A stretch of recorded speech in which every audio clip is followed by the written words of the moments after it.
Lance. Baril ko nito. Nanalo na ba kayo? Yes! Ay, nanalo na sila. Go, Carl! Go! Kaya mo yan! Let's go, Carl! Pabaliktad. So, 1.9 kuya. Meron pa. Sayang. Isa pa. Meron pa. 4 bullets more.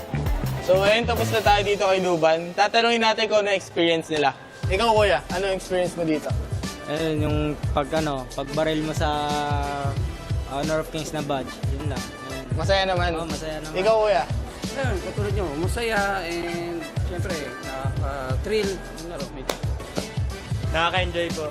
Enjoy. So, ayun guys, tapos na tayo dito.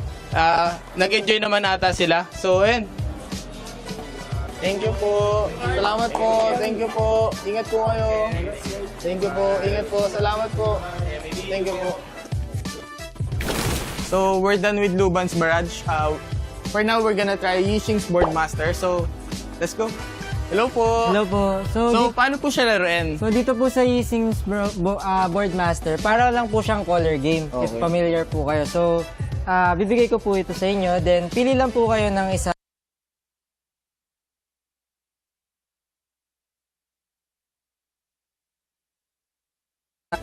Then, if yung pinili nyo pong color is aakma po sa color Color na na lalabas po lalabas. dito, meron po kayong sticker. Sticker. Sticker na. Then, if hindi man, meron tayong 3 tries. Oh, 3 tries. 3 tries. So, pero isa lang yung ganito ko. Isa lang. Okay. So, yun. Try natin, kuya. Ika. Uy, tatayarin yata sila, kuya. Tatayaran kayo. Oh, dito kay, Agudo. Ang cute, eh. Yeah. Uy! Uy, Panalo Miguel. ko. I won, guys. I chose Agudo, then 3 greens. So, yun, guys. Oh, pwede kayong pumunta dito sa HomeBois Carnival. Marami kayong makukuha. So, nakaka-enjoy. So, guys, we're done with the Carnival. We're just waiting for our game. So, let's go. We're gonna start.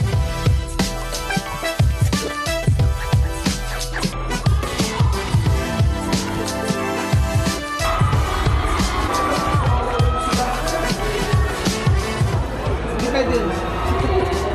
Isip tayo ng basketball first kick, basta huwag tayong maniligogan sa dama.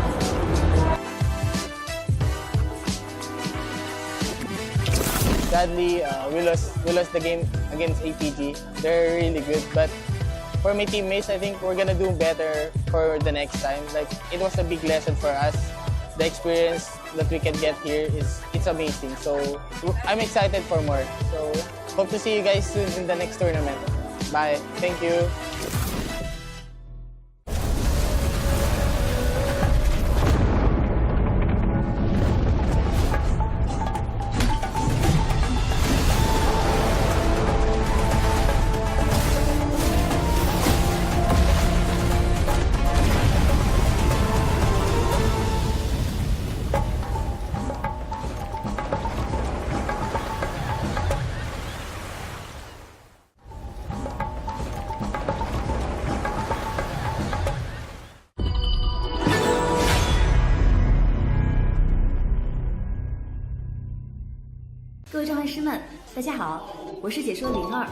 Hey everyone, this is Jipu. Hello， 大家好，我是成都一超伟 Cat。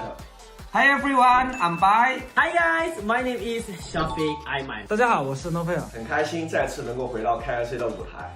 很开心再次回到 KIC。 I'm really happy to share that I will be attending the KIC2025. 这次我将以一个新的身份参与在菲律宾的 KIC 表演赛。 And I'm very happy to join KIC 2025 this time. And I'm really happy to share that I'll be going to the Philippines for KIC 2025. And I'll be participating in the show match as well. And I will also be participating on a show match. 期待在表演赛的舞台上见到更多的国际朋友们。这一次在马尼拉要和大家打一场特别的表演赛，能和这么多海外的朋友们一起打比赛，是一件非常有趣的事情。 And I will be making appearances for all 3 days as well as participating in the epic show match 5v5. Guys, kita-kits tayo sa 28, 29, 30 sa Ayala Mall, Manila Bay. Sa 30, kakantang SB19. So, abangan nyo yan. Tapos, syempre, supportan natin ang Boom pati Blacklist. Make sure to watch KIC 2025 and send your support. 我们马尼拉见。 See you there. 在里边见。不见不散。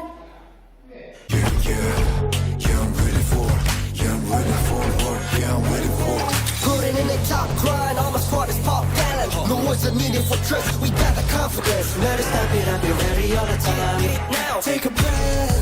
Yeah, my plate is colder than ice, you gon' pay the price. Set the trap, got my bodies in the back, you better think it twice. Come on, never. Casting off the shadows, yeah, I'm on my way. Stand against the fate, we won't be the same. Steeper and steeper, step again. We gonna dream it up high, to live in the skies. You can never stop me fighting on the edge.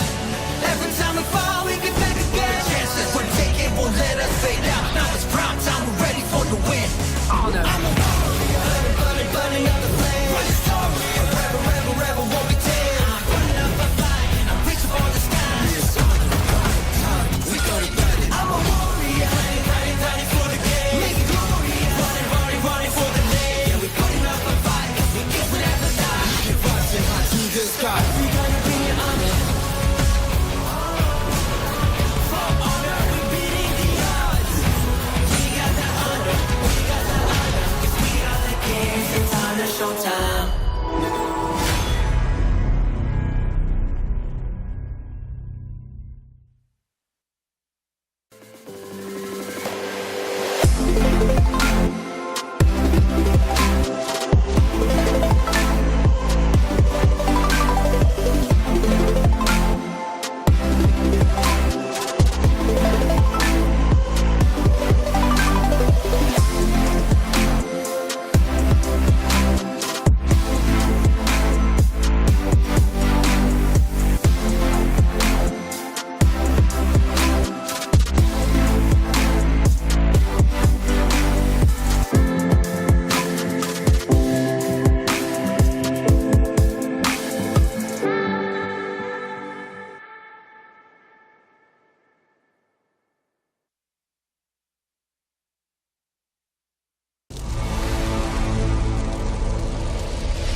Tidak ada kata menyerah di kamus kami. Putting in the top grind, all my squad is pop talent. No words are needed for trust, we got the confidence. See you flicking, slipping now, how you couldn't copy this. Magkakasama palagi. Kami ang PKL. Take a breath. Yeah, my plate is colder than ice, you gon' pay the price. Já caminhamos uma longa jornada nos campos de batalha de Honor of Kings. Come on, never. Casting off the storm and fighting on the edge. Every time we fall, we get back again. Semalam telah berlalu, hari ini kami buru kejuaraan.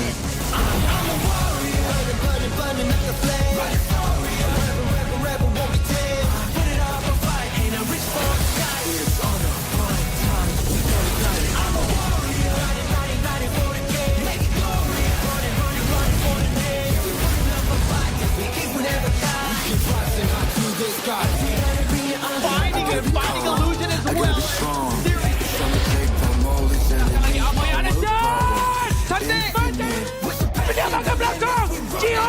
Congratulations! The champions is holding through their back. Here's Spawn, here's Teresa, and Quando de rápido ele cai! E tem o roubo! Simplesmente!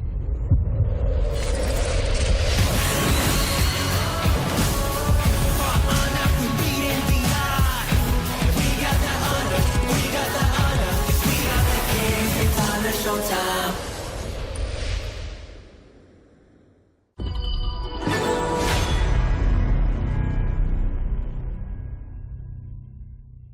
Hey, Car, you need something? Oh yeah, hi. I'm gonna show you to my room. Welcome to Car. Hi, this is Car's vlog. I'm gonna go to my room. I'm gonna show you something. So let's go. Let's go to our room. This is Miggy, my roommate. So clean.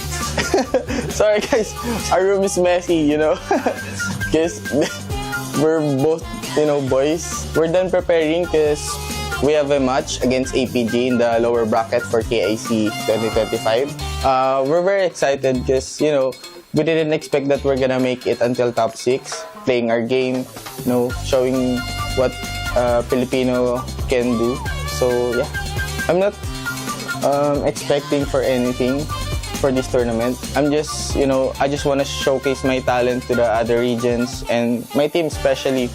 Like we want to, to prove that PKL is closing the gap to MKL. So let's ask Miggy also. It's sleeping, bro. bro. Uy. What's your hope for our tournament? I hope that we can prove what PKL is capable in the tournament. So yeah, I'm very happy that I'm with my teammates, especially now in this tournament. So yeah, we're going to the venue now because we have a match. So let's go.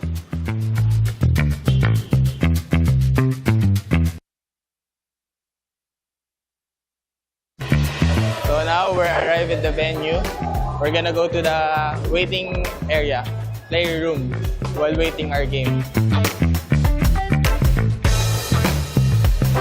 So hi guys, we're here in the carnival. So we're gonna try this Luban's Barrage. So let's go.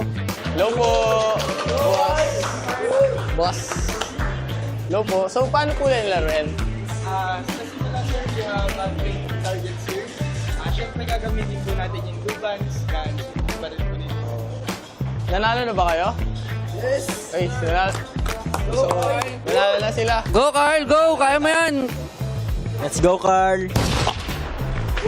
Pabaliktad! So 1.9 kuya. Meron pa. Sayang. Isa pa. Meron pa. 4 bullets more. So ayun, tapos na tayo dito kay Luban. Tatanungin natin kung ano experience nila. Ikaw kuya, ano experience mo dito? Ayun, yung pagbaril mo sa Honor of Kings na badge. Yun lang.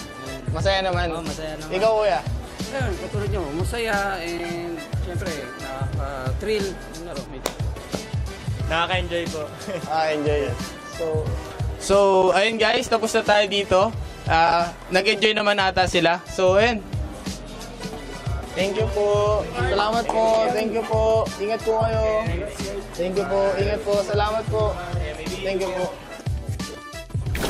So, we're done with Luban's Barrage. For now, we're gonna try Yixing's Boardmaster. So, let's go.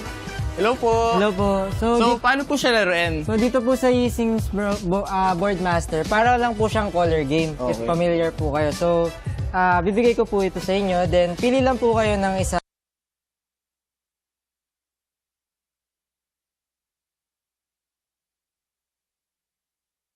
Then, if yung pinili nyo pong color is aakma po sa color na lalabas po dito, meron po kayong sticker. Sticker na. Then, if hindi man, meron tayong 3 tries. Oh, 3 tries? 3 tries. So, pero isa lang yung ganito ko? Isa lang. Okay. So, yun. Try natin, kuya. Ika. Uy, tatayarin nata sila, kuya. Tatayarin kayo. Dito kay, Agudo. Ang cute eh. Yeah. Uy, panalo ko. I won, guys. I chose Agudo, then 3 greens. So, yun guys, pwede kayong pumunta dito sa HomeBois Carnival. Marami kayong makukuha. So, nakaka-enjoy. So guys, we're done with the carnival. We're just waiting for our game. So, let's go. We're gonna start.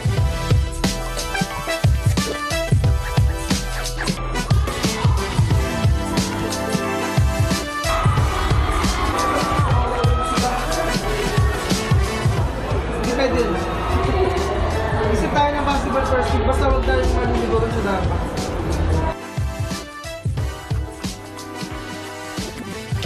Sadly, we lost the game against APG. They're really good, but for my teammates, I think we're gonna do better for the next time. Like, it was a big lesson for us.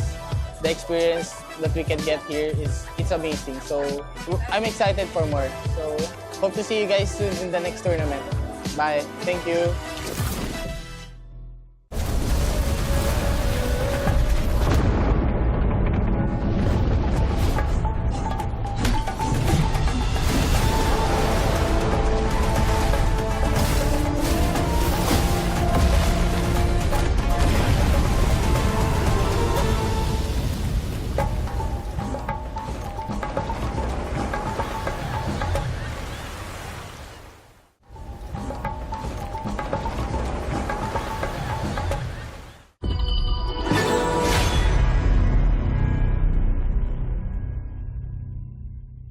各位召唤师们，大家好，我是解说02。Hey everyone, this is Jipu. Hello， 大家好，我是成都一超的 Cat。Hi everyone, I'm Bai. Hi guys, my name is Shafiq Aiman. 大家好，我是诺菲尔。很开心再次能够回到 KIC 的舞台。很开心再次回到 KIC。I'm really happy to share that I will be attending the KIC2025. 这次我将以一个新的身份参与在菲律宾的 KIC 表演赛。And I'm very happy to join KIC 2025 this time. And I'm really happy to share that I'll be going to the Philippines for KIC 2025. And I'll be participating in the show match as well. And I will also be participating on a show match. 期待在表演赛的舞台上见到更多的国际朋友们。这一次在马尼拉要和大家打一场特别的表演赛，能和这么多海外的朋友们一起打比赛，是一件非常有趣的事情。And I will be making appearances for all 3 days as well as participating in the epic show match 5v5. Guys, kita-kits tayo sa 28, 29, 30 sa Ayala Mall, Manila Bay. Sa 30, kakandang SB19. So, abangan nyo yan. Tapos, syempre, supportan natin ang Boom pati Blacklist. Make sure to watch KIC 2025 and send your support. 我们马尼拉见。 See you there. 我们菲律宾见。不见不散。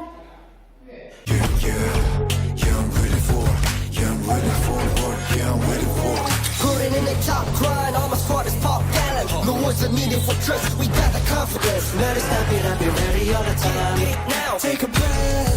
Turn my plate is colder than us, you gon' pay the price. Set the trap, got my body's in the back, you better think it twice. Coming on, never. Casting off the shadows, yeah, I'm on my way.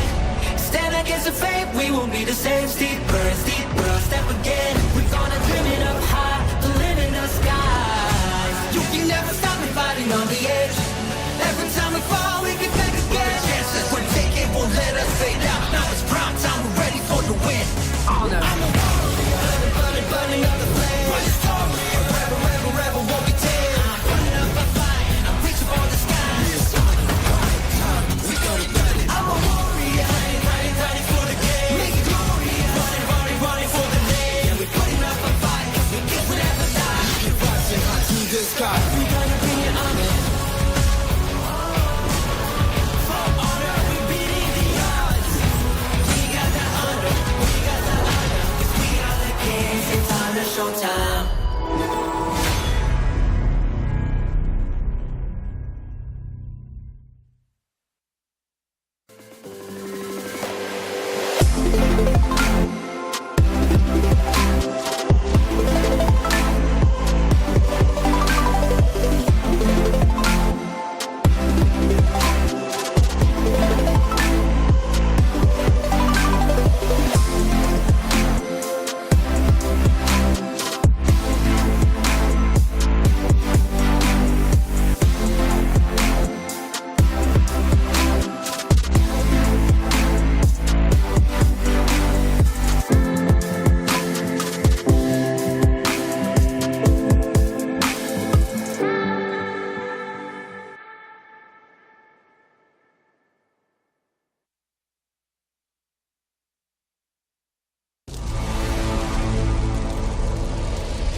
Tidak ada kata menyerah di kamus kami.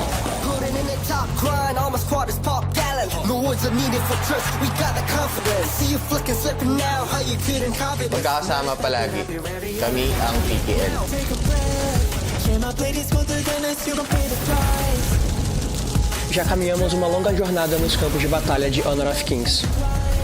Coming on, never. Casting off the shadows, fighting on the edge. Every time we fall, we get back again. Semalam telah berlalu, hari ini kami buru kejuaraan. Burning up the flame.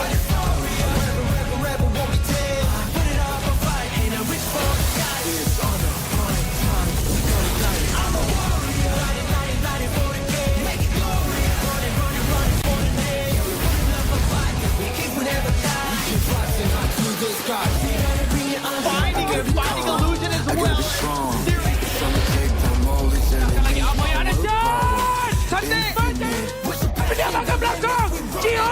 Congratulations! Defending champions is holding through their back.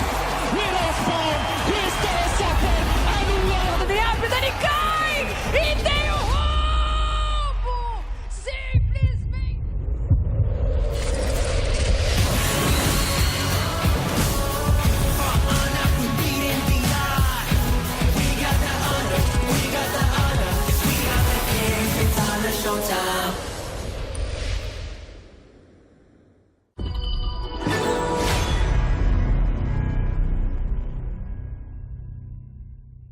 Hey, Car, give me something. Oh yeah. Hi. I'm gonna show you to my room. Welcome to car. Hi. This is Car's vlog. I'm gonna go to my room. I'm gonna show you something. So let's go. Let's go to our room.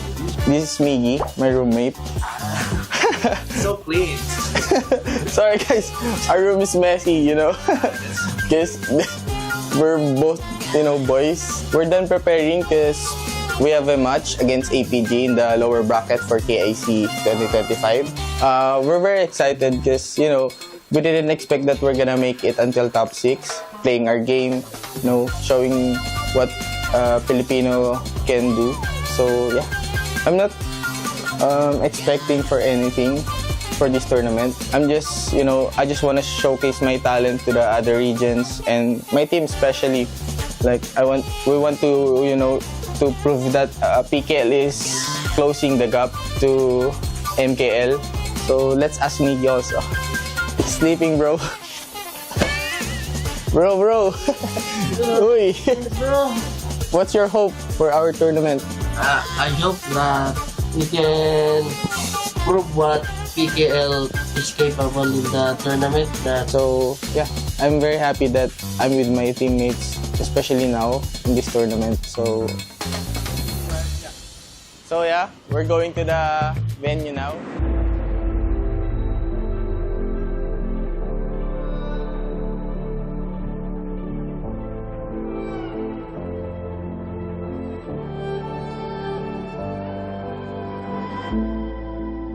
Strangers to the fallout is what got us here.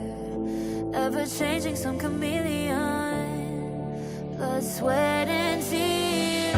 We'll never make it if we fall to everything that brings us down. With a comeback is now. Blood, sweat, and tears. Fight for what we want. Doesn't matter the cost. Every day, put in work. Blood, sweat, and tears. Nothing comes overnight. Strength in numbers, start to line. We don't bow to fear. Blood, sweat, and tears.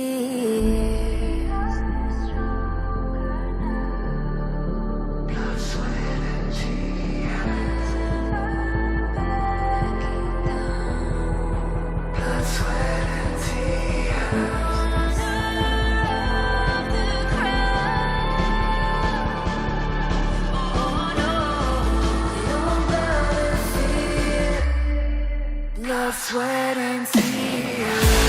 Fight for what we want.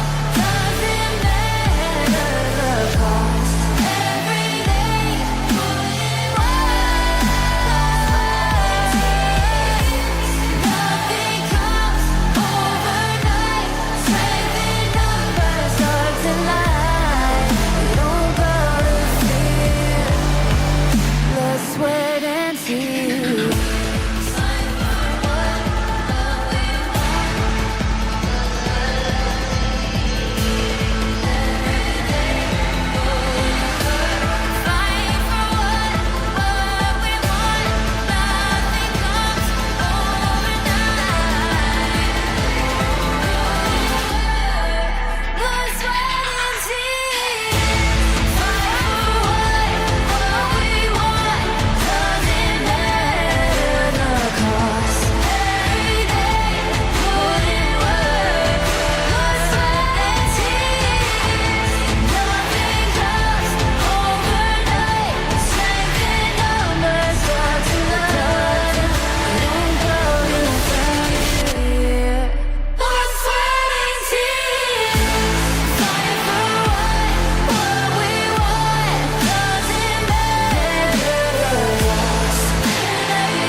right now. Give it all, get it out. Never surrender. I fight and never fail. I am a contender. A challenge I can feel. The smallest lies become the brightest enemies. Relentlessly. And even if you fall, you gave it everything to be a king.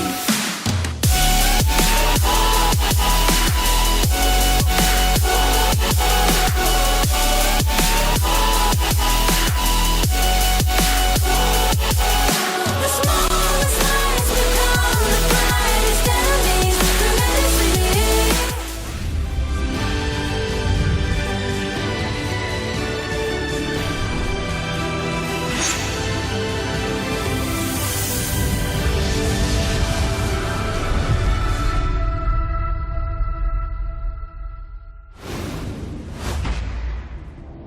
It's time to decide who is the final team that will march towards the grand finals to meet HomeBois Blacklist Esports. But the news right now, MKL's team's absolute domination in this tournament, taking on top 1, top 2, and top 3. But journey's not over yet. We need to find out amongst Nova Esports and Alpha Gaming who will become victorious and who will take the plane home. My name is Sagi HOK, your desk host and analyst for today. And with me is the caster line of the Voices of the Gorge. We are having Blam back to the broadcast and also Kindofu. Welcome back. Right, it is going to be an interesting time because now it is a MKL versus MKL. This is the MKL, finals, rematch, everything. I mean, at this point, it's the Kingmaker's reckoning, the last stride to the throne, right? And we want only the best team. So once again, we're going for another best of 7. Exactly, potentially another full best of 7 here. I mean, we've been literally starved of them in this knockout stage. We haven't had a single one given to us just yet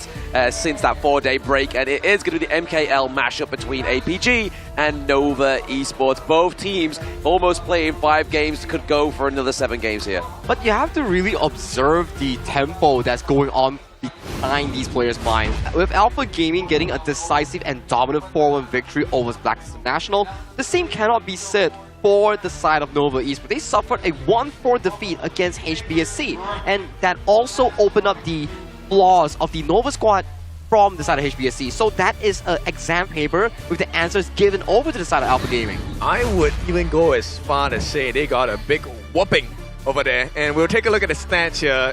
Still pretty close between the two teams, but you know, Alpha Gaming did fall quite a few times, so they have a little more average deaths per match. Yes, here, obviously, it's very, very neck and neck here. Obviously, there is not a lot of difference here, like you were saying, Kim, but obviously, average deaths do go over to the side of APG. Maybe something not to be too proud of, considering neither of these teams play the Athena. That is true here, but so far in this tournament itself, the Athena has shown signs of defeat, where before the 4 days break, we were seeing like, okay, Athena is pretty damn strong. What are teams going to actually do with it? But today, Nova Esports, they did decode one of the strongest Athena users here, known to be HBSC. Yes, and that's going to be quite an interesting point to pick up, right? So Athena, there is a potential to take it away.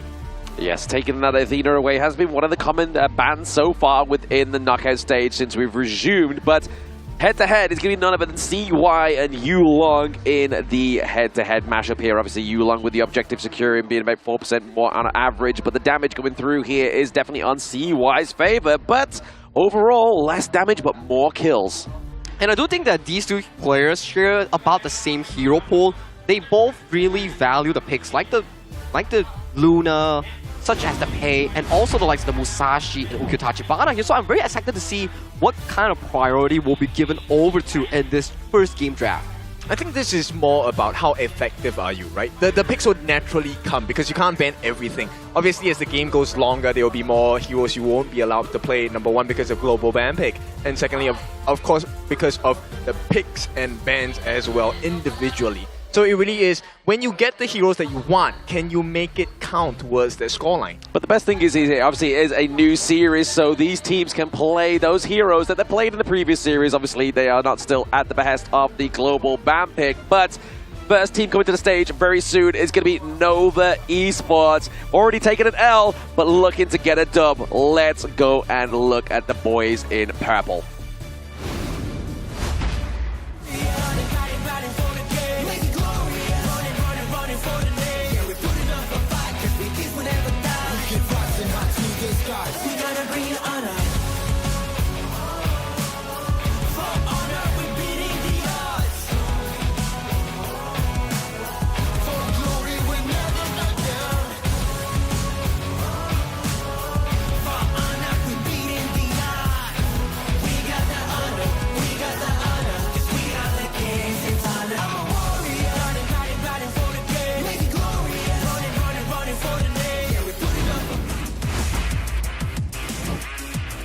First player to the stage once again is none other than Nova Schwan up into the Clash lane.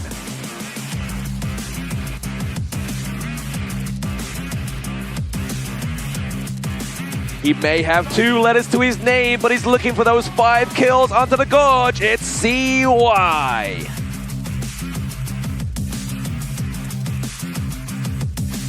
It's not wet and windy, it is Wendy, the Fire Ninja main in the mid lane.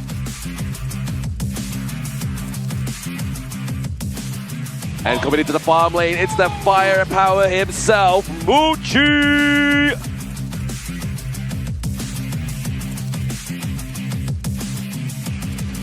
It's not your favorite kind of pit stop, it's way pit into the roam. He is the beast monster. And here they are, Nova Esports for the second time today, looking to get a dub onto the board, throwing up the Vs for victory. Let's see APG.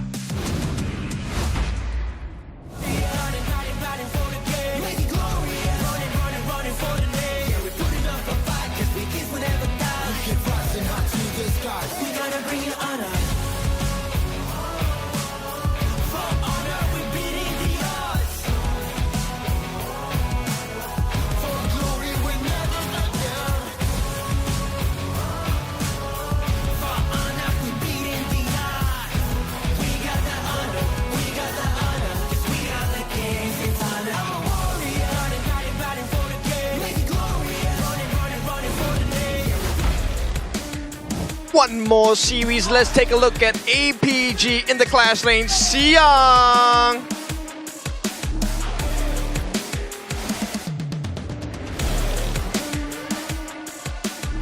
Putting up the challenger in the jungle, it is going to be Yilong!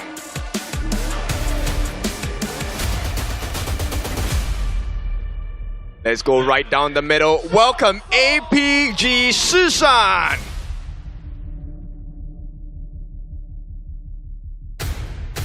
And time to get all the gold, it is APG Sun!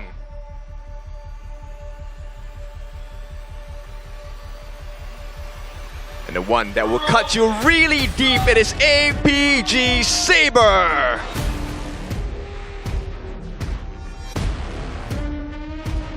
Welcome the roster of Alpha Gaming! This will be an interesting matchup between these two teams here, but do bring me over the challengers here, Nova Esports. Yeah, I mean, they were once looking defeated on stage, right? But hopefully they have a bit of a brighter face with their potential tournament life on the line. This time it's CY into the jungle, Muchi into the farm lane, Schwan up into the Clash lane, Wei Pit into the roam, and Wendy into the mid lane. And this roster so far has been phenomenal throughout the entire 2025 year, but the remaining end of it has seen slimes of slump because they have been consistently losing against HomeBois Blackstreet Esports in the upper bracket finals and in the MKL Grand Finals itself. So how do they redeem themselves? Because the upcoming challengers, their opponents, will be from the same region itself, Alpha Gaming. I mean, redemption is definitely necessary, but the 5 players coming from APG, Sun Shishan, Yulong, Saber, and Xiang. This is not going to be an easy one because they are on a complete different story, complete different trajectory. They have gotten here with a 4-1 win, the complete opposite of Nova. So do they take that momentum, bring it into this final series of the day, a best of 7, and give them another 4-0 defeat? I mean, that's the thing, right, as well. They've already played for Tournament Life already once before, so they know they can perform under pressure. APG coming to the stage for the second time. But if we revisit back to the upper bracket semi-finals that they really played against each other, it was really systematically for the side of Nova Esports to debunk the playstyle coming in from Alpha Gaming here. So I do think that remaining of these two teams, whoever goes towards the grand finals, is no longer about the team identity. It's about who brings the more so of the consistency coming in towards the series. And who lets pressure get to them. This is where you really get to see the true colors of a player, of a team, because the times will get difficult, right? And this one has to be the most difficult time because the difference between winning and losing is about $70,000 USD. Oh, that's a lot of money here. And I also want to put in a perspective for you. if we were to look back into the team history of Nova Esports, at the very least for this year, they have never been into a lower bracket before. So I don't think this is a familiar ground for them. However, for Alpha Gaming, in MKL Spring, in MKL Fall, in this tournament itself, they are consistently in the lower brackets. So this is their playground. It is their playground, unfortunately, for the side of APG, but for Nova Esports, like you said, it's an unfamiliar scene, and that has already been shown that the pressures are starting to show here with Nova Esports. Obviously, they did lose 4-1 to HomeBois Blackstream Esports, and they've gone for the blue side once again, which did not bear them much fruit of favor. But it's still a Nova selected side, right? Whereby if you see blue side, they will oftentimes prioritize the picks such as these fews, Guan Yu, the Arlie, or even the likes of the Mai Shunui. All these are priority picks here coming in from Nova. When they get their hands on these picks, it's how they formulate the suitable draft for their specific players. But I think the biggest difference here is the fact that, look, I think we've watched Nova today. That synergy is not coming through so far, right? They have landed the stuns, Unbridled Outburst by Wei Pit many a times. That game was fantastic. But where is the follow-up? This needs to operate on a team level. And APG, right based on the results of the previous series, APG is looking a lot stronger.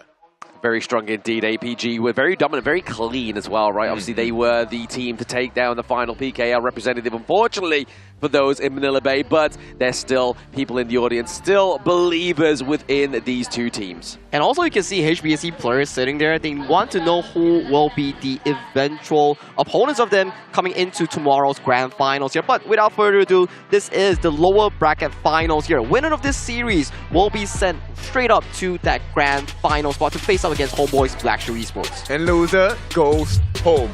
Once again, I don't know, I've said this so many times today. And with this being said, nobody gonna start the bans first. The Dharma not allowed for Xiang. Xiang has been on fire today, finding many openings onto his opponents. And APG, they respond in kind. The long pick is not going to be opened up, which means that there is a potential of an Arnie going to the hands of Muchi here. Ali coming through for the side of Nova's Muchi. I mean, we've seen some dominant performances with the Parasolar so far within the KIC 2025, and it's definitely still one of those T0 picks, but APG not giving over that War Saint, the Guan Yu, over to Xuan. One of the best performers so far in this year has been Xuan on that War Saint here, so removing that makes a ton of sense to mitigate that tempo here, but you do give over the Parasolar early towards to Muchi in this game. Number one here, for APG, you have a lot of angles you can explore. The Direnjie, the Mai Shunui, all these are available options coming in towards this game. Yeah, right now, game number one, the pool is so open. Or as you like to say, Blam, the ocean is very deep for this one. And APG, they straight away snap pick the Mai Shunui, the Fire Ninja, along with the Spark Mace. These are the two combinations that the Artie is really scared of. This is very comfortable draft thus far coming in from Alpha Gaming. But you know Nova Esports, you give them the Arlie, they will come in with the Ogrun and Diadea. This is their go-through strat every single BO7. This is also a repeat of what exactly happened in the series of themselves. Yeah, CY getting that Ogrun's pretty crazy, right, with the Diadea as well. Obviously, a lot of sustainability here for the side of Nova Esports, but APG are going ferocious with the Byron, with the Mai, and with the Yukio Tachibana. He's definitely feeling it. He was the one that made that insane outplay in that Clash lane just now against Blacklist International. So bringing that momentum in towards this series, definitely a good sign of confidence for Alpha Gaming in this game one. I like this. High risk, high reward, right? Ukyo Tachibana, the Swift Strike, we've already seen. Damage output, insane. Lifesteal, insane. But once you CC him, he is a goner. And right now, that is the one thing that Nova doesn't really have in terms of shining. You want the Diadea to lock onto him, but who is then going to handle the Mai Shunui? Exactly. We're not talking about CCs in emails. We're talking about that crow control here onto the side of APG. And like Sagi was saying, that outplay onto Blacklist where Just Chi went back in to re-engage and that triple kill came through was scary. But then you've also got to be looking out for the Fire Ninja as well as the Storm Mace as well. But APG are looking to take a little bit more control off the board here and take the board master off from Nova Esports. You can definitely see these two teams playing towards their comfort draft in this game alone. Of course, that Alpha Gaming here, no one is a stranger towards Shisan on that Fire Ninja Mai Shunui. He's been one of the best performers so far on the pick, sharing the title with Wendy. So these picks coming in towards this game is already looking very spicy for these two teams. These bans not for this game. Not This for is this about game. the late game. Right. I'm talking about late game of the series, right? They are inviting the channel pick. It doesn't matter if it's an unfair matchup. The main important point here is we get rid of the consort U because we want you to use that later on in the series. Yeah, speaking of later on in the series, the consort U being banned out here, the Woodland Ranger, but then also obviously the Motsu here coming through as well. Still, obviously, really good setup against the Orgrin here. Soul Guide, the Peacebringer, is definitely using those cannon blasts to make sure they come from the far, but it is going to be one of those counter picks into the mid lane. If you want to keep the Mai Shiranui checked in, it's the Milady that you are wanting to cast here. Well, Mecha Boss being locked in here. This is also one of those signature matchups that Blam has featured so far. So, with all the Mecha minions that you spawn, the Mai Shiranui has actually one of the worst wave clears in the mage roles itself. So, you're essentially locking him in lane and making sure that Shisan, you want to roam, then say bye-bye to your tower. Now, this is a very important part, right? The macro game is so important for both teams. We've already seen how much you can do, especially when you don't have towers to defend against, right? And this is going to be a situation where if they find and make the right moves, Nova, this game number 1, could end really quickly. It could indeed, but obviously the pack leader coming through here as well. We're going to have the minions going up against the Spirit Wolves, so there is going to be some additional adds onto the Gorge in this game number 1 between Nova and APG, but looking at this draft here, obviously CY we know is a maestro on this Orgrin and the Mayin. We're looking at obviously getting that takedown onto the potential Chano here. I think Alpha Gaming's draft, it's like what Kin mentioned here. Yeah. Very high risk, but the reward comes in plenty. If they can get the game going, utilizing the Fire Ninja, utilizing the Peacekeeper, facilitating the tempo coming in from the side of Yulong, the game will go really smoothly for them. But on towards the other end of the spectrum, if they fail the early game, it's going to be a landslide, obviously going over to the side of Nova Esports. I mean, this then places priority in the mid lane, right? You want to make sure that this Milady or Mecha Boss does not get the kind of growth they're looking for. Because if they go greedy on Nova and they just go for the initial Scepter of Reverberation pick, then you get a free burst. That is 1 ulti, 1 death. But at the same time, though, obviously, if you use that ulti onto one of these heroes onto the side of Nova Esports, that CC is a crucial lockdown potential here, potentially on the Yukio Tachibana. That could be the case here. And one interesting thing that I actually thought of as well, after seeing the mods that's being picked up by Saber, you kind of think like, oh, the mech minions are actually going to potentially block all those pesky cannon blasters coming in from the Peacekeeper here. So all these are theories that we can bring up in the drafting alone. But with both sides locking in 10 heroes here, we will be going into the lower bracket finals, game number 1 between Nova Esports and Alpha Gaming. Yes, the MKL representatives fighting for tournament life on the line in this best of 7. It's going to be Nova going up against APG. Nova onto the blue side, APG on the reactive red here. APG just coming back off a fresh victory against Blacklist International. All right, and we're going straight to a pause. That's going to be the most exciting part of this day because this is going to help you build the anxiety, build the suspense for the match because now we get to explore a little deeper into the details of the draft here, right? So let's explore this Swamp Seer skinned Milady pick against the Mai, and we obviously with the Mortar as well. There's one thing that straight away in the mid lane they did for this Milady, which is they waited for the minions to show up before they dropped those robots. I think that's a very important. A lot of people might overlook it, but saving your minions and bots to be able to form their Mega Bot is one very crucial part of Milady's gameplay. And also, the composition, I really want to dive deep into the side of Nova Esports. Yes, your late game early isn't as strong compared to the likes of a channel here, but that's only if the channel is given the opportunity to scale towards that 4 or 5 item power spike here. If we were to put our focus on towards that Nova Esports draft, is looking very sharp and consistent. And this comes from a few things. You have the Orgrin Diadea. This is already a very strong and early composition to snowball that game for you and for the early. There we go, a very small tech pause there, just to build up the ambiance in the stadium between these two teams. But obviously CY trying to contest those balls, but then Saber's just like, hang on, have a raid check, baby. Those balls are ours.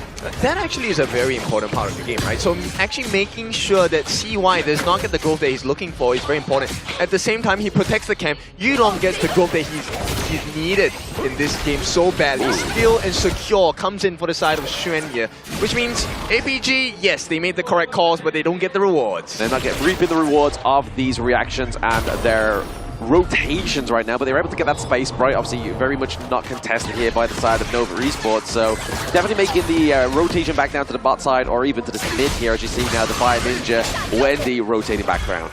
Right, I want to take a look at how this rotation will impact. Wendy coming in. Now, this is not the usual Wendy hero that we see, right? Normally, he's very aggressive with the Mai Shiranui, the Fire Ninja. He's making this aggressive plays as well. But the risk is a lot higher with a Mecha Boss pick, right? The Milady, not very mobile. A lot of risk taken when you dive a little bit too deep. Exactly. If you are lost into the source on this pick, it's definitely going to be at your own despair or even demise. But here comes Xiang swinging with the Storm Mace. Wow. They get the CC. They get the lockdown already, and CY gets taken down. And APG, I think they're still fresh off of that series win against Blacklist International. They're taking that momentum, bringing it into game number 1 of this lower bracket finals BO7. That's what I was really scared about, and even more, Bucci should be scared here as well, having to use the Parasol back to behind that T1 safety now, but Saber with Shishan here, getting caught out to that brush, he's going to die here, using that bit of farewell, but at the same time, Bucci looking pretty low, the Wolves coming through, but they answer the call, they get the trade, can they get Saber as well? The Peacebringer may actually end his maker, and it is the takedown for Waypits. Important win for the side of Nova here. The trade was absolutely necessary, but even with that, APG still lead by about 1,000. And this is going to be very important for the side of Nova. They need to match the pacing on the side of APG, because if they don't, this Mai Shiranui, especially for Shishan and Yulong on this Swift Strike, is going to snowball out of control. That recent CD key really threw me up there. I thought it says we goop, but it's actually we go up. So if you put that into game, it's going to give you gilded skin here for Jing. But back into the action right now. APG actually only ahead by around about 500 gold, which at this point in the game is not the difference maker. And you know what the formula is? Gold sharing, right? This is the reason why so many members actually group up in the lanes. This is to be able to share the gold that is given to them, as well as the EXP. So APG, they're pulling ahead, they're trying to best too, but Nova, because they know what the strength of the composition is. Look, the blocking of Cannon Blast so effective, slows down the push potential. They get that group up, share gold, share EXP, they keep up. Exactly. It's going to be hard to get those kind of blast hits when you have the extra minions kind of blocking off the airwaves of the enemy team, which would have been needed in that mid lane when CY got took down, but it was just so much CC at his feet that it just meant that he was going to be pretty much dead to rights here. But we're looking at Muji into the bot side, and after he does build that Spark Forge Dagger, he's looking for that attack speed, he's looking for that lightning. Yeah, right. The concern here for me is APG has a lot of control, right? You have the knockup from Shishan, because of the stun from Yulong as well. Ooh. A lot of potential for the kills, but let's take a look at this one. 4 minutes in, this is the rest, so it looks like Nova actually might not be too keen on this one. Yeah, absolutely not. You see CY trying to rotate to the mid lane there, but a takedown onto Wendy is almost at a crucial point there, but it's going to be the hard link for Wendy that keeps him alive. And at this point, Xiang's just doing Xiang thing. Right? Oh, yeah. He's making sure he's soaking all the damage so that APG can come in for that counter strike. And for now, it's looking like it's the winning formula for now. They've extended the goal lead. Still less than 1,000, but closing in. Yeah, Xiang's literally swinging that mace like he's in a dark room and there's a ghosty trying to like exercise with it or some kind of thing. But it's definitely doing the job right. It's keeping the way the members of Nova Esports, they do not want to face the Storm Mace himself. Right, I'm very curious about this item. It looks like Wendy's actually going for the Mask of Agony. No, but it's the half build for the Venomous Staff as well. Exactly. I mean, it would make sense as well, right? Obviously, the healing from Xuan, Xiang, sorry, and Yulong would definitely be at the detriment here now, but obviously Destiny counter. See, Saber flashing into that one as well. He has to obviously use the flash to keep himself alive.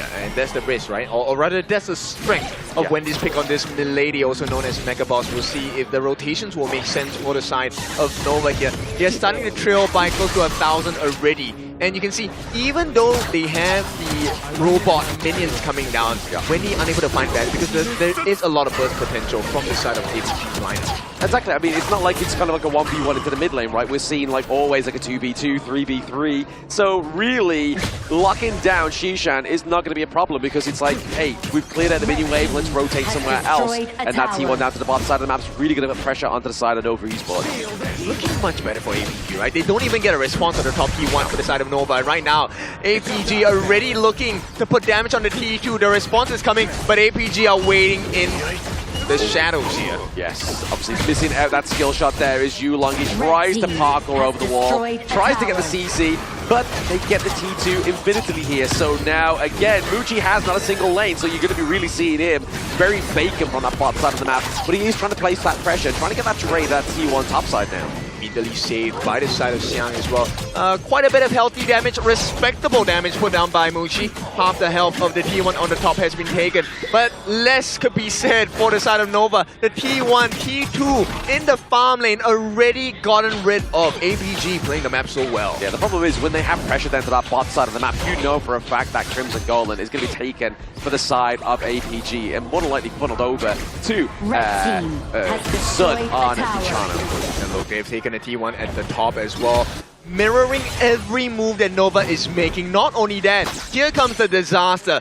Eternity Blade in the hands of Sun as well. This guy has been on form for today. I mean, for every single series he's been on, he has been performing. And Sun seems to be the winning formula here. Exactly. Don't stop him when he's on a good roll here, but that CC comes onto Yulong here from the Milady Ultimate Mecha Boss, just dropping that big nuke of damage, but it's not going to stop him. I would like to say that he negated the damage, but when you take a look at it, it's still quite healthy, right? Yeah. The fact that Yulong had to expend his ultimate just to stay alive, that shows you the burst potential of Wendy. And see why, going for the Ominous Premonition very quickly. Using the Radiance here, we're trying to catch out for Waypit, trying to get to that intel, but it's going to be a very reactive Saber there. He's like, you know what, I know they're going to use it, let's try and get it out of the way here, so that slow coming to this next team fight is definitely not going to favor, or at least be at the utility of Nova Esports. Okay, I have a question for you. So Wendy, this pick on the Milady, right? Yeah. The fact that Shusan is at the exact same level, has this pick worked out in favor for Nova? No. Because you want to keep them, you know, leashed. Exactly, yeah. It's looking to try and like make sure that it kind of like keeps him down, but at the same time, if you're able to kind of maintain that pace, then you see it here. Yes, Wendy has a couple of like 200 gold ahead, but the Fire Ninja has not been placed down or even been stopped just yet. If anything, it's a crucial Rujin here coming in from the mid lane here now. Maybe trying to come and save the side of Nova, but now ZY gets taken down using the Conductor Soul to think inside the box with the Yu-Gi-Oh! Ultimate. Is going to be a lot of lockdown here onto the side of Nova. Have to use the Heartlink to stay alive, keep CY as this Tyrant is alive. And they stay alive, that's the biggest part, right? Xiang actually had to take a fall. He was hoping the backup will come. It did come, but still, APG could not get the punish, and that is the value of Waypit on this Diatia as well. We'll see how this is going to turn out, because right now APG finally, if they've extended this goal, it's going to be close to 2,000. It's going to be a small pull coming in from the side of the Yilong Swift Strike. Not too much to cause any big usage of the flash or the ultimate just yet, but APG, this is a healthy approach so far. Very healthy approach. Obviously, like you were saying, Waypit onto the Diatia is definitely going to play a dividend here for the side of Nova, but at the same time, they cannot catch a break at these neutral objectives. The other third Tyrant going up to the side of APG as they look for another ball into this mid lane. But we are starting to see that mid lane start to falter, right? Obviously, that T1 there looking not so healthy for the side of APG. In fact, I would also add on, like, both the side lanes as well, not too healthy, right? Yeah. So, if they manage to clear the T1s across the map, they balance out this deficit they're having now. And the mid portion of the gorge is going to be really dark for both teams, of which both teams have huge burst potential. Exactly. I mean, if you can take down 3 T1s in certain ones, that's a fail swoop here to the side of APG. And they've taken 2 out of 3, and that ain't bad. Yeah, take a look at what kind of difference can they make. They've broken the T1 in the mid. Great start, but the stuns are coming in. This will be control galore for the side of APG. One more slide. It will be, but I mean, are they going to get CY off the gorge here? And the answer to that one, probably no. They're just looking to make sure they keep this Azure Golem alive, because this is now the direct consequence of losing that T1 into the mid lane, is that your Azure Golem, as well as your Crimson, are all at the helm of your enemy team. So now we have to put a bit of pressure on to APG to make sure they're getting the clean clears into their jungle. But now CY looking to approach the Tyrant, the Shadow Tyrant that it is. But Yu-Gi-Oh! Claims it. Yulong makes a long play to claim that second form Tyrant here, but now Xiang does fall down for CY and Schwan. They're looking for a little bit more. They're looking for the range, but it's going to be the Heartlink that saves them, and now the Parasolar. Muji into the backline, but he gets taken down. Now it's left to Wendy to keep this mid alive. I mean, this is perfect gameplay from the side of APG. The way they took that fight, sure, it was looking a bit dicey at moments, but they got the Tyrant buff. They got the win in the fight. 4 kills for the price of 2. This is absolute value for the side of APG. One more. let's take a look at the instant replay here. The big setup, the most important part was the fact that Saber set up the thing inside the box to stop the smite from happening on the side of CY as well, and that's why Yulong got that Tyrant buff. And with the addition of the fighting prowess, they cleaned house with this one. Absolutely cleaned house with all that. But I mean, at the same time, like he was quoting that kid, if they didn't get that Tyrant, APG, I don't think would have came out of that one as good as they did. So 4-2 trade overall, weren't able to get the lockdown onto Wendy, and it still keeps a rolling that gold lead into the favor of APG. You know what, at this point, if you're unfamiliar with what Premier HOK looks like, this is exactly what it looks like. One small mistake, a second of a difference, might cost you the game here. Absolutely, as you can see, that T2 into the top side of the map looking pretty damaged now, so you're going to see that that's going to be one of the main focal points for the side of APG in this next 5 minutes. They look to open that T1 into the mid lane and do get it now, but Nova are doing well, right? They're keeping alive and taking those Crimson Golems, but now Yulong finding himself in a sticky situation in the L crush. Speaking of L's, there could be more here onto the side of APG, but maybe the turnaround could be it, but it's not. It's going to be Wendes Shishan into the backline, overextended there. Now Mooch gets taken down as well, so 2-1 trade overall. Make that a third. CY looking to clean up shop. Now, with Sun in a rock and a hard place, he gets taken down. Yep, overzealous effort. Saber might be the next victim as well. Commits the flash, but still getting chased down. CY, he might just escort him to the graveyard. Is it worth the chase though, really? Going in again? I mean, you may as well, because you got Wendy pushing that mid lane, right? So just keep him pushed away. He can't use the cannon blast to stop this powerhouse that is Wendy. Yeah, and take a look at the damage. This T2 is gone. And with that quick response from the side of Nova, exactly what you want to see from the number 2 MKLC. Because right now, it's number 2 versus number 3. Exactly, 3 is definitely lesser than 2 when it comes into rankings. You want to be second place, not third, but APG have definitely shown themselves in this one. Yeah, they have, but right now that advantage has gone all the way into the hands of Nova as well. Nova now, with one fell swoop, can actually take down the T3s in the mid and, you know, open up access into the crystal.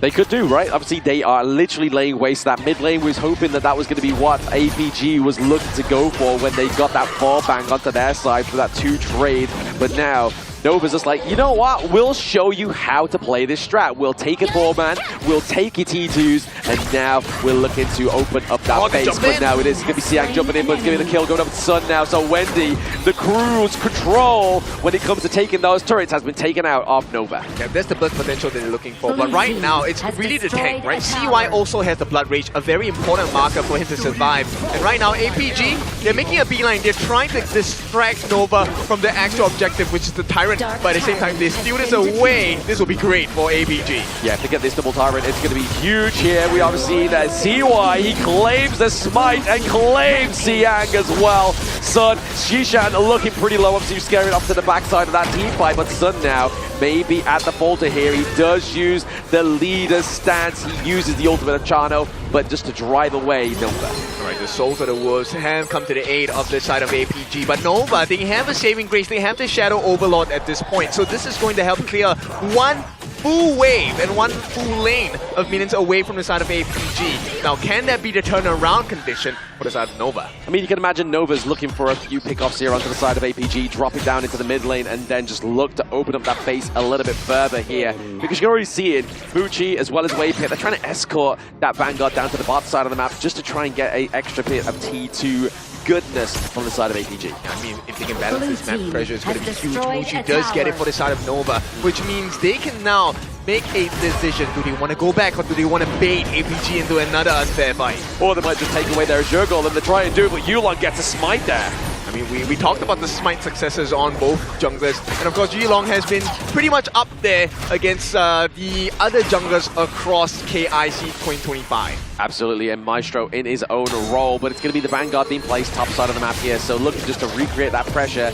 Now, in the opposite lane, obviously as the Vanguard charges through down to that high ground turret into the bot side now, we see all eyes are on the side of the last standing T2 here for the side of APG. Not going to be easy at all. Wendy is already at level 50. Going to hit that final marker of EXP. Nice block by the side of the Maple dance for Muji. This could be the defining moment of the game. They very much could so. Obviously, the Path of Passage just going to use that to try and like bait them into a bit of a team fight. Once again, he's just trying to make way, trying to get that zapping damage onto the side of APG, but Yulong having to use that ultimate to try and keep away that Vanguard of the T3 territory that's forcing their way in.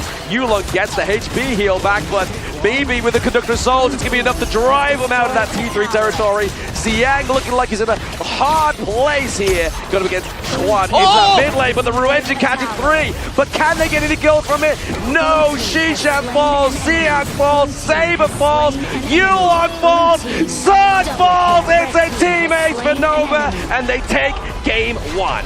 Beautiful game from the side of Nova, looking shaky at the start, but that's the risk you take with a composition such as this. I think the overall gameplay thus far from both teams has been magnificent. The early play coming in from the Mai Shinui Mozi and also the likes of the Uku Tachibana has put a lot of pressure against the side of Nova Esports, but that's the cruelty of a high-risk, high-reward composition. If you don't get a strong enough lead to get your ball rolling into a 3,000 to 4,000 goal lead, it's insufficient to combat a well-rounded draft like Nova. Yeah. So is it the ice cream that kind of saved Nova just now, during the break, or is this the fatigue setting in for the side of APG that is taking effect in this game number 1? I mean, that might be the case, right? Endurance is definitely an issue when it comes into Honor of Kings. I mean, it's one best of 7. You managed to finish out in 5 rounds, but now you have to try and finish this one even quicker if you want to keep yourself going. And unfortunately for the side of APG, they lost game number 1 after a defiant early game.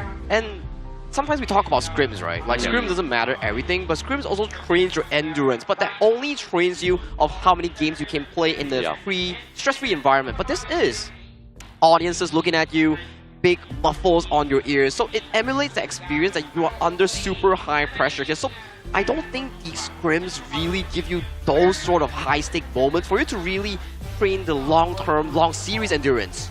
Yeah, and here is the difficult, but the bare minimum for them to win this entire series, the shortest way to do it is a total of 9 games.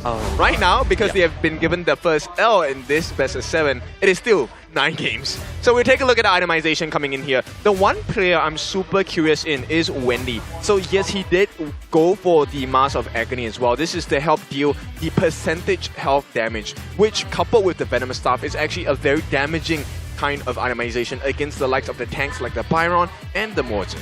I think the Byron coming in from Xiang actually found a lot of successful moments in catching out members like Wendy multiple times, and also one of the few times was actually onto CY, which allowed the side of Alpha Gaming to push their strong early game lead, but they couldn't really capitalize more of that snowball.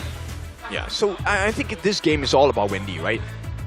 When Wendy finds success, it is rare that Nova don't win a game. And especially, take a look at the damage dealt. 133,000 worth of hero damage dealt over to the side of APG. Yeah. They came back in such a strong force. I mean, the fact that obviously Nova only took 1 Shadow Overlord compared to all the domination in the early game with the 2 Tyrant, Shadow Tyrant, and even an Overlord here for the side of APG just shows that if you stick to your guns, if you get that prime opportunity like they did in that mid lane, you can just make sure you're getting and banking that victory in game number 1. It's all about the late game decision making and all those big team fights, right? As we see towards the side of Shisan, we prize him for his Mai Shinui. The early game was looking fantastic for this young player here, but the key engages towards the backside, especially the late games, wasn't as consistent to find those multiple few members. Especially, I remember a crystal clear moment where he used the Ru Engine flash and he caught no one in the bottom lane.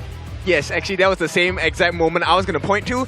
So not only did he use his Ryu engine, he used his ultimate as well, but it went in the entirely wrong direction, did not hit a single Kachosen. And this is not because Shusan is bad, but this is because there's so many targets you have to choose.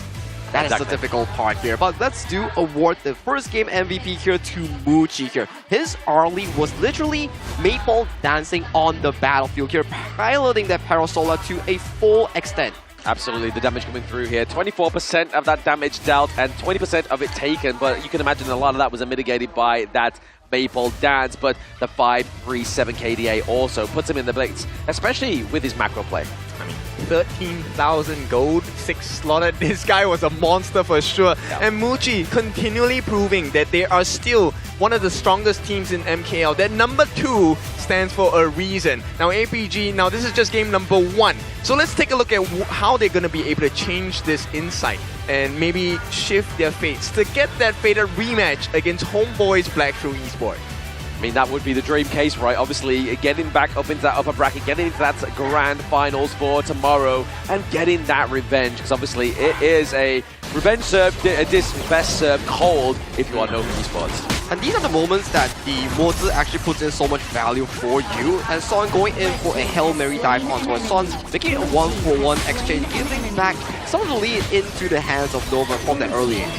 And this is something that I think you have to notice across all the Nova games down here, right? The Nova games, sometimes you realize that, hey, they don't like to dive too much. Why is that so? And this is exactly the reason why. I think this is a moment that Shishan missed absolutely everything, got bursted down in an instant. And then the game just started to swing from there to the side of Nova. That could have been a game changer if he actually found the correct angle on towards the backline members here. But due to the fact that he missed out that engager, the landslide of lead that Alpha Gaming has generated really came back to these moments here. Because you see, even if Shisan got a beautiful engage, there was no one to really follow up with that big play. They couldn't find a finishing flow, and I mean Nova, when you give them a room such space, and you know, with the advantage they had, not just in gold but EXP as well, you know the result is not going to be easy to look at. Not being easy to look at is obviously the updated bracket right now for APG. They obviously just taken a 4-1 over Blacklist, but now Nova is showing that they are looking to stamp their second place within the grand finals, but also the MKL once again. And this was the exact same way in the match number 7. Nova Esports started off the game with the Arlie Diadia and also Soul Guy combination. And in the same fashion, they got the game 1 win. It's a bit of a deja vu to revisit into this lower bracket finals. So the number 4 goes to which team? Well, only time will tell, right? Like Black usually says. But with this performance in mind, and as we know, Nova is a very, how would I say it? The word to say engine starting team. Like if you place your foot on the correct footing in towards the BO7, they come in fast and strong.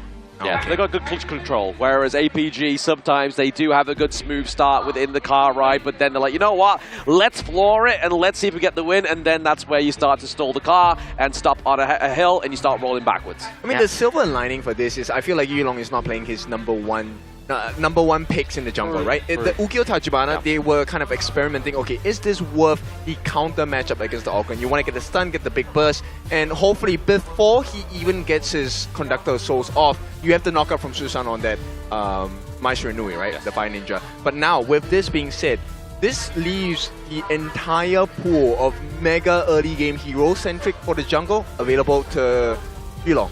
I mean, in that game, potentially they could revisit into the heroes such as the Musashi. Because why? Organ has healing, and the likes of the Diadeos has healing, and with the Musashi ultimate, you could also man-mark the Arlie in these attempts here, and you will be a pseudo-engage along with the Shisan to go towards that backline here, but maybe it's an experimental draft in Game 1 itself. Right, let's see. APG, they pick up the blue side, so there's something they definitely want to wrestle for.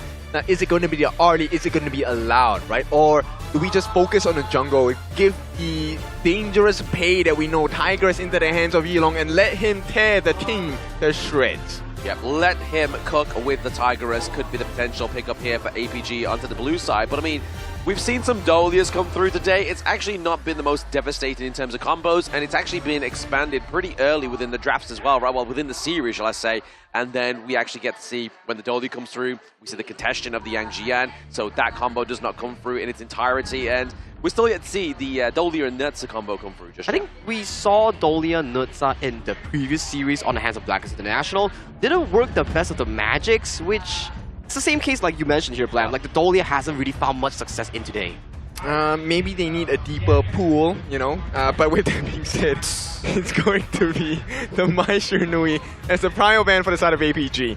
Now, this is going to open up the potential of the pay pick, but does Nova give it over, right? Do you have the confidence to deal with the Yulong Pei here if you're on Nova? I think there's a lot of options to really visit into. Like, we were introduced the fact that Pei, yes, is very strong, but there are available counters in the form of a Musashi, in the form of Organ is expanded, yes, Musashi, and also the likes of a Swift Strike in the form of Ukutachibana. Ooh, okay, so betting out obviously one of Wendy's big picks, one of Schwann's big picks here as well. Obviously the buyer in for themselves, but now they're looking to obviously put a bit of an aim here back onto maybe even Shishan with the Kunming. Okay, so they pick up the Pei. The Tigers now looking strong for the side of APG. Will be locked in. Do we get the counter pick Ukyo Tachibana, or do we get the Jing as well? I think Nova... Oh my god, there we have it. It's gonna be the Athena, Rome, Hubbard, and lock-in for the side of Nova Esports here. So interesting enough, this will be a fascinating one coming in towards the series itself. Oh, very fascinating. I mean, even in the introduction, I was like, hey, neither of these teams play the Athena, and then Nova's like, all right, bet, we'll pick out the Athena for you here. Blam, we'll show you how we do it in Nova Esports. But again, it's Muji getting the Lung here, which we've seen, obviously, a lot of promise from him with previous series. But also, if you're Alpha Gaming, the way you view the game itself, of how Nova Esports beat HBSC, one of the best Athena Rome users in the tournament, you start to have a general idea. Get that double smite in for your jungle and roam, and pick a utility mage in the form of Shi or Lady Zen, and make sure that all the gold is funneled back into the pockets of Yulong. I like the answer to this, because if you get that Silky imprint from the Shi second skill onto the Lung, it can potentially force out the Infinite faster. That's a very big ultimate to waste on a second common skill. But Nova, I like this answer, like the Luna pick. Is it going to be enough though? It's very scary. Obviously, we've seen CY actually demolish the Athena in the early series, but now he gets to pair it up with the Moonblade itself. So will we see a little bit of the same story of the last series, or will APG overcome this Athena? It will be a very interesting early game at the very least, because if, let's say, your jungle is in the control of Waypit's Athena, it means that Pei and also Saber on the Beast is just going to be rampaging in towards your own jungle. Okay, so it's a trade-off of jungles and who gets damaged harder in the mid-game itself. So do we look at more control for the side of APG? Because Luna suffers against CC, right?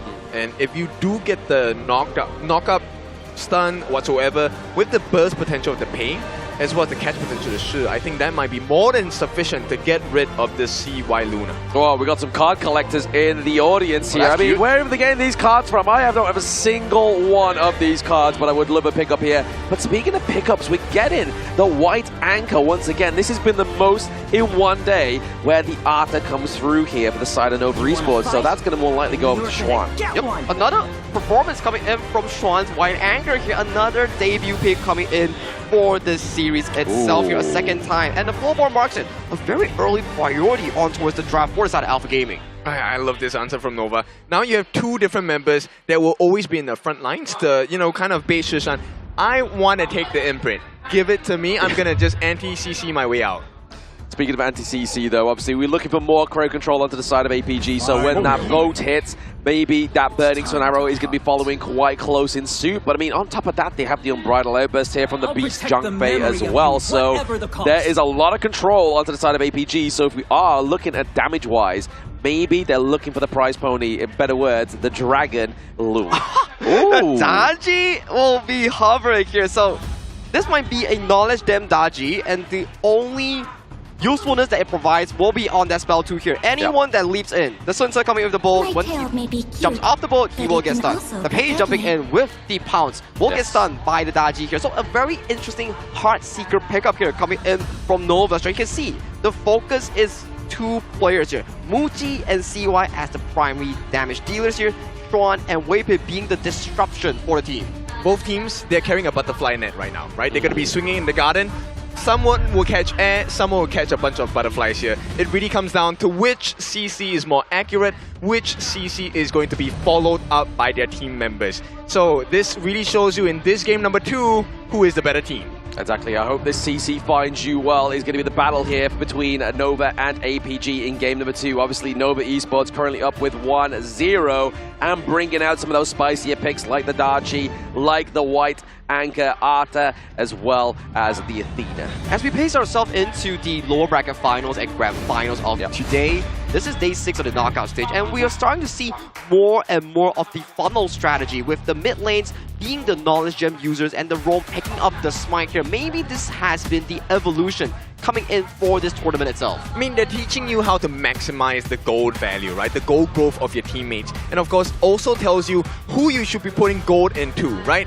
Give me all the gold, I can spend better, I can buy better items, I can look better than you, I can be stronger than you. But how do you prove you're better than your opponent than to really whip out your mechanics, your rotations in the Gorge itself? As we head on over to Game 2 between Alpha Gaming and also Nova Esports, this will be the potential upcoming scoreline. 1-1 or 0-2. Casters, let me know.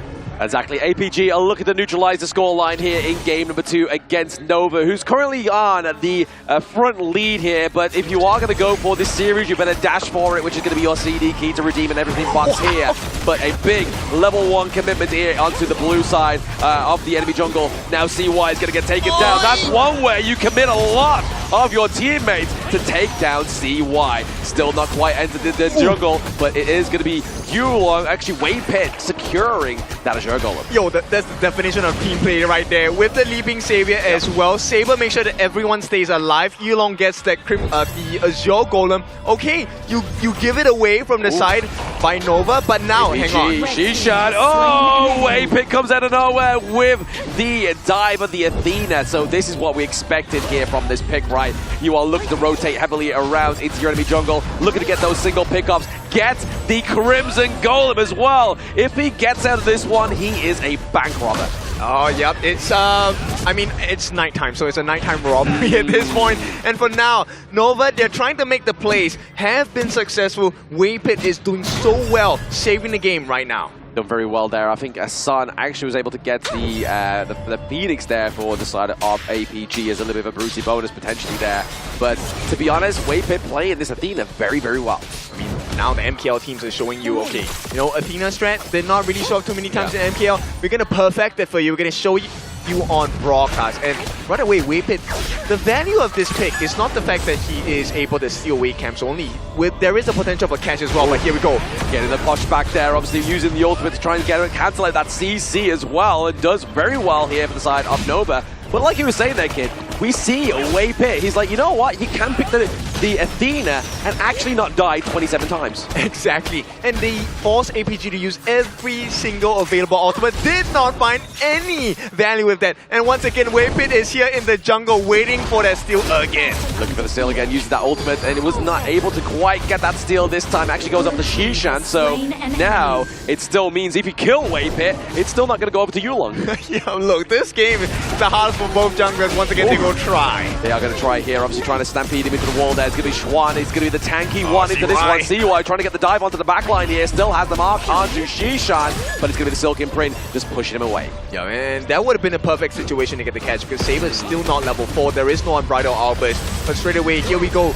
The secure by the side of Saber means a Waypit will not be able to steal another camp away. Still, this slows down Yulong by a bit. Oh, absolutely. And he's looking just to put the damage onto Yulong as well as Shishan, but now he's taking that 2-3 and that 3v1 fight now, and obviously that's going to be enough to take him down. He heard you. He was like, no, we're going to get 26 steps. But with that being said, Nova, they're still hanging on closely. And with all the steals happening, this is not what you want to see on the side of APG, right? You're supposed to have a goal lead, a massive EXP lead. It's not happening. Nice setup though. Oh, nice setup there by Saber with the Stampede. Follow through as well. Wendy gets taken down onto the Darchi. Not looking too hot now, but CY maybe getting hit by that boat. And here it is. He gets claimed by the Sunset. Nice play by Siang. Yeah, man, APG respawn. Great response. Now, can they make the gold better on their side? They need to get more gold value across the map. But Waypit, that is the whole reason he exists as in this game as the Athena. Just buying time, being a nuisance. Buying time, being a nuisance, and also maybe try and potentially feed up one of the sides of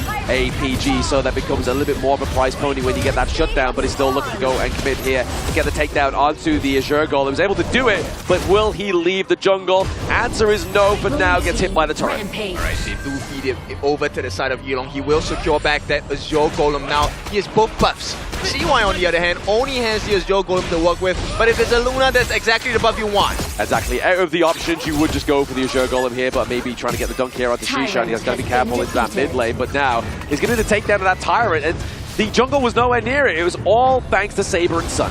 Yeah, we'll see what this engage is going to be like. Once again, the Tigress is the Burning Sun arrow with the boat as well gets claimed alive for Muji, and the T1 as well into the bot side of the map, but Shishan does meet his maker, and that is CY. CY looks to go and claim another kill onto Yu Long, but close but no cigar here. Yeah, almost never does it in esports, and there we go. This is a potential turnaround here. CY waiting in the brushes. Yeah, a bit of brawl into the jungle here, but baited out the Unbridled Outburst, gets hit by the stun though by the side of Sun, but still not going to be as devastating as the Unbridled Outburst. Crazy, right, CY? That bait was masterful. And of course, with that being said, Nova now trying to regain control of the Gorge, and they're able to do it because the goal lead is negligible at this point. Oh, very negligible. Like, literally, what, 600 gold at this point? Obviously, yes, they have the T1 down to the bot side. They do have the pressure here for the side of APG, but really now we're going to be seeing a bit of a performance here from Muji, maybe trying to get a bit of a macro play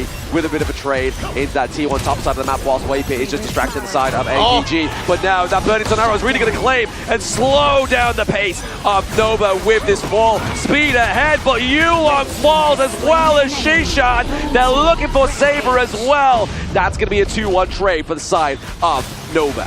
Yeah, but giving the life of Waypit in exchange for Yulong Shishan, that's a big trade. I would take it any day. And once again, they are still having access into the jungle of APG. So this is not good news for the side of Alpha Gaming Nova. They love this. Yeah, they have no signs of stopping here on the side of Nova Esports. They're just looking to make sure and put pressure on, because that's the way you keep APG locked in that Pandora box. Oh yeah, I mean, keeping them leashed, that is the #1 objective on the side of Nova, because you want to give room for this Luna to shine. CY needs all the time he can get. And the one curious thing for me is, look, Wendy, he has only fallen to once, but the value of him just being in the lanes also makes sure that Muji has space to farm. He will be the saving grace. Yeah, saving grace here for the side of Nova Esports will be Wendy, but obviously Waypit just once again just making sure he's able to try and get and slow down Yulong. Yes, he's kind of like distracting a lot of the members of APG right now as they're trying to amass this pressure into the mid lane, even maybe into the bot side here. Waypit actually playing this Athena very well, but gets taken down by Saber. Yeah, it's all about information at this point, right? We talked about it. Arrow! Ooh. Oh, there we go. The anti-CC movement by the Wave Breaker here on the side of Xuan. Yes, obviously the White Anchor, using that White Anchor to be a CCMU target to take that Burning Sun arrow to the chest there, but now it's going to be that T1 down to the bottom side of the map where they're creating the pressure of Nova Esports. Maybe they're looking to scout out this Crimson Golem. I mean, this has to be all the stunts in the world, right? Xiang, he said Seo's going to be very important. They have found their potential target. Now, what's the choice? Oh, APG committing a lot into this mid lane. They definitely don't want to lose their OT1 before they try and take the strike here onto Nova. Taking down Waypit is not going to be the prize pony here. Nice. But the Burning Sun arrow onto Wendy, and then the Unbridled Outburst, but not getting the kill. They use the Stampede, they get Muji, they're looking for a little bit more, but it's going to be the burst damage come from Wendy getting the takedown onto Xiang. So currently a 2-1 trade overall, but Xuan is having a hard time getting out of this fight, but now CY with a re-engage, looking to pick off the low enemies of APG. He gets the double kill. Now Waypit's back into the mix, and now they're looking just to punish them in their own jungle. Yeah, just a little shy on timing there. Waypit, if he had come up a little bit earlier, I think that outcome would have been extremely different. But here comes the reward. You do have to lose the life of CY, but you get the life of Sun. That is your main carry potential in the late game for the side of Alpha Gaming. Oh, absolutely. Taking Sun off the Gorge here, I mean, giving a little bit of a reassurance to Muji. Muji did fall in that team fight, but very early, and now is back onto the Gorge. But definitely trading and taking down that carry is going to alleviate some of this pressure into the bot side of the map. Yep, we are about slightly more than 60 seconds away. Waypit steals it. He does, but he had to contest 2 smites, right? Obviously, Yulong was like, hey, I may try and go for this. Saber's not quite here. I don't have that same advantage. Yeah, I mean, this is still an L for the side of APG. L in the form of learning. They have to take a look at the timing, and now looking for an opening. Muji does get quite a bit of burst damage onto the life of Shishan here, and that's going to be a little bit concerning, because if you take a look at what kind of buffs you want to filter to the team, Shishan wants to have Sun given the Crimson buff. And right now, it's not going to be looking good because Nova, they do have the lead in terms of goals. CY, top of the table, close to 2,000 ahead of his counterpart. Yeah, almost 2,000 ahead of Yulong there. Is definitely not where you want to be if you are APG, but they do have Sun quite close behind, just a little bit ahead of Muji at this moment in time, but that could all change with a turn of a tide here for the side of APG. They're behind by around about 1k gold lead now, and looking to get into this shadow objective territory. Alright, then 10 seconds took away. Every single heart thrown out by Wendy is going to be one that really hurts them. They're looking for the backline. Shen looking for an opening, but Jiang as well, taking the split push. Yes, he's looking for an opening, but in a different respect here. Looking for that T1 opening there, top side of the map, but obviously trying to get the Silken Printers land onto Waypick. Can they get that control? Can they get that damage? It's not going to be quite enough here. He's going for a bit of a re-engage right now. Saber taking the brunt of that team fight. It is actually going to be Waypick being taken down there. The boat just connects onto Schwan. They're looking for more damage. It's going to be an Unbridled Outburst that separates Muji from the rest of the clan. But now, CY, he's looking for Shishan. Shishan is on the run. He has very little health, but really, Yulong is the target. He escapes and prowls over the wall. Oh, he does not get the reset. CY, they've changed the targets now. Saber tries to TP home. They know he's here. It's in trouble for the Beast. He has no Unbridled Outburst and no rage. That means it's going to be bye-bye night here for Saber. Yep. Easy and straightforward kill, but APG, look at the response. They go straight for the Shadow Overlord. Yeah, feint of hand here for the side of APG as they go for the Shadow Overlord, but now we're seeing that Nova are going to go for that Shadow Tyrant as well. As if they do need any more damage going to these team fights, they're going to get it anyway. I mean, I think they might. Right now with the Shadow Overlord, APG can definitely make a big push onto the T2 on the top, and that's going to open up the potential of a T3 crackdown on the top side of the map against Nova Esports. But respectively for the side of APG, I mean, their T3 down to the bot side is looking like that is very unhealthy now. So really, looking at opening up that base is going to be Nova. Look at the focus and get some more pressure down there, but the Vanguard does beat them. They still have the Shadow Vanguard to be popped down onto the side of APG. Yeah, Susan, this is a perfect positioning. He has baited them out. They don't know that he's there. And I mean, if he had got his hands on CY, this would completely change the game in APG's favor. Oh, absolutely. Getting CY off the gorge here means that your backline is now safe. Unless Schwan gets in there first or Waypit, and then obviously there will be a different tale for another day, but obviously the Crimson Gold will come up in around about 6 seconds onto the side of APG. Will this be a point of contention here? I'm not sure, because I think APG, they found a bigger target, which is T2 at the top as well. Can he get the steal stolen by the side of Muji as well? Yes, Muji getting some more of that damage into the Crimson Golem, but like you were saying, top side of the map has been opened up a little bit more here. Set Cell connects up to Waypit, but if you're going to sacrifice somebody into this team fight, it's going to be Waypit, not CY. Oh, they got him. But all the crowd control comes through here from APG. They get the lockdown onto the Moonblade. They get Waypit as well. Damage really going to be relying onto Wendy and Muji here as Schwan takes the brunt of that damage, but he gets a takedown onto Siang, but that is not going to be a good enough trade here. They have the minions coming into the mid lane. It's not. APG are the better team. They can break the T3 on the top. The defense comes through. The Howling Wind as well. They want to get a start. Can they finish the job? No, they cannot. Oh, no. Yulong stays alive ever so slightly, but obviously Waypit needs to come back now. If they don't, that crystal may fall here. We could potentially get a neutralized point here for the side of APG. We are going in. Wendy caught away from the team fight, flashed out as well, but only 2 minions to take down is going to be a saving grace from Nova Esports. Yeah, Nova survives. The fans are calling for the defense. Nova makes it happen, but at what cost? The jungle Crimson buff has been filtered, funneled into the hands of APG's Sun, and this guy has not really missed the mark today. He's not missed the mark, and obviously he has a little bit more of a tankier build, building that Succubus cloak towards the end, right? So looking at kind of mitigating a lot of that damage from CY and Wendy. It's looking a little bit crazy, bruv. 7-1-3 for this Sun, and Hoi late game is, I mean, Solara's late game is just a totally different monster to handle. Oh, absolutely. The late game, as long as he got the position in, as long as he got the front line, which he does have in forms of Saber and Siang here, he will be absolutely fine, just smashing that basic attack button. Yeah, and right now it's a 1.4 thousand goalie going in favor of APG. One more big win in a team fight, they should be able to do it. But that's only because they caught CY with the multi-stun collaboration here. He's not going to fall for that twice, surely. Like, that set sail coming through, then the Unbridled Outburst, then literally everything else but the kitchen sink being thrown at him there. He may not fall for that once more, so the fact that APG were able to finish the game with that win or that play means that they may be at the sacrifice here. I think Yulong was pretty fast. He went out to buy another Sing and threw it down onto CY again. Now with that being said, we will see. This is the defining moment between Nova and APG. I mean, it'd be nice to get a Tempest Dragon game as well here between these two teams, but I mean, 15 minutes, we are 5 minutes away from that point, but here it is. The Shadow Overlord contested here. The damage onto the side of Saber. The Unbridled Outburst catches out to 3, and Chuan takes a lot of that damage, but can CY, Wendy, and Muji replicate that damage? He can't do it. The white anchor is not going to be strong enough, not tough enough, but they do manage to funnel that Crimson buff into the hands of Muji. Right now, it's a race to the neutral objectives. Who gets it? APG already started.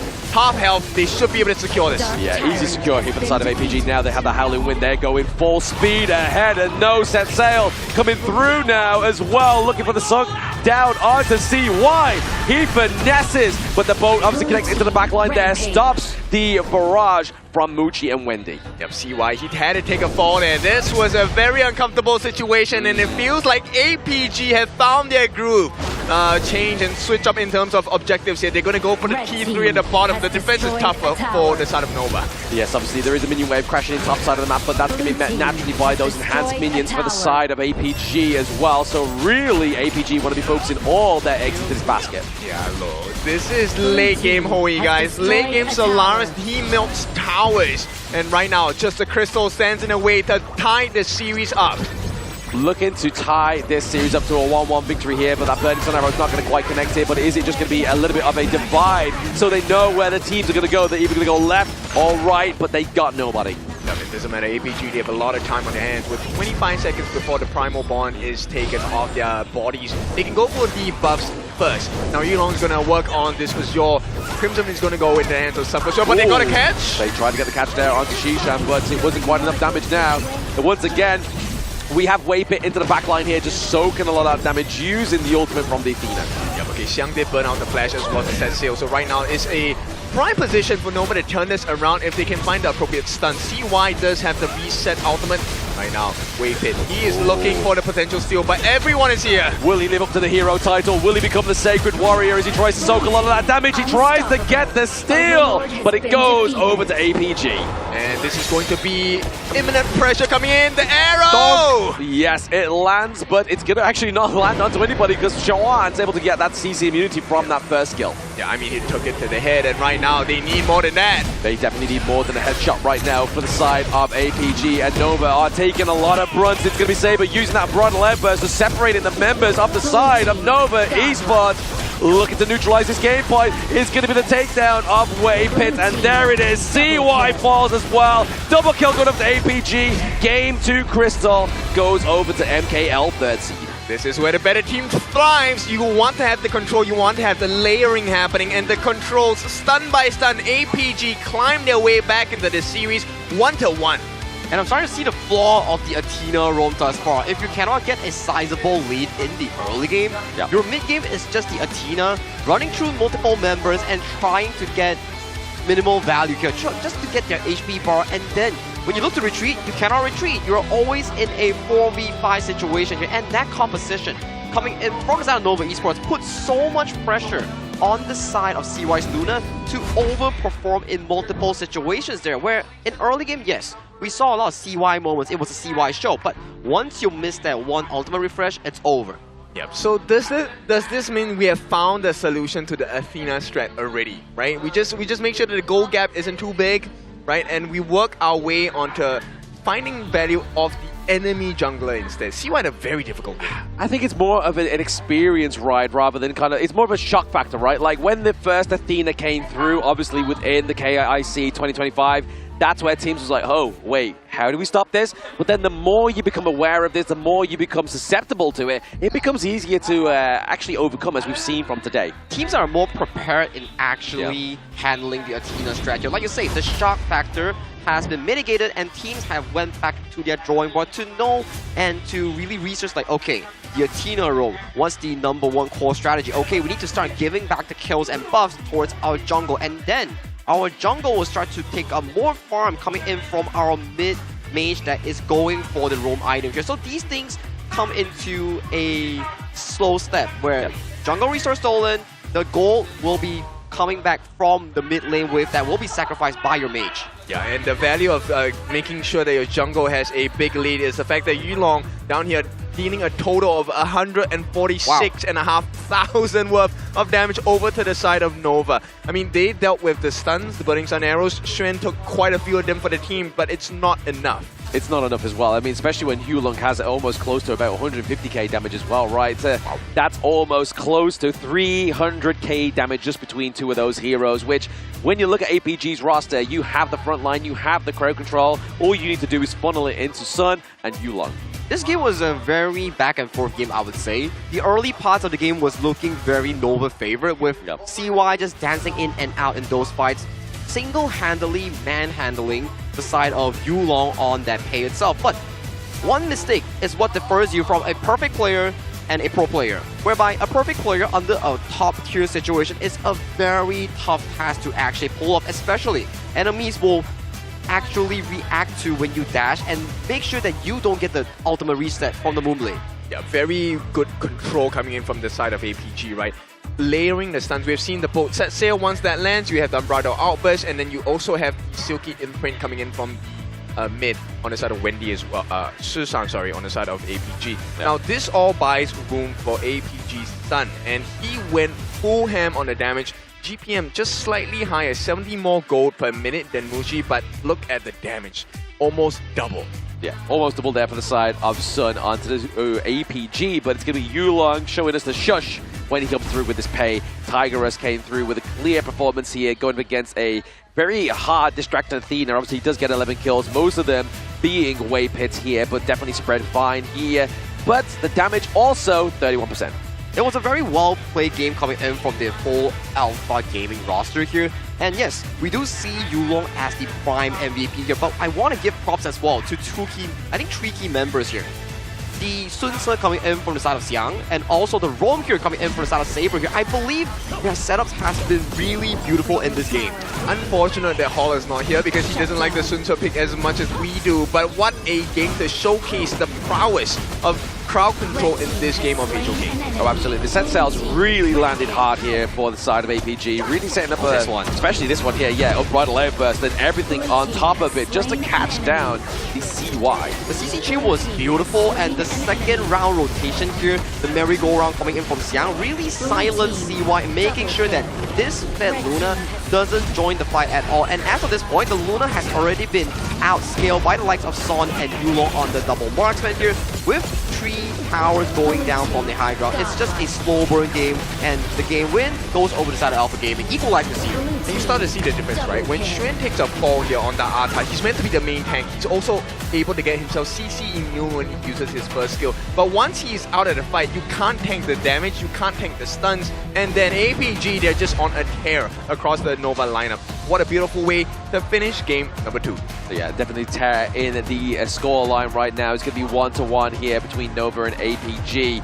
Looking to try and beat that second grand finalist right now is these two MKL representatives, but definitely a surprise punch here from Nova, from APG in game number 2. I think this is where stakes provide you the motivation, especially when you're Alpha Gaming.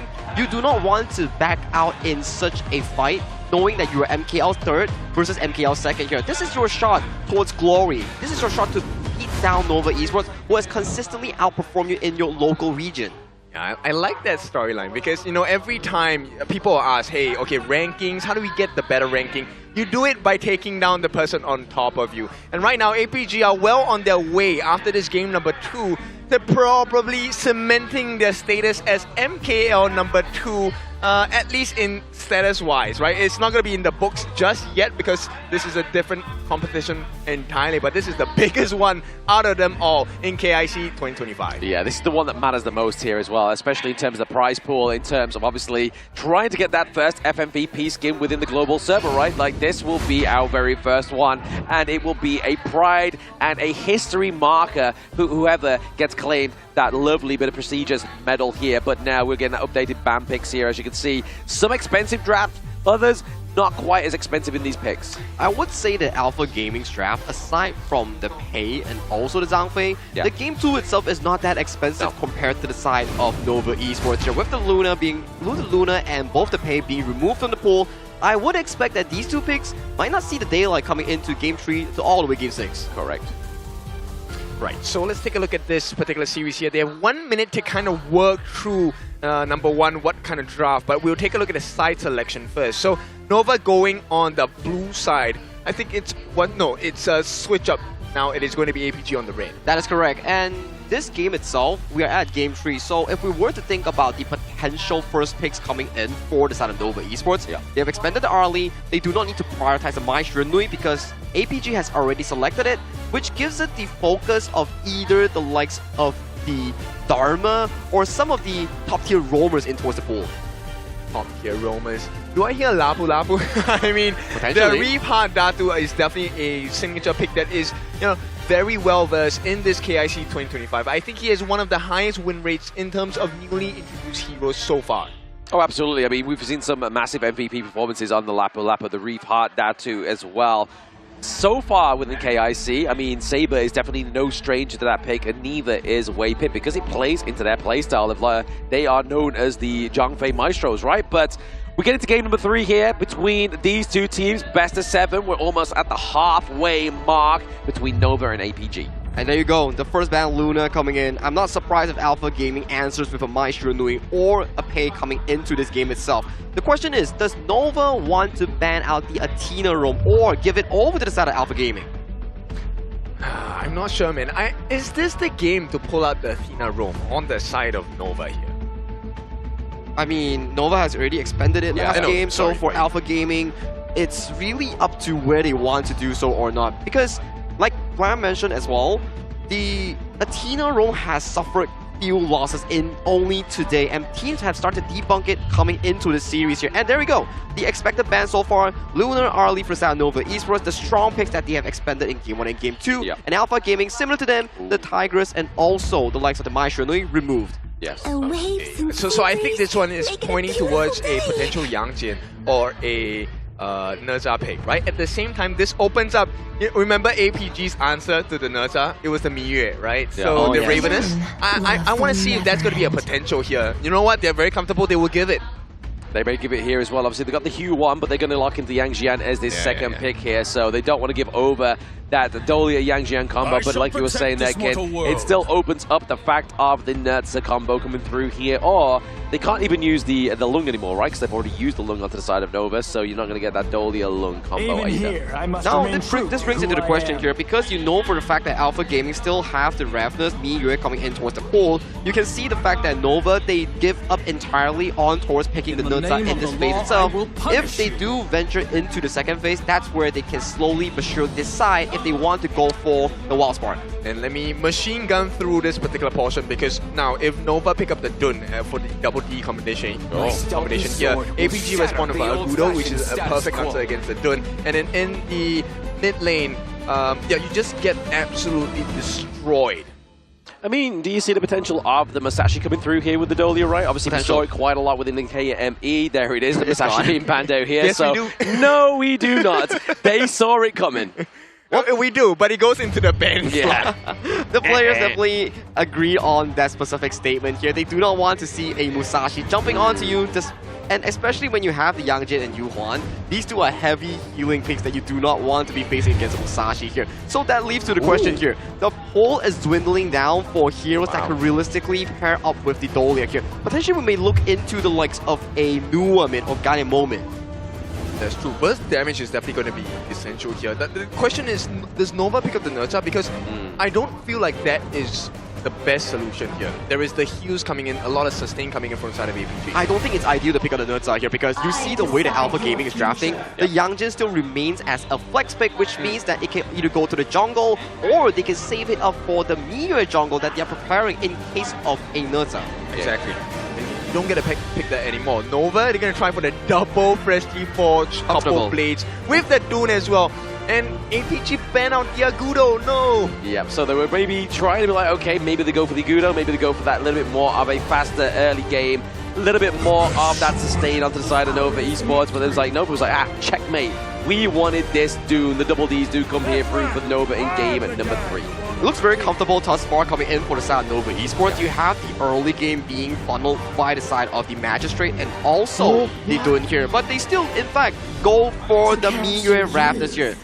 There's still an option for this to go towards the Clash lane here because we've seen before Xiang play this pick, but still it's really up to how they want to shuffle this, and in the end it will go to the hands of Yulong for the second time in this tournament. True, but what happens when the Nerza comes out?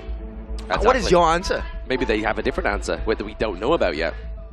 Potentially, yeah. You know they have all these interesting pickups that could really counteract these drafts, but there's also a consideration. Without the Dolia and the Nerza combination here, I do feel like it's not as strong, and you don't need a direct counter like the Miyue. That's true, but you know, I will give an addition to that particular draft when it happens, but for now, I think, okay, Miyue into the Dun, I think that's still a viable answer. Yangjin can definitely jump on the backlines as well. 1v1 monster, as we know the Raveners to be. Oh, absolutely. I mean, you can kind of use the Umbral Moon to get out of there, right? Obviously, just completely eradicate any kind of knockup from the Wind Slash or even the dive from the Unruly Blade. Well, Nova Esports versus Alpha Gaming here in the lower bracket finals. Whoever wins this before the break here will have a much comfortable lead, 2-1 in terms of scoreline in the final event here. But these are your final drafts here, gentlemen. Who do you give the edge to? I give the edge to whoever gets the better stun, right? Okay, so let me make this clear first. If you're on the side of Nova, you should not miss those couple blades. Oh, absolutely not. If you miss those couple blades, that's a lot of damage output for the side of Wendy that gets completely mitigated. But if you look over to the side of APG, they have the Nua, they have the Lung. That's a lot of damage that they can place on top of you. But getting into game number 3, this is going to be the decider as we go into the break after this one. Who comes out on top with a 2-1 victory is down to both these teams. This is going to be a very scary and tense situation. APG looking to prove that Delta's wrong. Nova wants to come back into the series, and Xuan already facing a difficult time in this first minute of the game. Yeah, just looking to gain that pressure and leeway into top side of the map here. Maybe even try and go for that space right once it comes through, but they're looking to steal away the Spike-tail Beast for now. Just kind of put pressure onto the side of Nova's jungle as well as their Clash lane.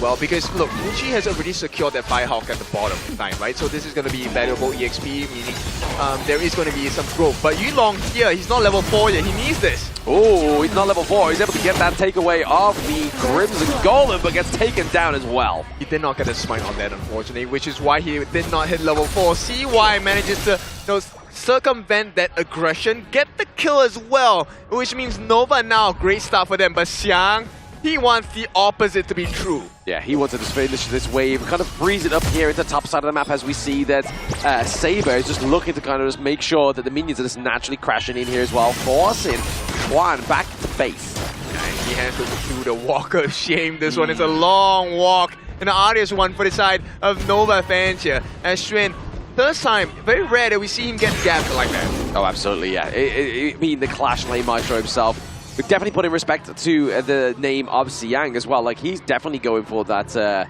crown for himself right now. But as we get into the second minute of this match, Nova still are able to keep that goal lead for themselves.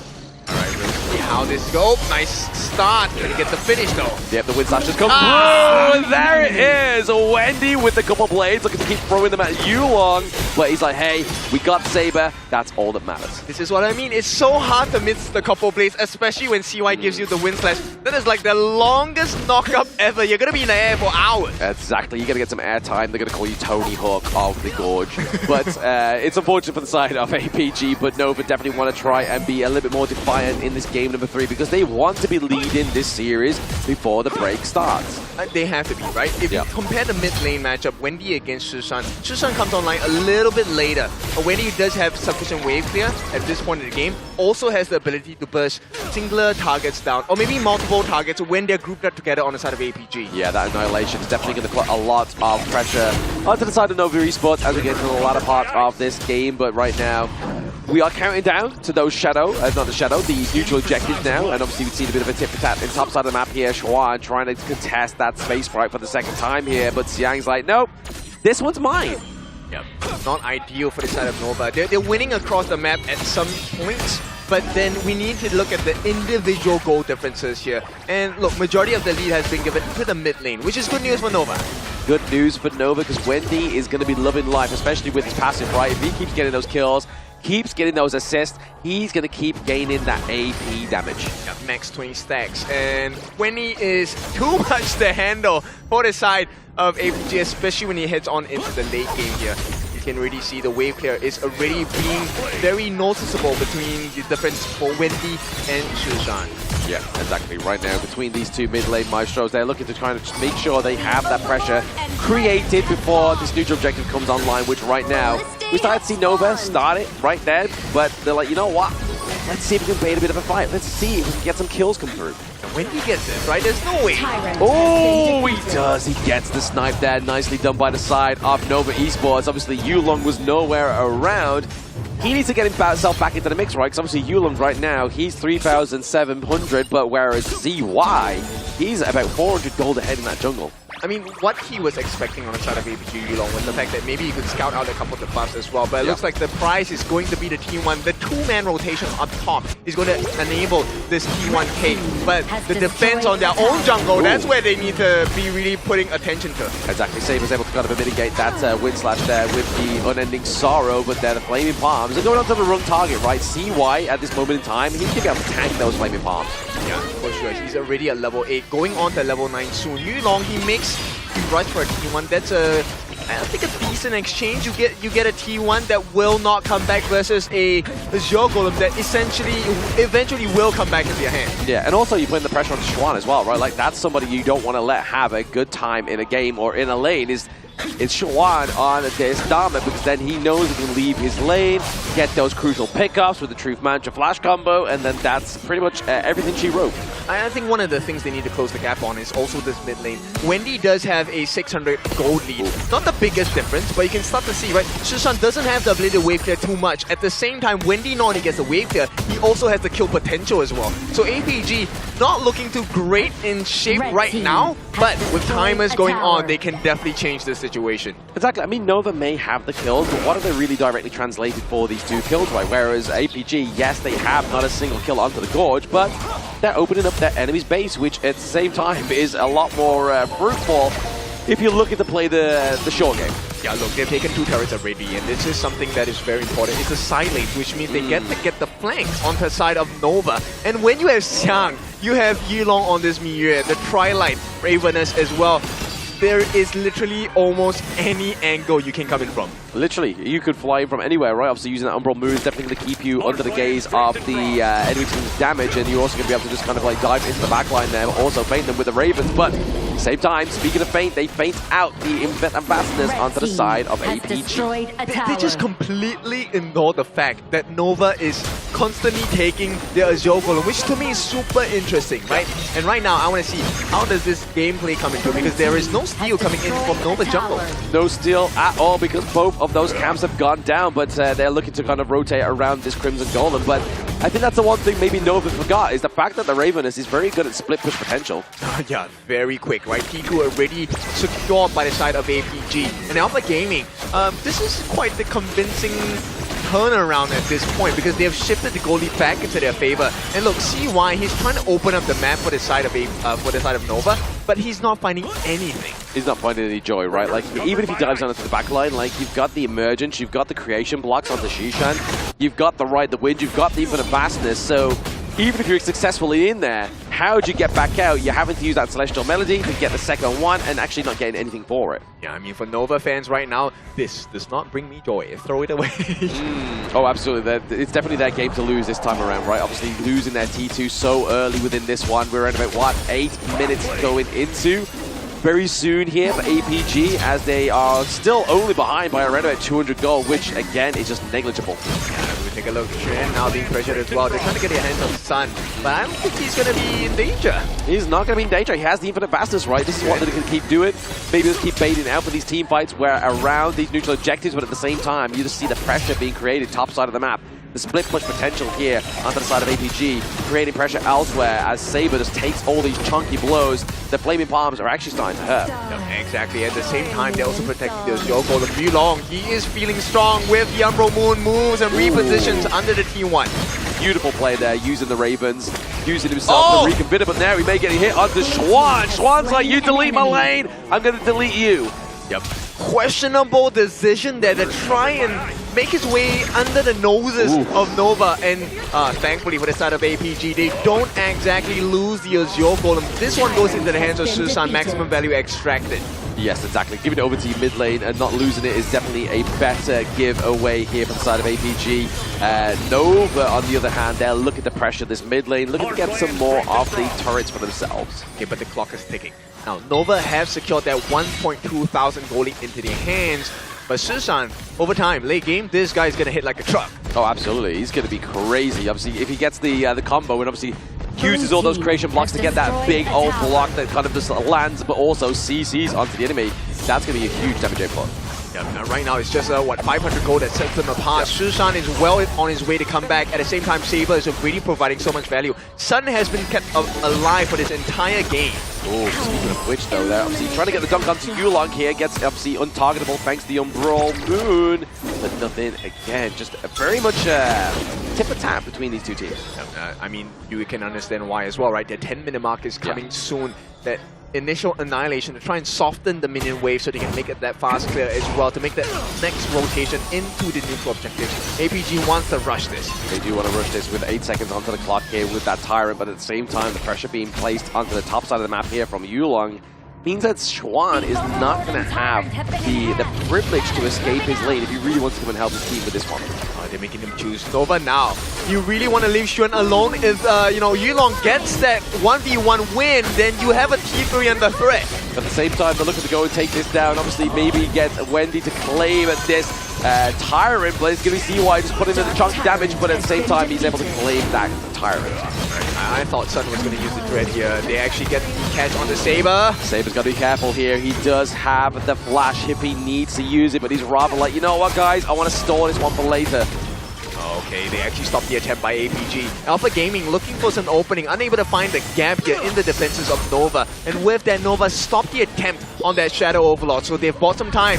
But the T2 at the bottom doesn't share the same fate. It doesn't, exactly. I mean, just APG doing the same thing as they've been doing since minute 1, right? Just getting the push into the bot side and side on the map here, just to put that pressure onto Nova Esports. Yes, they have around about the 1.3k gold speed, but what's gold if you're not taking team fights, if you are losing turrets? But now we could be losing Saber here. He still has the flash, but he's using the ending sorrow to keep himself alive. Exactly, and then take a look at the way that APG are playing this game. So what if you get the Tyrant buff? We're just not going to fight you. And you want to come and reset the Shadow Overlord? That's fine, we can play that game as well. We're taking turrets for free, guys. Turrets are being taken for free here. At the same time, Yulong's just maybe trying to keep alive that Crimson Golem, was able to do so as well. So nicely done by the side of APG, not trying to give away any extra little bit of damage, especially with Nova with that Shadow Tyrant. Right, this is going to be a long-drawn battle. They get that catch onto the side of Sun, but Sun is already back to safety. They might have sacrificed the T1 in the mid though. Yes, using the Sprite lane, they're going to be able to open that T1 into the mid lane. Yulong here is able to feint at the switch.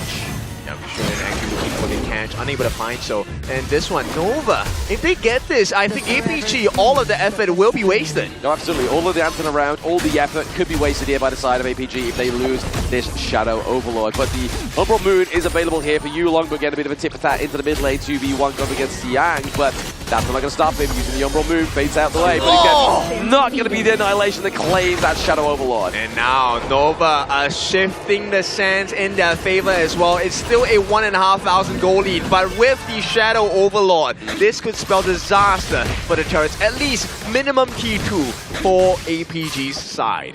Yes, APG are going to be losing their monopoly in this game number 3. They definitely had the advantage early on, but now Muji is a undrivable, unstoppable force into these T3s. Right, we'll take a look at what's happening here. APG going to make their stance. Whatever value you find here without the Shadow Overlord is big. Yeah, I mean, CY still is holding on to the Shadow Overlord, so even if Yulong goes down there, he's going to just eradicate that wave down to the bot side as he has now done. He was waiting to see if he could just fly under the radar ever so slightly. Yeah, and here comes the real trouble. Shadow Overlord summoned at the bottom. Nova, they don't want to relent. They want to take value here, and the T3s are still under pressure on all 3 lanes. Yep, look at the pressure, all 3 lanes. It's going to be Nova Esports. Muji building the Daybreaker here as well. Means a lot more damage, but oh my goodness, Siang doesn't want to take too many of those. Couple blades to the face now, as well as those flaming palms. They are not in range and not being able to use a driving wedge onto the side of Nova Esports. Right now the middle door is open. Shadow Overlord is going to be flying down onto the bottom. 5 members strong Nova looking for an opening. All about Wendy landing those blades. Yes, looking to create some space here, but it's going to be the dive into the back line. It's going to be Siang as well, as Yulong soaking a lot of that damage, but takedown onto the Vanguard into the bot side of the map is going to be a huge saving grace here for the side of APG, but they lost that T3 into the mid. They're looking to lose this one into the top side of the map as well. And I mean, they are both damaged in these side lanes. But Schwan here looking for the catch. The emergence coming through to save Yulong. Yep, the save comes in, but oh, hang on, CY? CY is saying bye-bye. The tank of the side of Nova gets strucken down here. Could this be the turnaround into the mid lane? Oh, nice catch! We're used to see it, but Schwan picks up the catch here onto Yulong. Looking for the emergence, trying to put more pressure onto the back line here. Waypit looking pretty low onto his Dolia. This is more damage limitation for the side of APG, right? They do get the T1 in the mid, but still, if you take a look at the situation, once the dust has settled, Nova have inflicted. Oh, Muji claiming, as well as Waypit. That's a 2-for-1. Yeah, APG, good job in making the recovery. They need to make sure they get this Tyrant though. Yes, Yulong is down, but they do have the potential to do it if they can keep Wendy at bay. Yeah, Wendy into the mid lane is definitely going to be a sure safety for the side of APG as they get that Shadow Tyrant for themselves here. The second neutral objective onto the Gorge here for the side, and the boys here looking to prove themselves to be bigger than the 3rd seed. Right now, APG, they just need to make sure they have the wave management, right? They cannot allow those sneaky backdoors on the T3s. If not, that's going to be a barren base for the side of APG. Nova, they know this, so they're going to slowly edge towards the center of the map and see what kind of value they can extract from the Alpha Gaming members. Exactly, Nova's strongest lane here into the mid of the map, as well as APG's weakest lane, as they have no real estate, no turrets to run back to. They are looking for a full pressure, maybe just keep that mid-wave pressure off on themselves. Right, we'll see how this is going to be like, because we are nearing the 20-minute mark. Okay, not exactly too near, but there is going to be a potential here. 16 minutes on the clock. And if you take a look at the damage being offered by APG, you can tell it's not actually that, it's not sufficient yet. Yeah, not sufficient, but you have Siang trying to get the rotation from the side here, gets the place of that first skill onto CY, so having foresight for the fastness is going to be APG Sun. He's on the run, he's taking too much damage. No way. Yulong, he cannot be here, he needs to be safe, he needs to buy time. They're rushing it down on the side of Nova as well. Yes, they're able to get the Shadow Overlord here onto the side of Nova Esports. They claim Schwan, but lose the objective. Yep, and this is not ideal. Nova, they don't mind losing one member. As long as they don't take a fight now, I think it should be okay for the side of Nova. Oh, using the untargetable there. Yulong completely mitigates all that damage coming from the side of Nova Esports, but can APG try and pay them back with in kind? You are seeing the top side of the map, the minion waves being drove through as well. At that bot side, can APG really open and claim one of these T3s for themselves? I would think it's a very hard task, but they will try nonetheless. APG, they find an opening on the bottom side, but the stunners come in for the side of Yulong. Meanwhile, they have not been able to touch the T2 in the mid. So once this aggression is over, it is Nova's turn. They can summon the Shadow Overlord and make it difficult. Exactly. Summoning that is going to really put a bit of a blunder here onto the side of APG as they're trying all their efforts to get a minion wave into those T3 territories. Obviously, the Ballisti was able to get there. They've done a bit of damage onto the bot side of the map, but still, ultimately here, the base is secure for Nova. There's no way. APG, now you're caught in a tight spot. Shadow Overlord is going to be flying down on the bottom side. Do they want to delegate Yulong to try and fix this, or do they want to try and take a team fight here?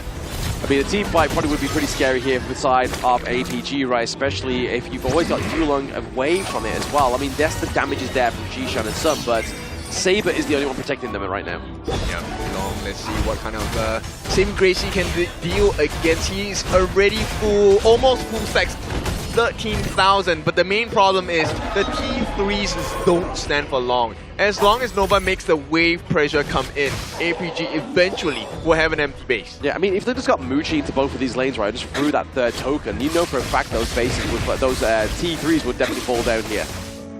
We'll see how that is going to impact the rest of the game now. We're about less than 2 minutes away from a Tempest game. I think the first one we've had in a while. Oh, absolutely. The Tempest Dragon seems to be not on the cards here for these teams. They don't want to play to the Ultimate Battle. They don't want to play to the Tempest Dragon.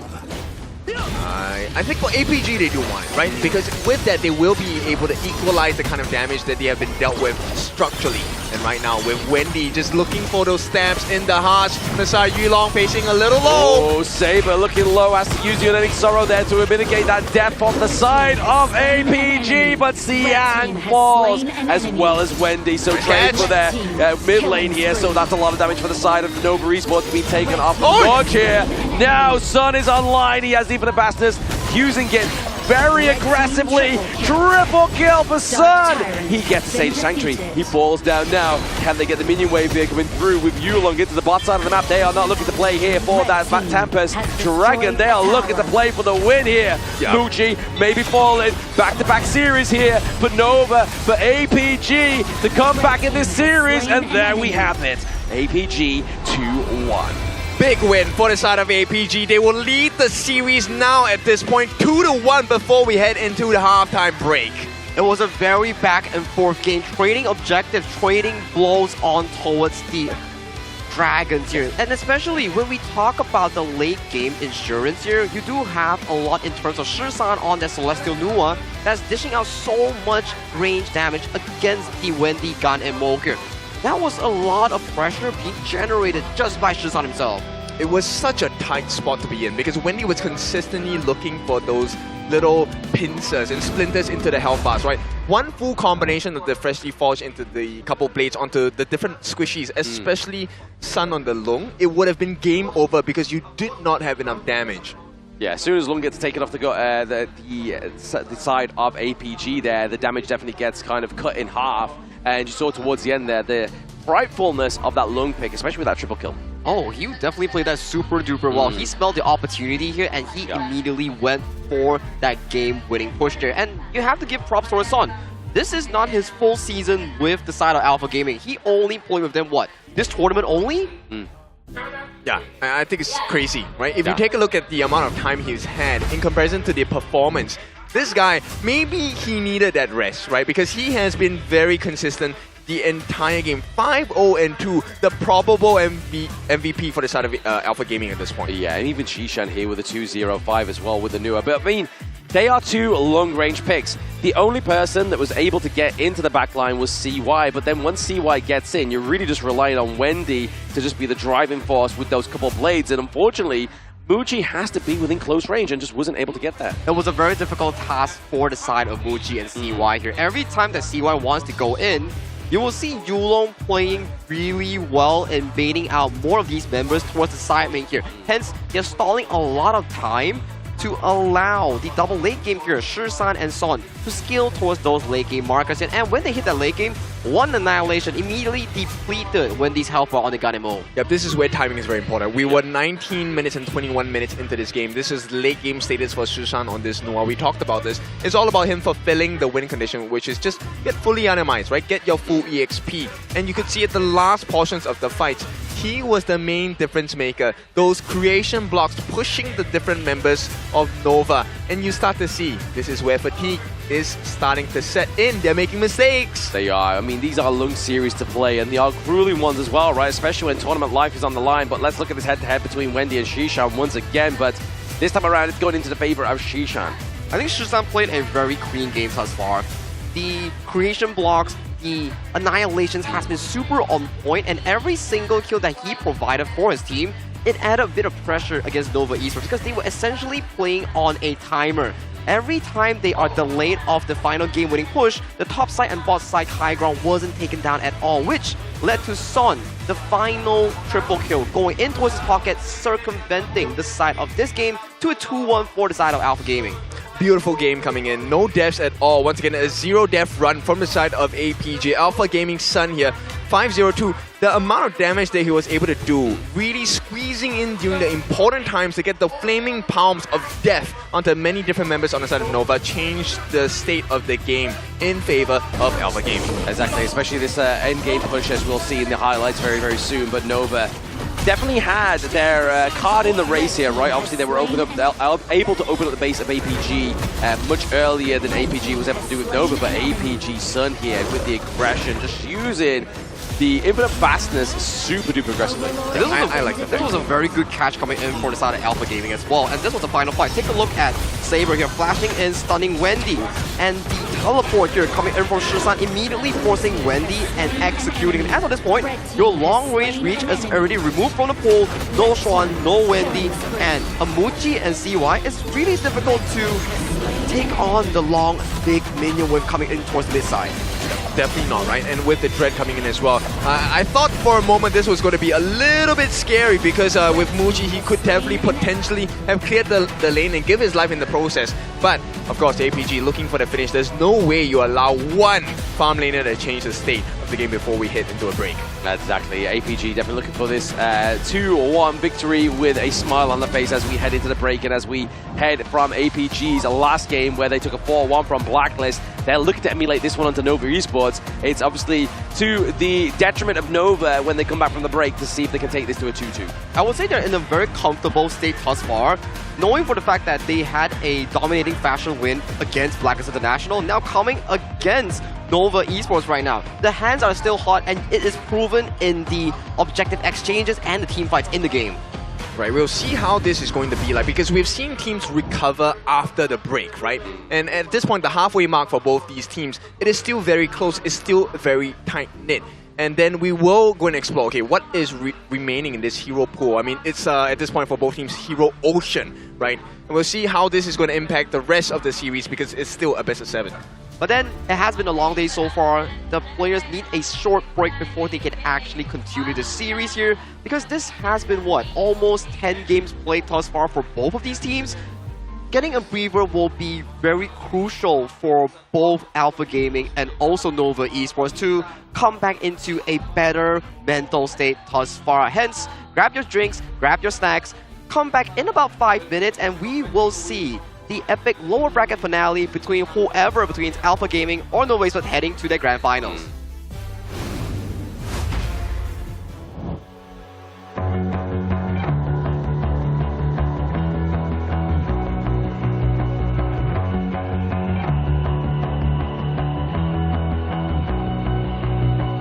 You've walked through the darkest nights. You've heard the crowd, felt the blinding light. You were standing there when your heart comes alive. It's a dream of a hat and it never dies.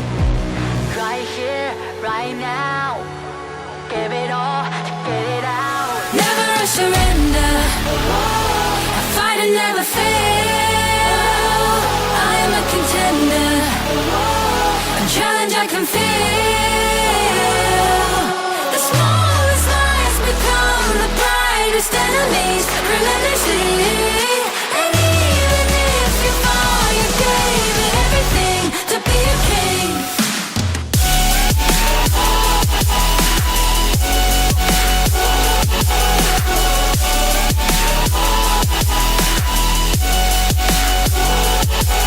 The smallest lies become the brightest enemies, relentlessly. And even if you fall, you gave it everything to be a king.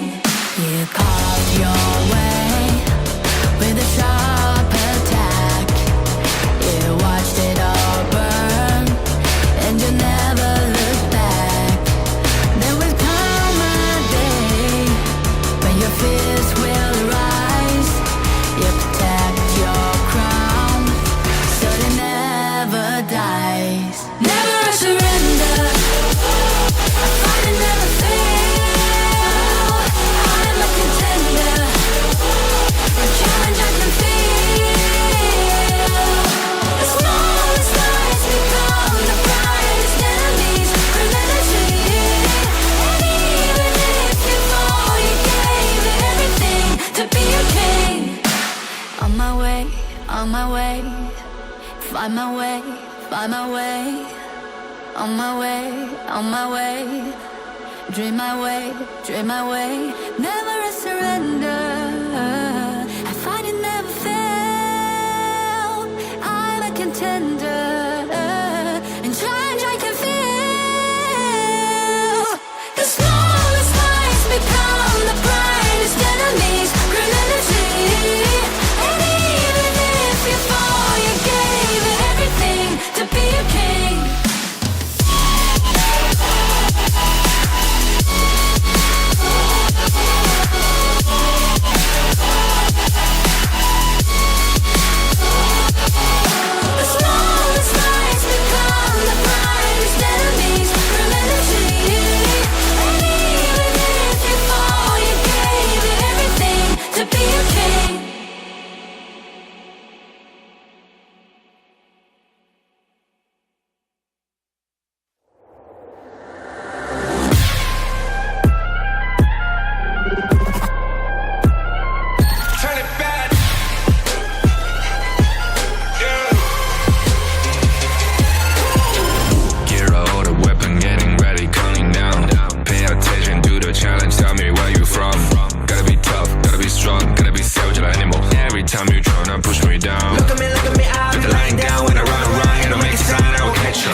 You never hesitate for another moment, but my bone is golden.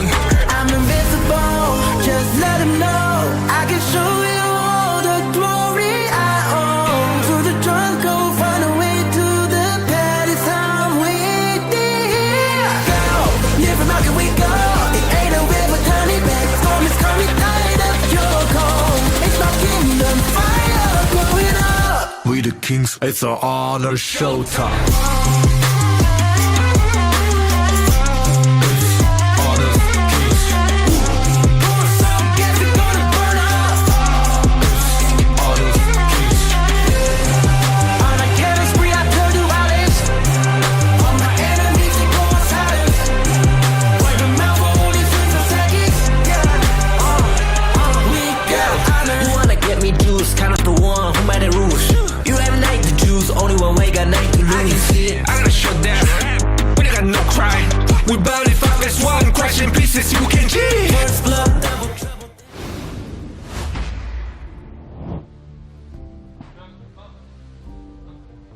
Hello and welcome back to the Honor of Kings International Championship 2025 day number 6 of the knockout stage here. And so far we are halfway through the Nova Esports versus Alpha Gaming series here, with Alpha Gaming currently 2-1 in the lead.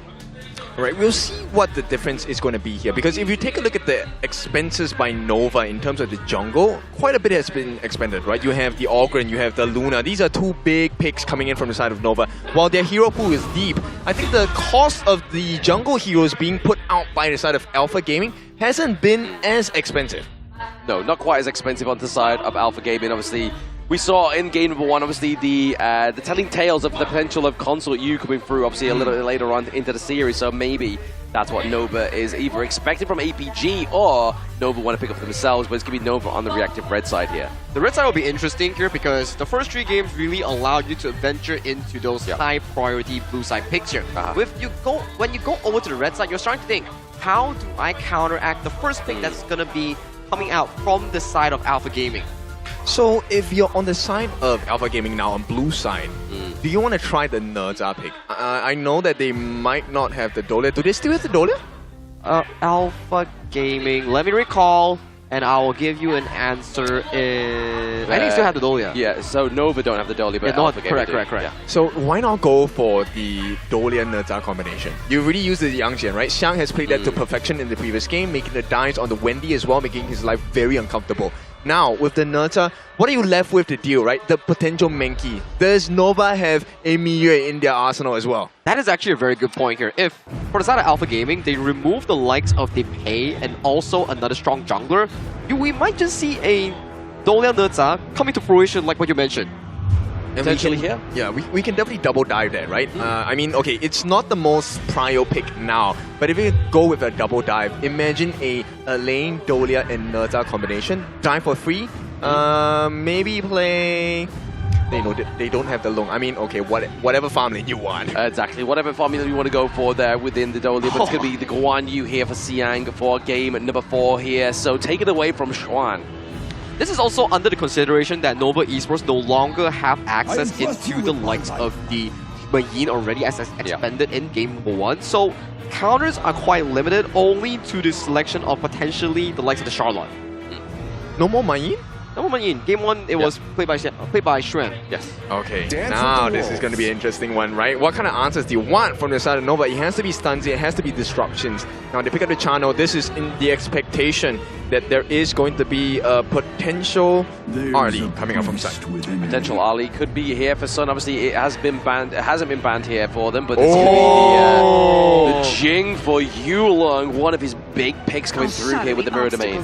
I haven't seen this in so long in the playoffs especially, and when you know Yulong picks the Jing, he wants to punch it to a 3-1. Because we always say, any addition of the Alpha Gaming roster, be it S3, be it until now, your jungler must know how to play Jing, not on a normal level, but on a top tier level. Oh, exactly. And we see the exact counter here. So the Zhang Fei being picked up so far in the later stages of this KIC2025, whenever the Zhang Fei shows up, the Lapu Lapu is the answer, right? As long as the Lapu Lapu is not caught out in the Unbridled Outburst, he can turn that whole situation around. I feel like it's really because of the fact that Lapu Lapu, his engaged timers are faster compared to the Zhang Fei here. If you miss the engage of Lapu Lapu, it's okay. You don't need to wait for the rage bar to stack. You can still use your skill 1 and skill 2 to find those decent engages here. But the difference for Zhang Fei is that once you miss the Unbridled Outburst, it's to go back and do the Walk of Shame and start farming those rage stacks here. But I like the counter-active play here coming in from Nova. The Musashi being logged in, it's a good direct matchup into Yulong's Jing. Right, it feels like Nova has hit a wall here in terms of like the things that they're looking to explore. We have seen potential counters in the same situation, right? The Charlotte coming in for the side of Nova. Miggy did show us with Boom that he can counter that play with the Charlotte. Can Xuan do the same? With all potential here for obviously the side of AP, obviously Nova here. Can they do it here onto Xuan? But right now, obviously getting the ban out of the Ambrosa, the Shadow Plume coming through for them. Obviously great split push potential here once again, but they do still have the potential of the Huan. Having that great setup, using the Mournful Tempo, trying to get the lockdown onto those more initiated heroes here, but then obviously leaving up to Muchi to get the takedown. And they're also saving the final counter pick for the side of Xuan on this clash lane here. With the pull being diminished, I only see an angle of Xuan going for the potential Charlotte here.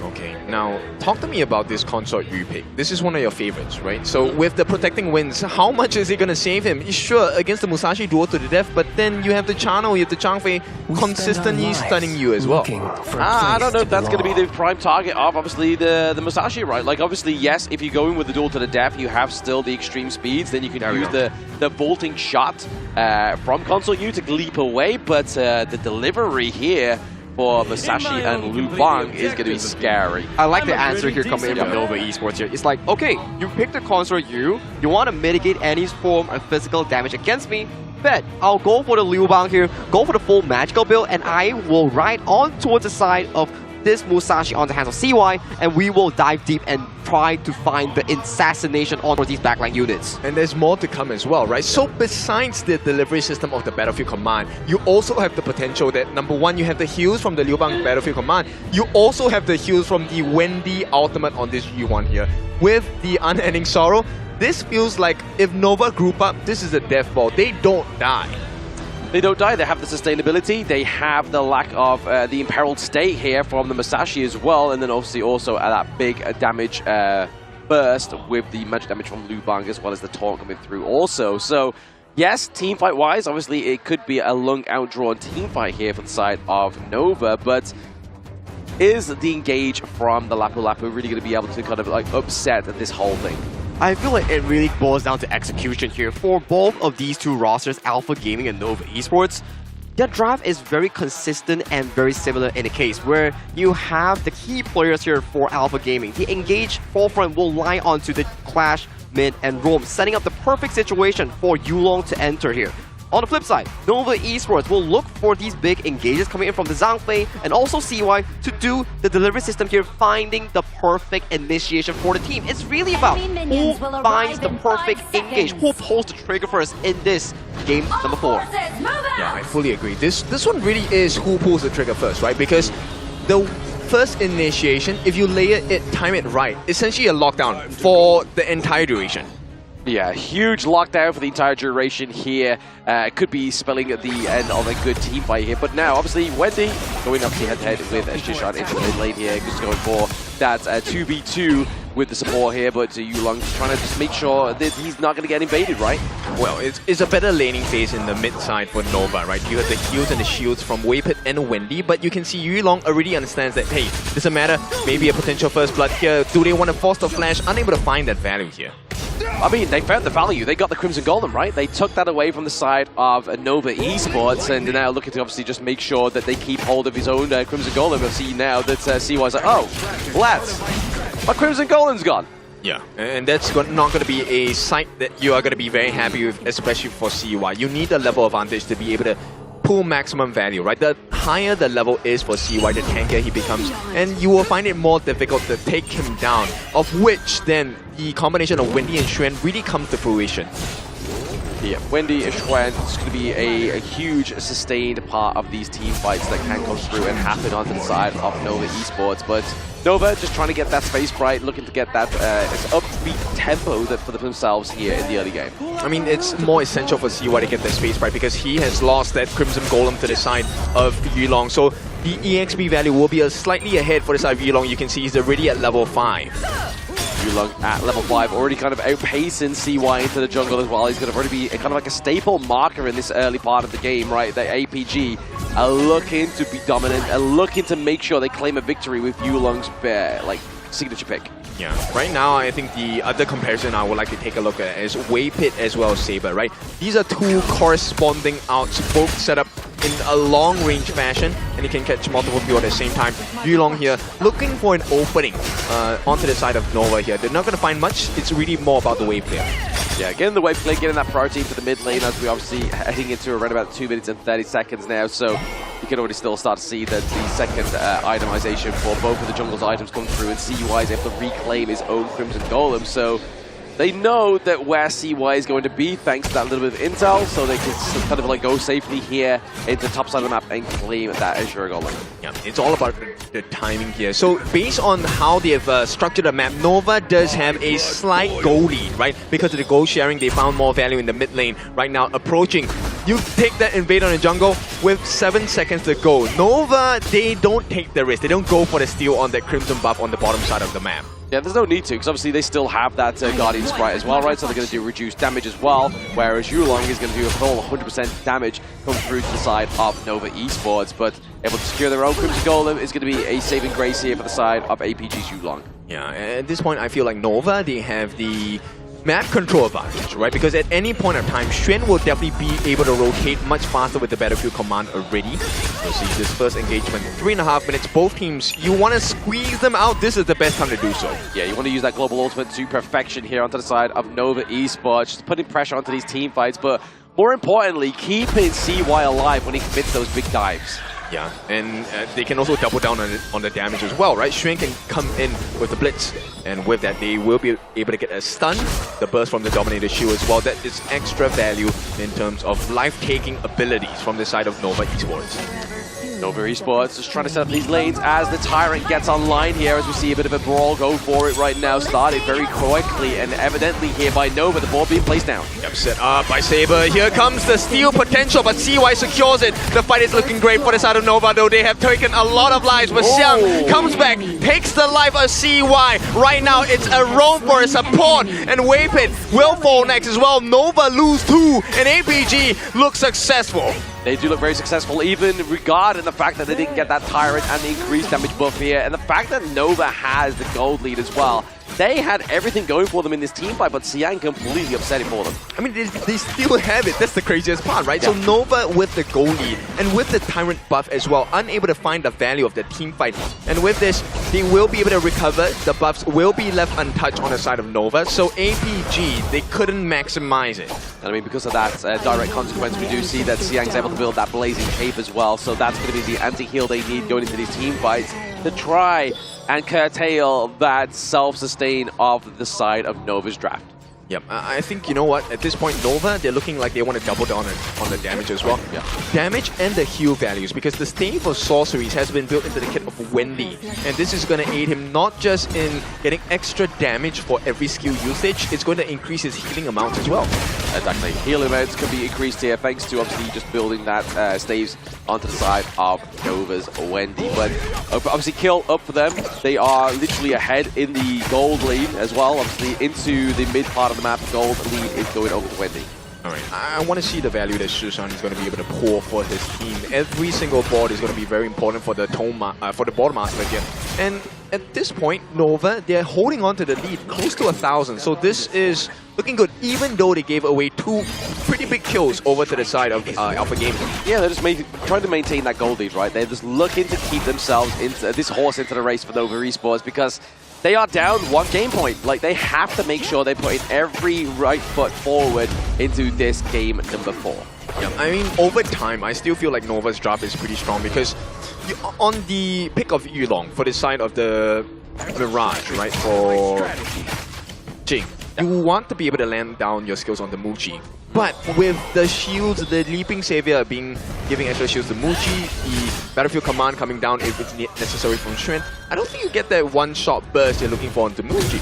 Oh, absolutely not, especially when you get that healing from Wendy, right? And also, obviously, the Battlefield Command from Quan, but it has to be used. Oh no, Shushan, he's falling low as well, has been caught using the passive. He will not survive with the Battlefield Command. Wendy takes the credit for that kill, and right now it's a 4v5. Nova looking for more value across the map. They are. Obviously, Siang was looking for a rotation down there to go and help his buddy Zhishan on this board master, but got taken out. Obviously, not being able to use that flash thanks to that Unbridled Outburst. And this is a big deficit, right? Shushan was safe because he had his passive. Now, he's out of the passive for at least another 150 seconds. That's a long time. Nova can press for more. Yeah, very long time within Honor of Kings here, so looking to keep himself in a great position or maybe just use those boards to zone out these enemy teams.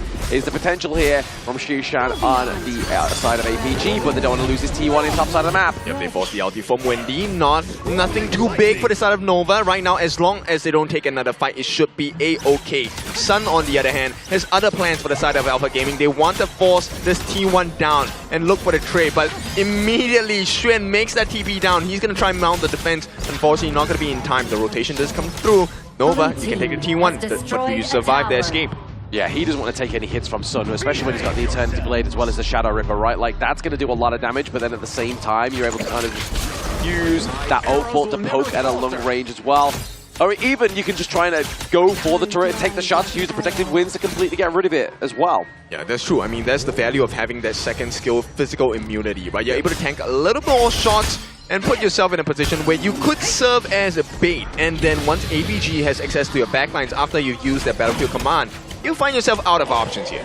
Out of options and out of mind is going to be top side of the map. Muji just trying to clear out the minion wave top side here to make sure they don't lose that second T1. They're going to try and go on the CY at this point. Nothing too big. They did have to commit the Yulong ultimate at this point. So CY now in a better position. Border going to be laid down. They got the stun. Still unable to find it. CY secures the Tyrant for the side of Nova. And right now, they just need to maintain this lead. They still have a goal lead. They have the next buff for 80 seconds. Waypit and Wendy. These are your defensive structures on the side of Nova. Until you take them down, Muji and CY are going to be unstoppable. Absolutely, they're going to be safe here. CY, Muji are just going to be basically hiding behind Wendy and Waypit at this moment in time. Even Xuan as well, right? Like, obviously, that's a lot of defense you have on the side of Nova Esports. Yep, ABG, they look for the response immediately. Zhishan helps to secure this, even without the presence of Yulong, and this is going to be valuable for the side of Alpha Gaming. They have managed to keep this gold gap to less than 1,000 at this point, and Nova, until they get that kill onto the important members like Sun or even Yulong, I don't think this is going to change. No, it's not going to change at all. Obviously, they need to get the right pickoffs here for the side of Nova Esports. Just take the team fights, dismantle the part of APG, which they haven't quite yet found that right momentum or even way into the team fight. I think the biggest thing here is like Xiang hasn't found an opening as well. He does have the frigid chance, which I feel is going to be pretty vital in the team fights, but I think it requires the usage of Waypit's ultimate, the Unbridled Outburst, to really find value here.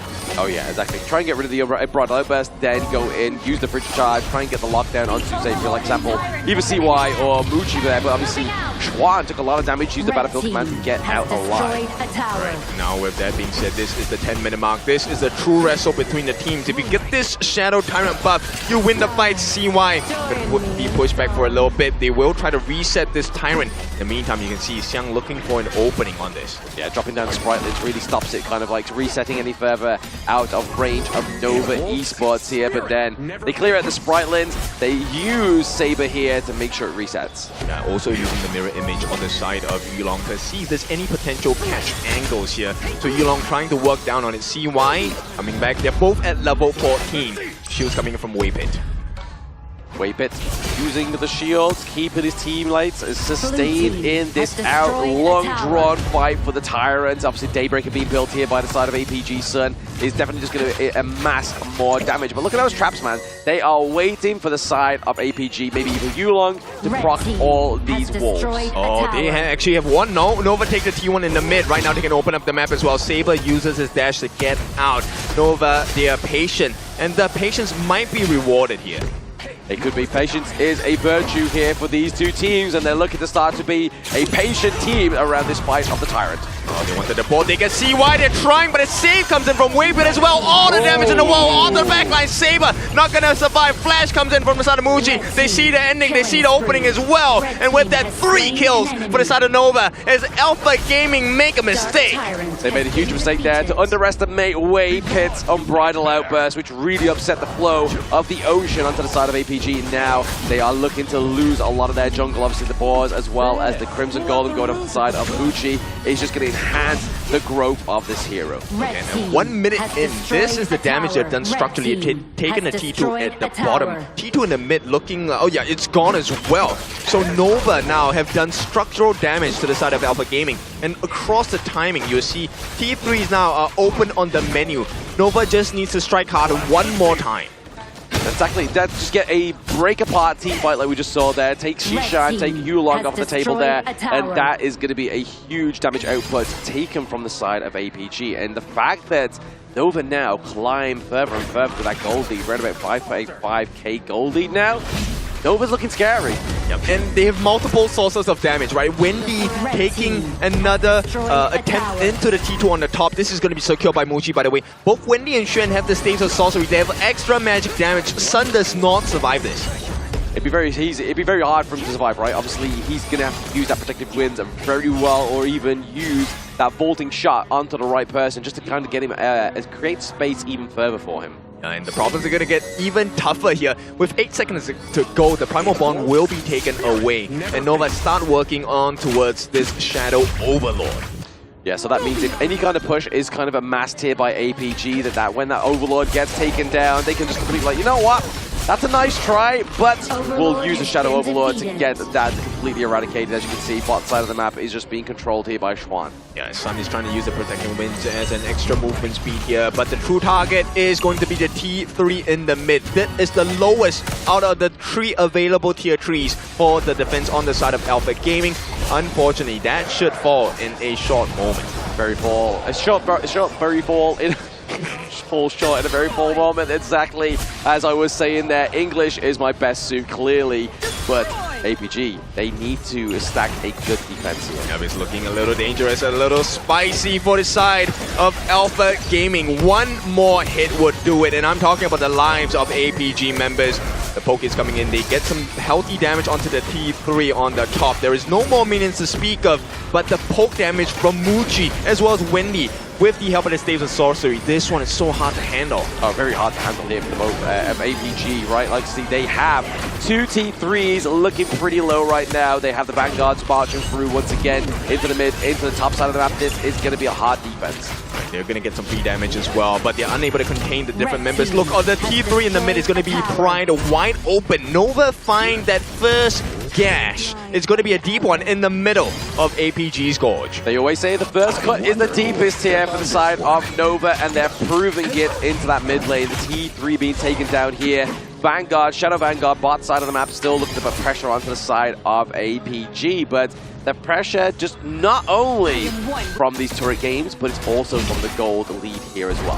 Wavy has been very patient with his Bridal Albers as well. The beast needs to be unleashed at the correct time, and Nova knows this. If they can find an opening, it needs to be a guaranteed takedown onto the members of APG. Shishan does have his passive, but take a look at the wraparound potential here. They're trying to hide Xiang, but Xiang unable to find an opening just yet. Just yet into the backline, round about that Azure Golem as well. Maybe look for a big crucial fight, but at the same time, they have the minion waves into the mid lane crashing in, right? They have the enhanced minions. Like, what's the playstyle here? The Unbridled Embers connects. Yep, they set it up onto Saber, but Xiang is wrapping around there. They caught the catch onto Muji. No, they don't. And this is going to be danger for the side of Nova. They have Prior over the Shadow Tyrant, and this is going to be 90 seconds of fighting prowess. Xuan has been making work at the top side of the map as well. APG caught out, CY makes a dive. The heals come through, and the kills might not, but they chase down CY as well, finishing the job here. A start, a great start. CY might have to give his life. No, it is going to be a trade. CY for 2 Yulong balls as well. When he comes in with the heals, with the catch, and Nova, they have found an opening. It's going to be game number 4 going into the hands of Nova. Yes, a beautiful finish there for Nova Esports. Wendy coming in with that flank there, getting a double CC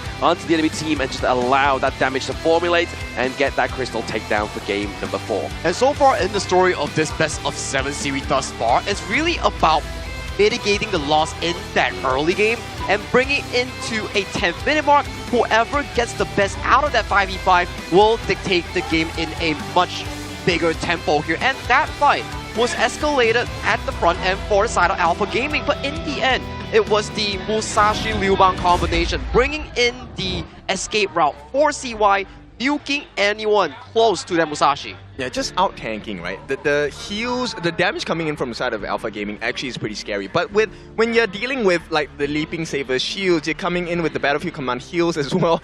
How do you deal with it? And Musashi by nature is already pretty tanky in the late game.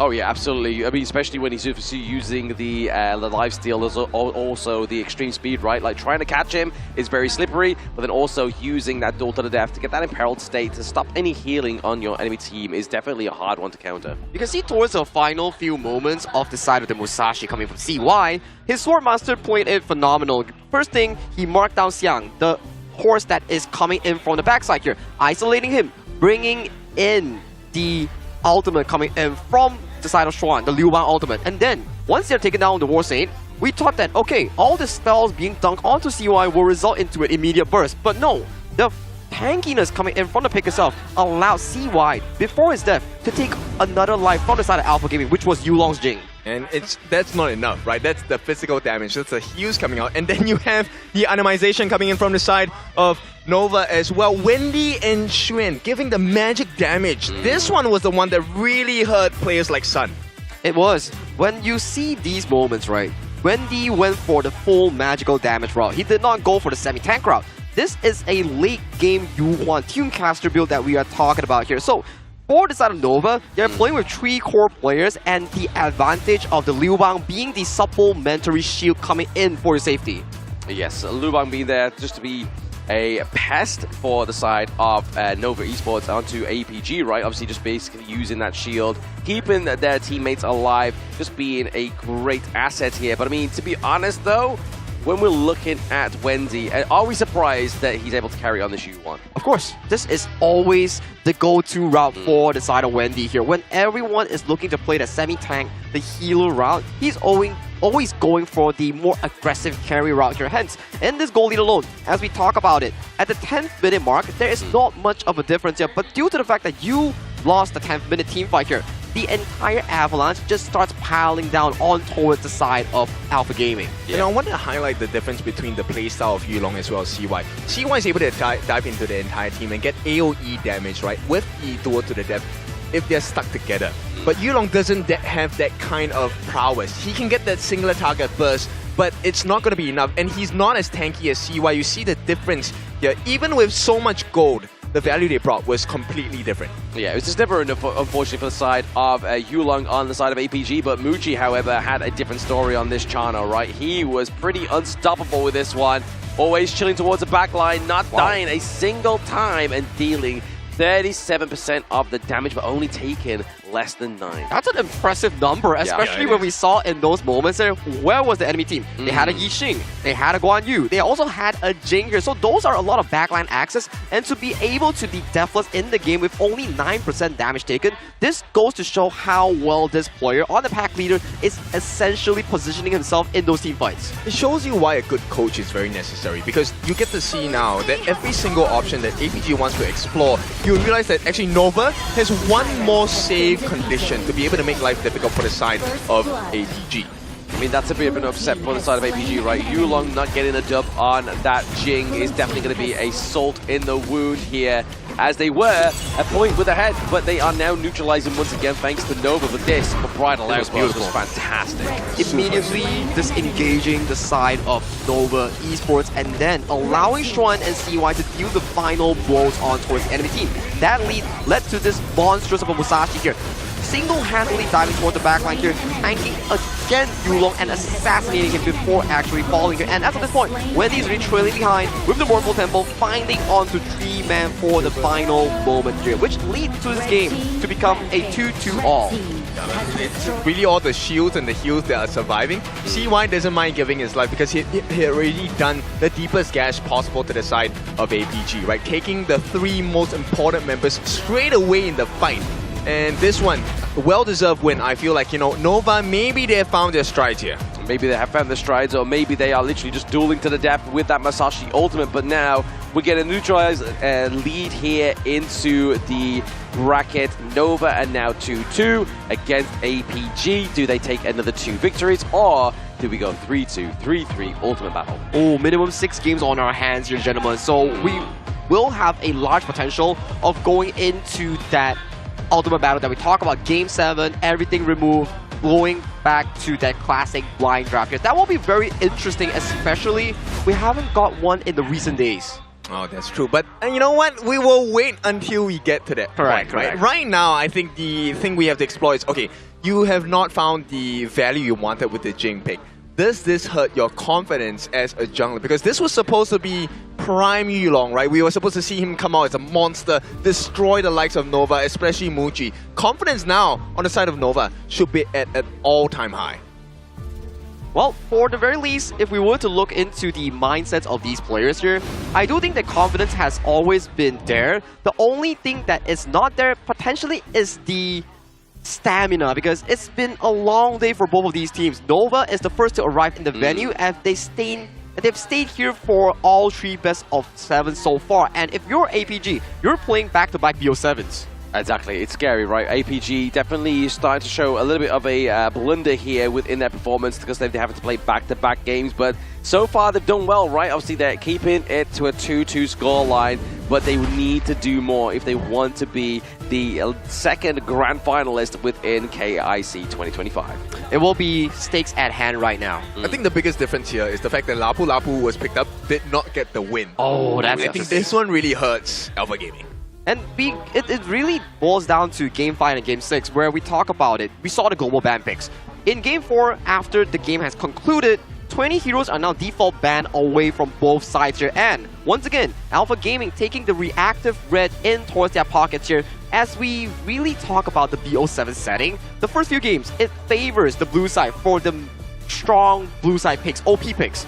When it goes towards the red side, it's when you go into the Game 4, Game 5, Game 6, where the red side, it's an easier side to formulate a better draft. And this is where it comes to a situation where, look, the difficulty is going to increase, and you have to start looking past the old mistakes, right? If you keep hanging on for Nova and APG about, hey, you know what, we didn't make the full use of this particular pick in the previous games, you're going to be caught in the past. Right now, you want to aim for the future. I think they need to look at what is the next best step to kind of hurt the confidence, but also to be able to dominate the competition. I mean, to be honest though, Nova has obviously now brought this to a 2-2 score, so I feel like their confidence hasn't been shaken yet. If anything, it's kind of just like burnt it bright here for the side of Nova Esports. And now, obviously, getting into this game number 5, are we going to be seeing a little bit more back to basics? Are we going to be seeing a potential Orgrim pickup come through here as well? Because it is getting to that part of the series. I think Alpha Gaming definitely has what it takes to pick up the Orgrim here, because Nova Esports, they have expanded that back in game number 1, and now both sides will go back to the bread and butter bands here. For the side of Nova Esports, potentially think of removing the Luna and also the Arlie here. These two picks can never go over to the hands of APG, because those two players, Son and Yulong, they are experts on that pick. Now, for the side of Alpha Gaming, same thing. Mai Shenui doesn't come out at all. Straight away, as you spoke of it, the Fire Ninja is not going to be allowed into the Gorge for this game for the side of Nova. And APG, we will see what kind of difficulty they'll put across. Being on the red side, the counter pick side, Nova, like you said, will not allow the Arlie. This is one of the specialties of Sun. We've seen him perform on this hero even from 2024. Now my question is, do you let go of the Guan Yu or do you let go of the Pei here? This is an interesting factor, because if you let go of the Pei, there is still the corner matchup of the Orgrim here, but they do decide to let go of Xuan's Guan Yu in this game 5.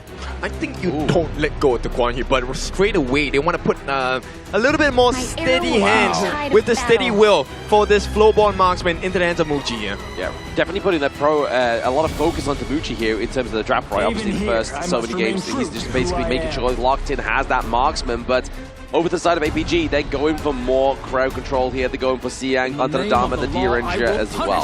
This is a very comfortable 1-2 coming in from Alpha Gaming. You have strong laning coming in for the side of DRJ, and you have a consistent setup coming in from Siang's Dharma here. It goes back to the same thing. Whichever Clash lane gets the better flank, whichever Clash lane gets the better opening, wins the game for their team. And you know, if that situation does not present itself, then it becomes more of the clash lane is, okay, I'm going to stop you from reaching the point where you need to be. And that is going to be sufficient enough, because the rest of my team, we're going to win the 4v4. Yeah, the Motsu pick coming through here is definitely going to be able to stop that one. Oh, there we go. Uh-oh, Athena, the Sacred Warrior, coming through again today. This is going to be an interesting one, because so far, in today, Athena Rome has yet to find a singular win in the BO7 setting here. So I'm interested to see how Alpha Gaming decides to pull this off. As we know, the introduction of the potential counter of the Athena Rome there is a few prerequisites. Yes. Number 1, your roam needs to be able to bring spine. Number 2, your mid lane should be a utility mage. Oh no, okay, technically the Motsu can go into the mid, but you really want the Peacekeeper in the mid here? Probably not, no. I mean, you're definitely losing a lot of utility, or even potentially a lot of a carry potential, right? Obviously, we are seeing the ban out of the Newer as well as the Mai Shenui, so...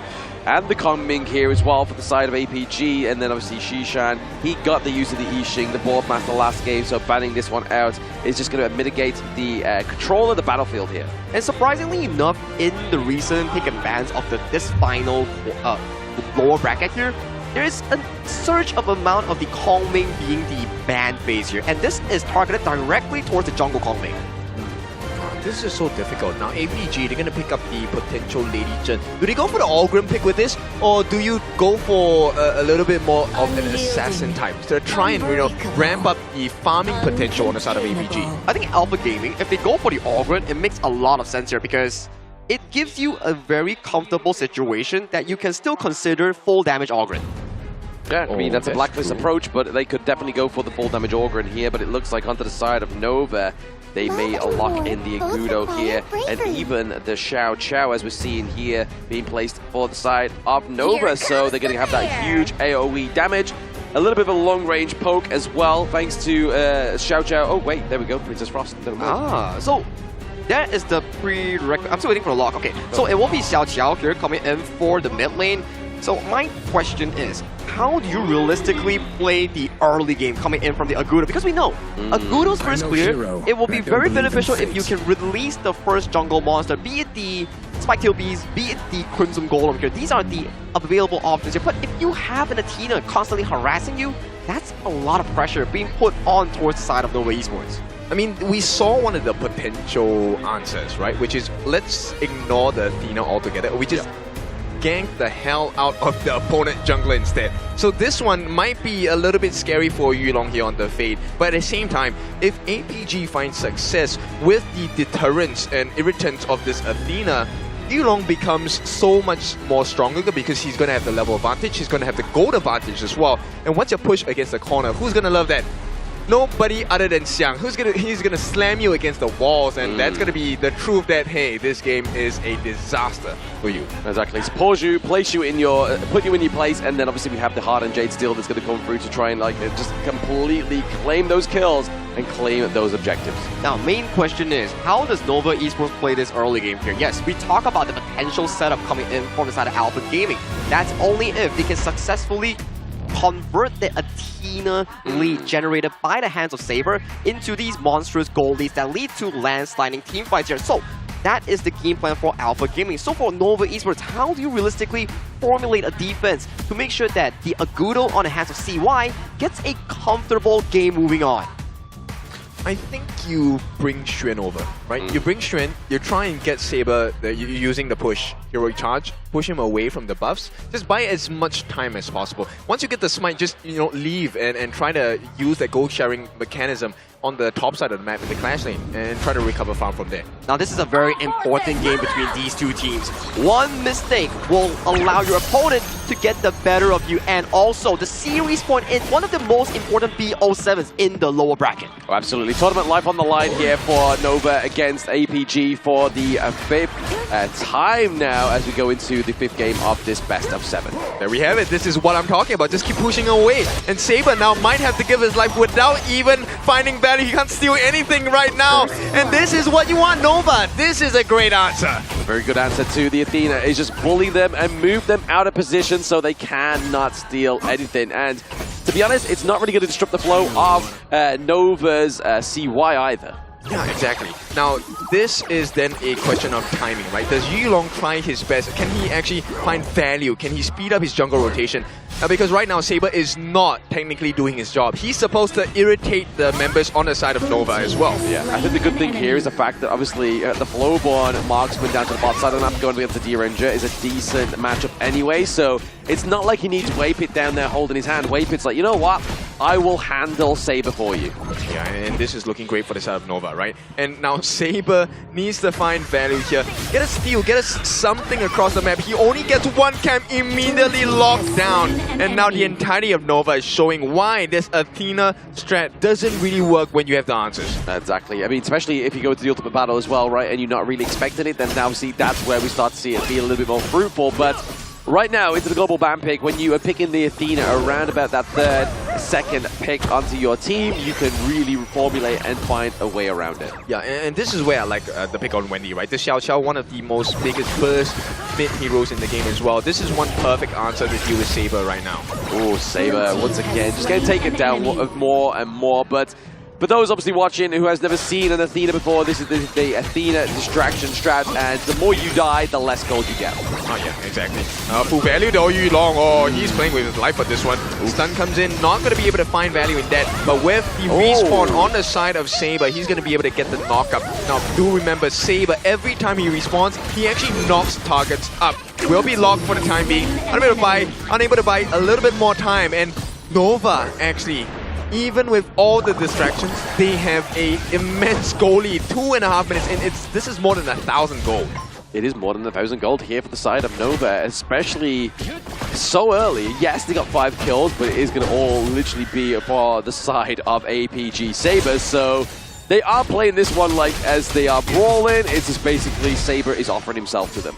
Yeah, exactly. And right now, I mean, the silver lining for the side of Alpha Gaming is Yulong is level 7. Once again, they can take the life of Saber, right? They don't really have to care about this at this point anymore. APG, now it's really about what other things can you do across the map? Because Saber is giving you that information already. He won't be able to do much aside from taking maybe 1 or 2 camps every few minutes. Which isn't going to be as kind of like demonstrable as he hopes it's going to be, right? It's not going to disrupt the flow of CY on the Segudo. Very fast clearing jungle in the early game, but Wendy getting a kill onto Shishan.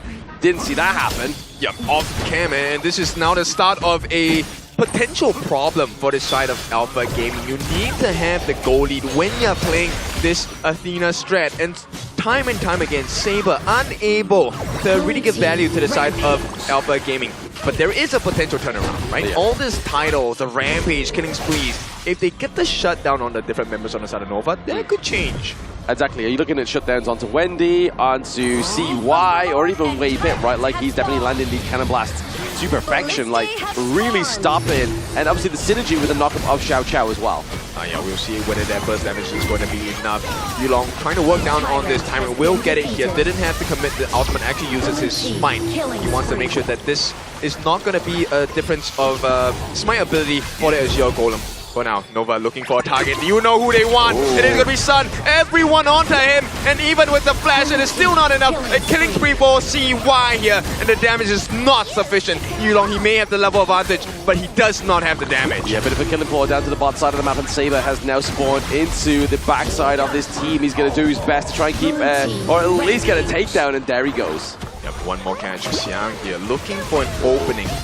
And they get the finish if he gets the call. It's going to be huge, wow. And they get it. Combination unlocked here. Do they get the kill? They get one in the form of CY. They get Wei Pit as well. But the response is immediate. Xiang going to be taken down from the likes of APG. And is that the maximum value you can extract? Because the goal lead has not shifted at all. Not shifted one single bit, but obviously they are going to get the takedown of CY, which means that you know for a fact that the enemy's buffs or camps, they're going to be a little bit free ride.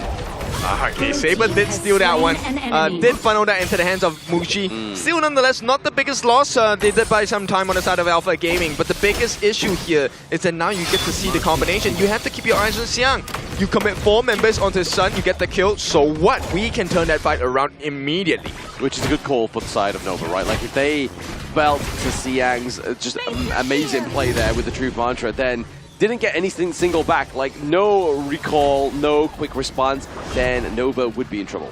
Yeah, and the timing of which Nova chose to take that fight has been great, because you don't maximize the value of the Rampage. The gold difference, it's really minuscule. They have just cut it down by what, 400 gold at this point. Yes, exactly. Just trying to like make Sun, he's gonna try, gets picked off again. Shen looking for the opening. Sun, he is caught in no man's land. CY finishes the job. T1 is the reward as well, and Nova are looking strong. Yeah, very strong Nova here, taking that T1 down to the bottom side of the map, but you are seeing a bit of a quick response here from APG Xiang. Getting that T1 top side, but do they have a farm lane left after this at all? I don't think they care. Look at the damage on the T2 as well. Nova is just making plays after plays. Alpha Gaming, they are the ones trying to catch up even with the Athena roll. They are trying to catch up. I mean, they should be the ones that's kind of like, hey, Nova, let's slow you down. Let us be ahead in terms of that gold. And right now, Nova's like, yeah, all right then, let's see what you can do. And unfortunately, it's just not coming into fruition. Yeah, I mean, they are looking for the wheel clamp here, right? But it's them who have their legs clamped on the side of Alpha Gaming. This is not ideal for them. CY, he has not been troubled at all. So far, the only time, I mean, it's been, what, a singular buff stolen by the side of Saber, and even then, it was funneled back into the hands of Muji. Exactly, putting it into the marksman, probably not something you should be proud of here, especially when it's going to be the Flowborn marksman. As you can see, Muji building the Doomsday already as well, looking very frightful with the itemization already. Yep, this is not ideal. I mean, okay, Saber, did he actually get that? He did, right? So he went into the hands of Wendy with that one. But Muji, this is the real problem for the side of Alpha Gaming, right? Muji, late game, he's going to be able to shred the members like Xiang and Saber really quickly.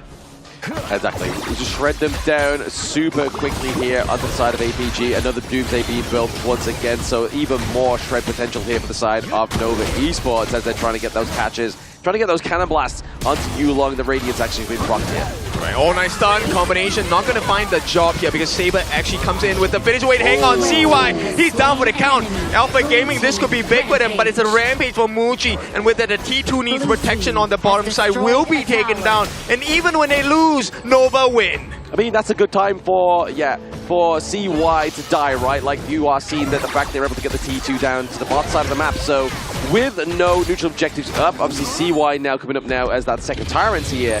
Definitely a prime moment for him to die, if any.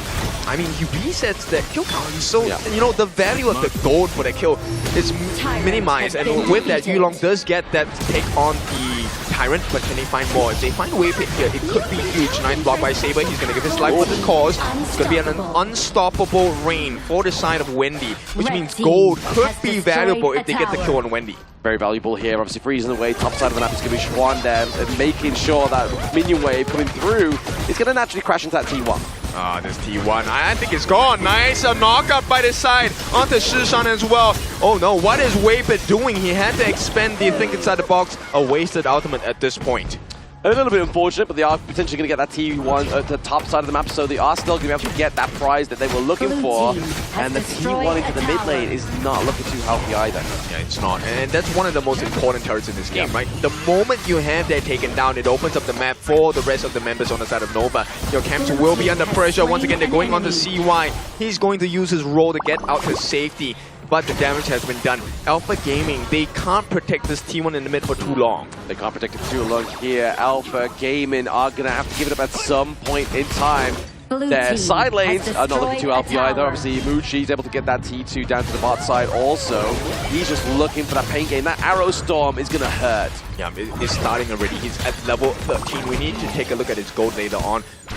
Let me just actually take a look at that. He's at 7,000 gold already, halfway there. He's halfway there. He has the Shadow Ripper and looking to build into the Daybreaker as well. So that's going to be a lot of damage coming online very soon for the side of Nova Esports. But now they're looking to contest this Shadow Tyrant. 10 minutes in, this is where Nova wants to get the finishing blow. Nice stuns onto Saber as well. This is where Xuan has shined so many times, but on the sidelines, Xiang as well looking for the opening. They're going in. Can they find the angle? Xiang will be knocked back. They have him under control. Nice stun. It's going to be Saber giving his life, but Wendy has fallen. CY as well, and here comes the finishing blow. All they have to do is to finish the job. Waypit unable to land the stuns, unfortunately for him. And with a nice movement, they will not be able to find the kill, but the T1 is for the taking, and Alpha Gaming win big. Yes, a big opening here into the mid lane, not even getting that Shadow Tyrant. They was just like, you know what, let's commit to this fit. Let's commit to the fight. Let's get the takedown of Nova Esports, and that's exactly what they did here. Yeah, 10 minutes. This is such an important timer for both teams. Alpha Gaming did not win, did not take the Shadow Tyrant, but right now they secure it. And look at the structural damage they have done. T2s across the board, except for the one at the top, has been taken down. Saber looking for the steal on the Crimson Golem as well, will be successful. Alpha Gaming, they win big. 3,000 now in lead for the goal. This was definitely a quick turnaround. I mean, you could have blinked and for a moment's notice you thought that Nova was in for a clear win, but then APG was like, no, let us get that big play, let's get that fight, and we will take that victory. But you start to see the value of Muji as well. Look, he's melting Saber quite quickly with the arrow shower. And with that, Alpha Gaming, they need to be very careful about their positioning. So far, I think the biggest difference is that nobody has kept their eyes on Xiang. And I feel like this is costing Nova quite a bit. Oh yeah, they've completely forgotten that they have a Dharma in this mix of the fight up on the side of APG, right? Like, they are not expecting any kind of truth mantra, any enlightened mantras coming through. And then all of a sudden, just like a supernova, it explodes and implodes, and then Nova gets taken down with that sort of like 3-1 trade, which is not something they can really afford at this point in the game. Yeah, because Yulong ultimate, once he's in range, it's actually an AoE ultimate, right? So the number of marks he lands, that's essentially guaranteed kills if APG finds the damage in that moment. Waypit, he did manage to find a couple of knockbacks on the Xiang, but that was clearly not enough. Definitely not enough here, but obviously we have the minion wave charging through top side of the map here. Waypit gonna have to use those cannon blasts to stop them in their place. Sun knows too well not to use that cleanse. he is clear. He has been caught, what, 3 times in this game, each one more punishing than the previous one. So Sun, I think he has learned his lesson. Right now, they want to secure the Shadow Overlord. If APG gets this, it could bear the deep fangs that will cut into the T3s on the side of Nova's base. Yes, the hunger pains start to set in here for the side of Nova. They are looking hungry for that gold lead once again, but unfortunately, it's slipping away by around about a 2.7k gold lead. Yeah, a healthy one, but we need to look at where this lead is going into. The scary part, it is all into the hands of Yulong here. He has a 3,000 goal lead against the likes of CY. And with that, it means he can get the insta-kill onto the members of Nova easily. And the fact that he's built the Demon's Bane as well, right? Like, they know that the trouble is coming from Wendy, is coming from Wave Pit as well, in terms of those Cannon Blasts, because they can hit if you're a squishy hero, like the Featherfoot Fade. Yeah, and right now, I also want to place my eyes on Shushan. I feel like he has been getting immense value from this freeze states. Yes, the freeze states have been huge here with the Destructive Deluge. Definitely using its protection here, just kind of zoning out and making sure the minion waves don't pass that point of that T3. Yeah, right now they're just trying to bait out the common spells as well as the items coming in from the side of Nova. One more hit, it needs to be a perfect one, an uppercut into the faces of Nova.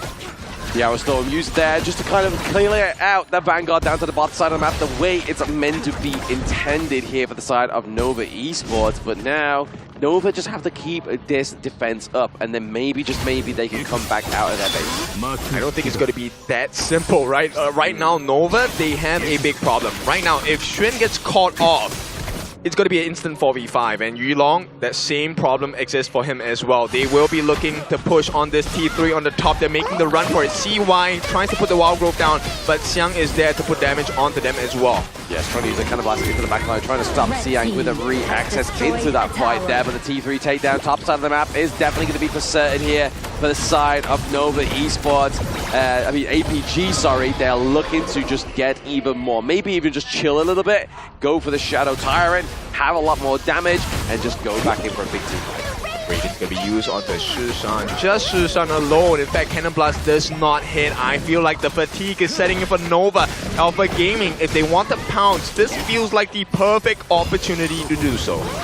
It would be. There it is. Wave Pit, Saber, trying to dive in with the Sacred Warrior there, trying to set up the whole motion. Yeah, they're all baiting, but here comes Xuan. He's looking for the catch. Can he find him? Oh no, he's being stopped. And right now, even with all that value, he has been caught as well. Xuan, the first one to fall. All the damage in the world will be available for APG. They didn't take a loss at all, and this is a guaranteed Shadow Tyrant. It is a guaranteed Shadow Tyrant, especially with that minion wave crashing through top side of the map as well. They know for a fact they cannot take that fight. And if they did take the fight, that minion wave would be heading to their crystal. I mean, the amount of stops they have, the disruptions, this is so difficult for Xuan. He can't find anything. Nothing at all. He can't find a single crumb from the side of APG, and that's scary, especially when Nova was in such a position of power. Yeah, and late game, this is where Saber's going to have a lot of value as well. He, with his anti-CC movement skills, is going to be able to cause quite a bit of a headache for the side of Nova. 2 more lanes to break through. It's only looking very inevitable here for the side of APG as they're approaching the bot side of the map here as well. Using that Arrow Storm, just trying to clear them out, yet with a Destructive Deluge. Oh, but the damage on the T3, the bottom side is going to be taken down. There is no response from the side of Nova. Just pokes and prods. They cannot finish off any member on the side of APG.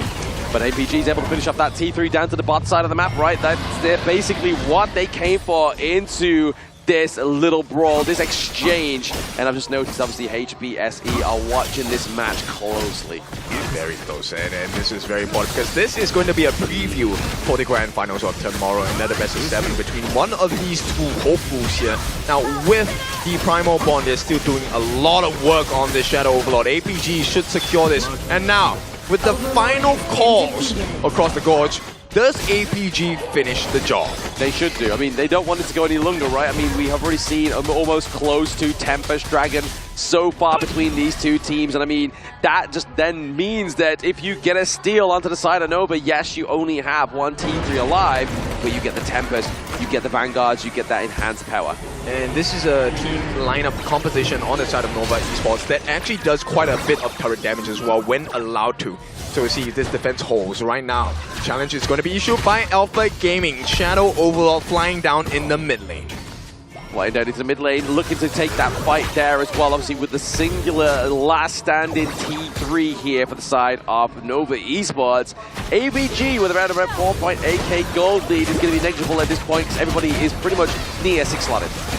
Arrow Storm is going to be able to stop them for the time being. Xiang looking for an opening. Jump in by Saber. He wants to set the team fight up, pushing them back. He gives his life. That's great. Now it's going to be an empty base for the side of Nova. They have dealt with the Shadow Vanguard to the best of their abilities. And with that, APG say no more risks. We will give you your time and space. We'll back off first. Yeah, the fact is that they got that T3 right.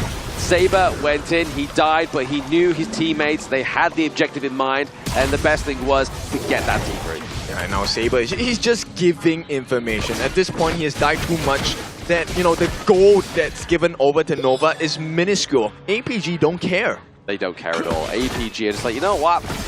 Keep getting these little bits of gold. Try and take this gold lead from us. It's not going to happen. They're just going to kind of amass all their buffs into their utility and try and go for a big team fight. Alright, they can't even catch Yulong here with the dashes. He's going to be able to get stunned off. But for now, APG, they have the Crimson buff in the hands of Sun, in the hands of Yulong. This is looking perfect so far for Alpha. Yeah, if you want to give Crimson Bus over to anybody onto the side of APG, it's definitely wanted to be going over to Sun and Yulong just for that extra tiny bit of damage before this next Tyrant comes onto the Gorge in around about a 10 seconds time. And do Nova try and contest this one?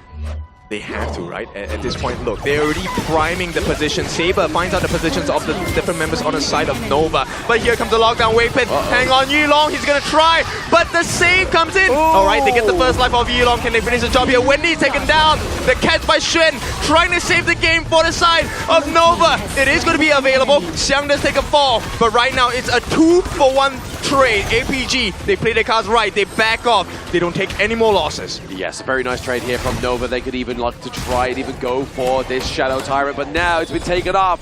Tempest is up in around about 24 seconds. Right, Sun and Mochi, each of them have the Crimson buff. This is going to be true damage, burning damage available. Sun has had that right now expired. So we've seen the value of Xuan. Can he get another frigid charge within time? No way. 20 minutes is in 15 or 10 seconds now. Exactly. It's very close to the clock onto the Tempest Dragon. As you see, the lights in the arena, they're shining orange, they're shining yellow. That's the Tempest Dragon onto the Gorge. No flash for Wendy, no flash for Muchi. One mistake will cost them their lives here.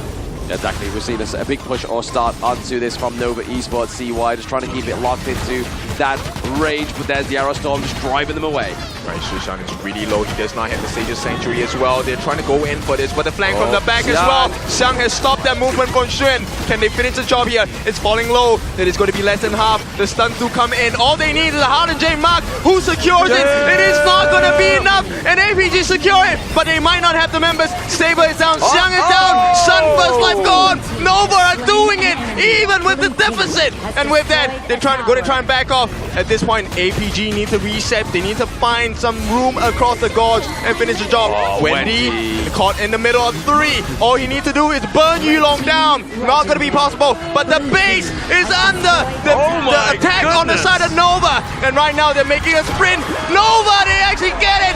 It's going to be 3 points for Nova Esports. Wow, what an absolute turnaround. We literally talked about this moments ago. If Nova goes to that Tempest Dragon, there's a chance they steal this away from APG, and that's exactly what they did here in this game number 5. Alpha Gaming, even though they secured the Tempest Dragon, the fact that the team fight was in shambles coming in from the side of APG, which allowed Nova Esports, Wendy, selling his life towards the enemy team, making sure that the cavalry was sent directly towards the mid lane and find that 1 in a million chance to make that grand comeback. That is definitely heart-shattering for the side of APG. Yeah, complete heartbreak for the side of Alpha Gaming because they were in control the entire game. Oh, yeah. And we talked about this, right? Okay, this is one of the most damaging turret-taking lineups, especially with the Agudo.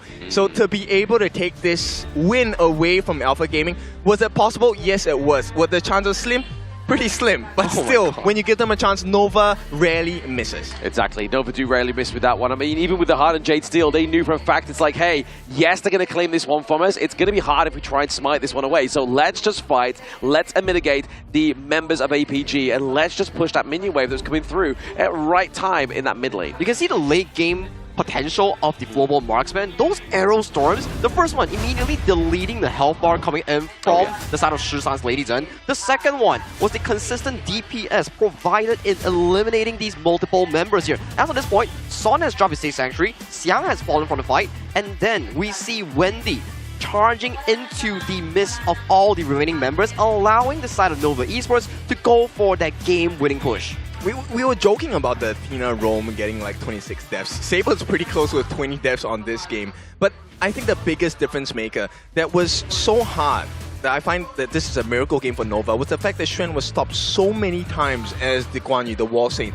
He flanked a million times. Xiang was there a million times as well. And even though they got that Tempest buff on the side of Alpha Gaming, it really came down to the wire. That last team fight made the world's difference for Nova. But this just shows the utility of the Arrow Storm from the Flowborn tank, Flowborn Marksman as well, right? Like, that's the real thing that put a lot of pressure onto the backline of APG, that sorted them away and deleted them in that last team fight. But look at that.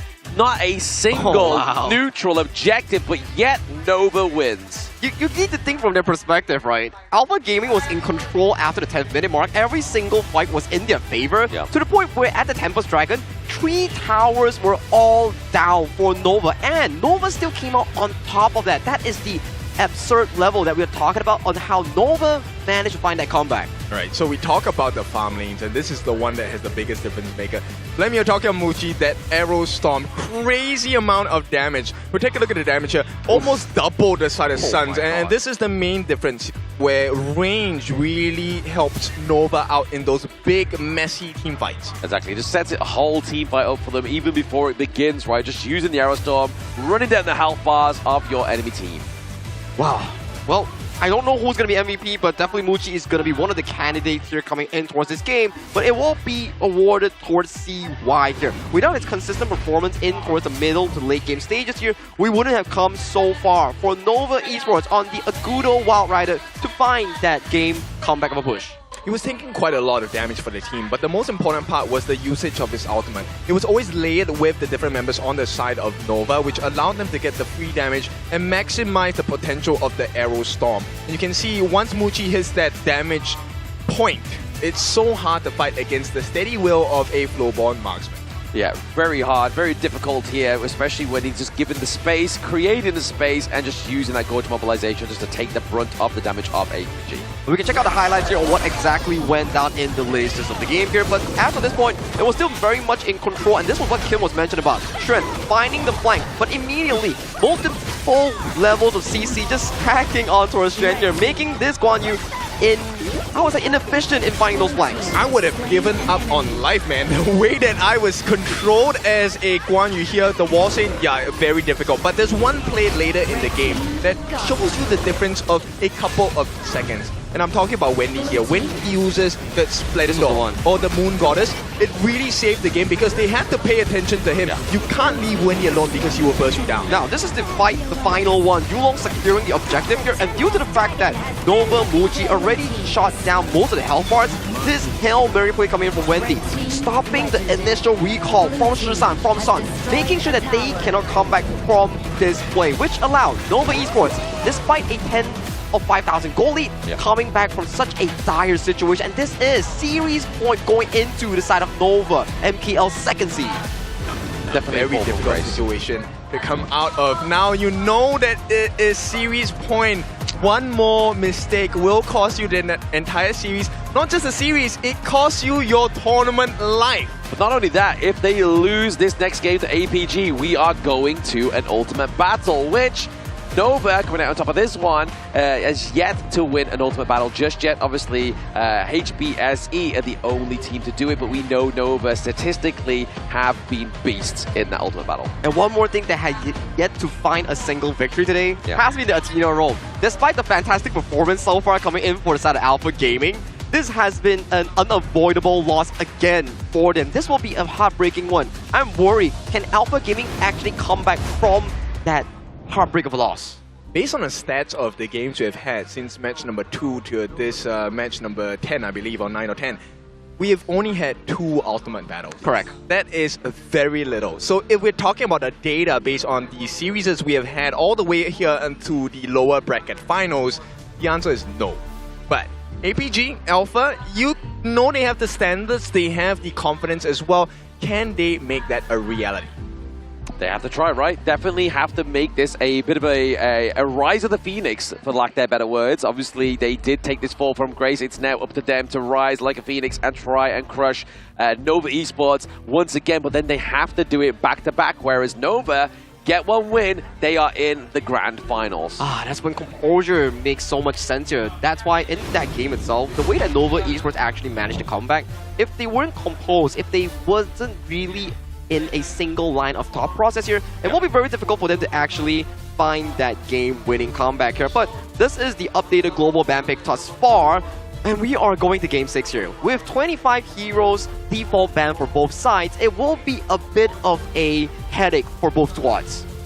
I agree. In fact, I think one of the biggest headaches here is there is still the Yangjian for the side of Nova. There is still the Nerta for the side of Nova as well. And this is a very scary potential coming in from Nova. Knowing that they're on series point, you know this is going to be the most expensive draft they will ever come up with.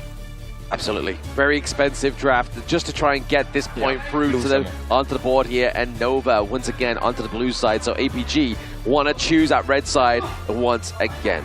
Well, judging from the global ban picks that I have taken a picture of, so we do have Alpha Gaming still available with the likes of the Dolia, for example, here. Yep. So it does allow them to go into the situation where they need to play the Dolia lane, the Dolia Nutsa. All these are available options coming in from the side of APG. And from the side of Nova Esports, they did burn through a lot of these top-tier farm lanes here. No Arlie, no Long, no DRJ, no Channel, and no Flowborn Marksman here. So they are very down the pool here for the side of Nova. I think they pull a page out of the HomeBois Blacklist Esports book. Pick up the Sunbin, pick up a super tanky lineup, and just rush at your opponents. Yeah, I mean, but the last time, obviously, we got the Sunbin, the Time Bender. We also had the White Anchor, which has obviously been used onto the side of Nova Esports. So they have to be careful with this one. What did they pair with it? Did they go for the Bai Chi? Oh, we have not seen that. I like that. I like that. We haven't seen that in a while. Exactly. Yeah. That's a KME special here. So we do get on into game number 6 here between Nova Esports looking for that deciding win and Alpha Gaming looking to bring it to an ultimate battle. Alright, we'll see. This one comes down to the wire. APG have a chance to make history here. Lower bracket finals. Can they bring Nova deeper into fatigue, deeper into game number 7? All they need to do is to win game number 6. And what they won't do is allow the Luna or the Mai Shiranui to come through at this point in the game. And I can assume that the pay will not either. Yeah, as of this level in towards the tournament here, all these top tier picks here will be really renting a spot in that pick and ban spot itself. And there you go, Blam. They pay the Mai Shiranui, Arlie, Luna, consistently banned since what? Game 3 and Game 4? Yes, absolutely. But it's going to be the Mighty Conqueror coming through for the side of Nova. Another big pick here for Schwan. But does it get flexed into the jungle for CY? Oh, that's a very good info, right? Because one of the junglers thus far, I'm not mistaken if it's Twisted Minds Queen, he was the one who played the Mighty Conqueror in towards the jungle and had relevant success. Very good success, to be honest, but APG, they're kind of teasing us. Stop it. If they really had picked up the Luban number 7 there, I would have gone crazy. But at this point, it is going to be the Marco Polo, so damage over time. Long extended fights will be the answer for Alpha Gaming. I am Ogron. Yes, exactly that. Obviously, the Marco Polo may be here to kind of try and maybe bait out. If they are saying like, hey, this party is going to go up to the top side of the map, maybe they try to go for the monkey here. Oh, the Monkey here does do pretty well against the side of the Ogren here. Sufficiently tanky, a very decent front line that can allow the Lady Sun on towards Mochi and Xuan on the party to go for those big team fights. It's looking like a Menki for me, right? Now you have the board, you have the rolling raid, frag grenade, and the Fatih just chops you and slices you from afar. But APG, I like this answer. The Charlotte is definitely something that is going to be worthwhile, right? Not only can he mitigate those stuns, he can kind of have huge damage reductions, allowing for that insane dive potential. I think the thing that I always find very exciting here is when Siang picks up the Charlotte, do we get the KIC2025, 2024 5-man knock-up from the ultimate like we saw last year? Is that going to be a case here? Is that going to be a potential for APG? Every little thing down the line here as of this point, especially game number 6, you need those miracle plays to push yourself into the entire series here, or to potentially push yourself into the grand finals here. Every single play, it counts into the books itself. So what would you like to pick up in the mid, right? Like one of the things that Yixing suffers from, right, the board master, is long range. That is something that he is going to suffer with. And Shishan did use Ganemo, no? He used the new one, but Ganemo is still available for the side of APG here. But always, the Yixing versus the Ganemo matchup is like a cat and mouse game. Do I snipe you first, or do I lock you in the board first?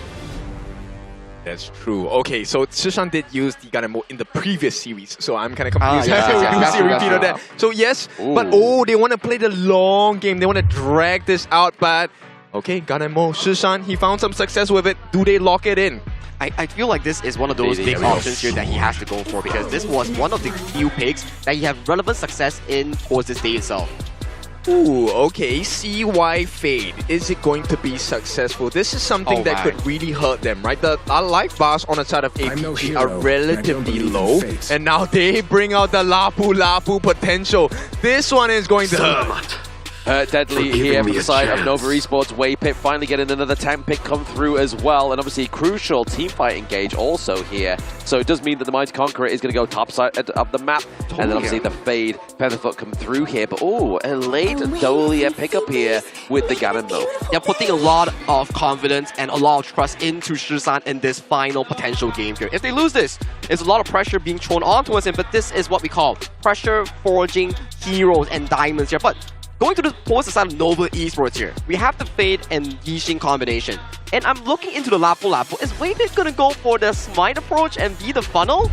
Oh, that's true. That's a consideration. But I think at this point, I think the Flash works better, right? Because you want to be able to deal with the Marco Polo, or maybe even catch out the Ganemo, Smith and Blade for Shishan unawares. We all know that Shishan is one of the most adrenaline-based players, and when he is on form, he is literally unstoppable. So right now, that is a win condition for the side of Alpha Gaming. Can you funnel all of the resources and make sure Shishan survives, gets the pressure off of him so he can land those blades? That's what only Tom could tell, right? Obviously, if those blades are going to land, if they are going to be as feisty as we need them to, because APG, obviously, Lord only knows that they need this point to keep themselves into not only the tournament, but a potential bracket promotion into the grand finals tomorrow. So much stakes on the hands for the side of Alpha Gaming here. Nova Esports currently holding the lead in this best of 7 series here. One win separates them from exiting the tournament or advancing to that grand finals. This is game number 6, the final game before we head into the ultimate battle. Yes, this is it for Nova Esports, but this could be the beginning of a new start for APG if they take this game number 6 away from Nova. Yeah, this could be a whole new world for the side of Nova and APG. All they have to do is to see what options they can explore, and straight away Yulong makes that first steal onto the Tusk boards. And this is looking great for the side of Alpha Gaming. Now the next thing they're doing, they also know about the rotations. They know that CY has started on that Crimson buff first, and this is where the next decisions by the side of Yulong are going to be very important. Exactly, already started to go for a bit of an invade here. It's going to be CY looking to try and contest that Azure Golem onto the side of APG, but CY's got to be careful here. Yulong was able to get that one. And here comes the attempt by Shishan to get that finishing blow onto the jungler on the side of Nova. CY will be able to make it out. This buys him a little bit more space, but then this costs the rotational speed. Yulong is going to be just slightly faster.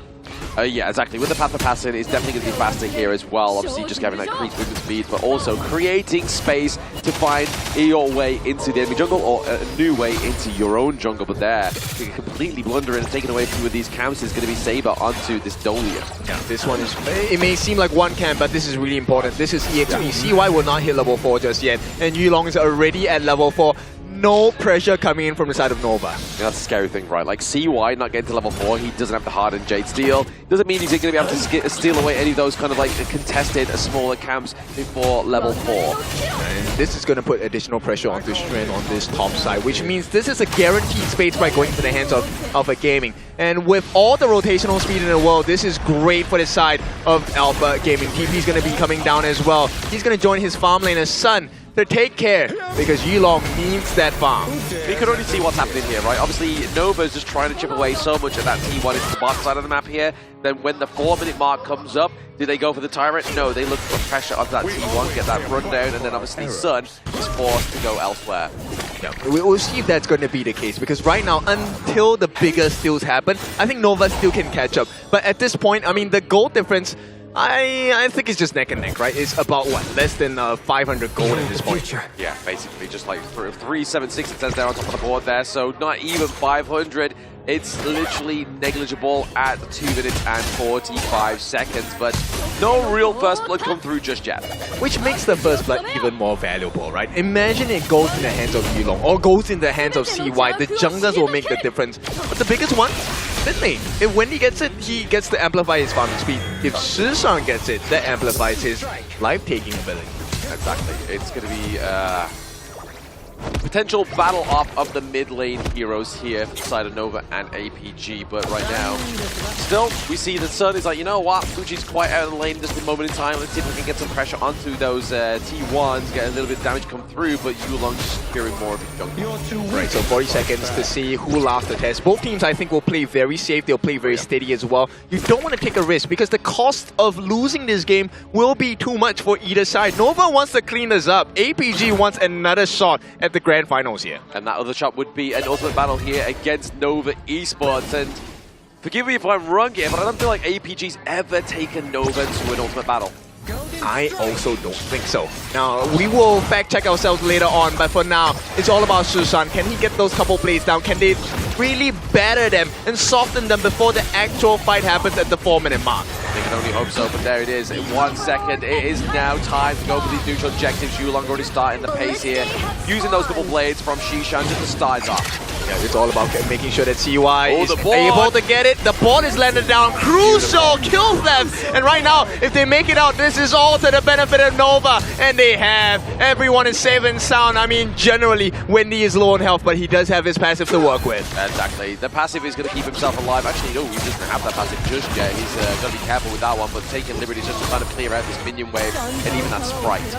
Yeah, I mean, this is what you want to see and have out of the Fade pick, right? Featherfoot is very important because his ultimate allows you to secure resources once it's down to less than 1/8 of its health, and you can't smite it away.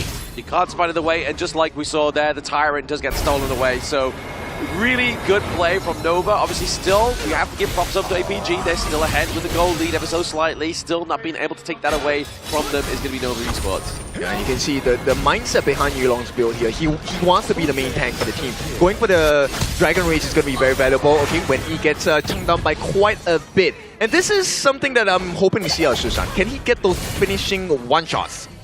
One-shots maybe what he needs to get, right? Obviously, especially those couple blades. Those couple blades are going to tear through some of the members here on the side of Nova. Right, we'll see how this is going to turn out. 15,800. APG still has the lead, but the map is going to start looking a little smaller because the damage is coming through. CY as well as Muji just tearing through this T1 at the bottom. Exactly, those early efforts are really now coming into a bigger practice here for the side of Nova Esports, who decide to go and take this T2 down to the bottom side of the map. This was something we used to see from Nova in the group stage, was complete domination into one of these side lanes. Yeah, and one of the unfortunate victims was OG as well, yes. But we'll take a look at this.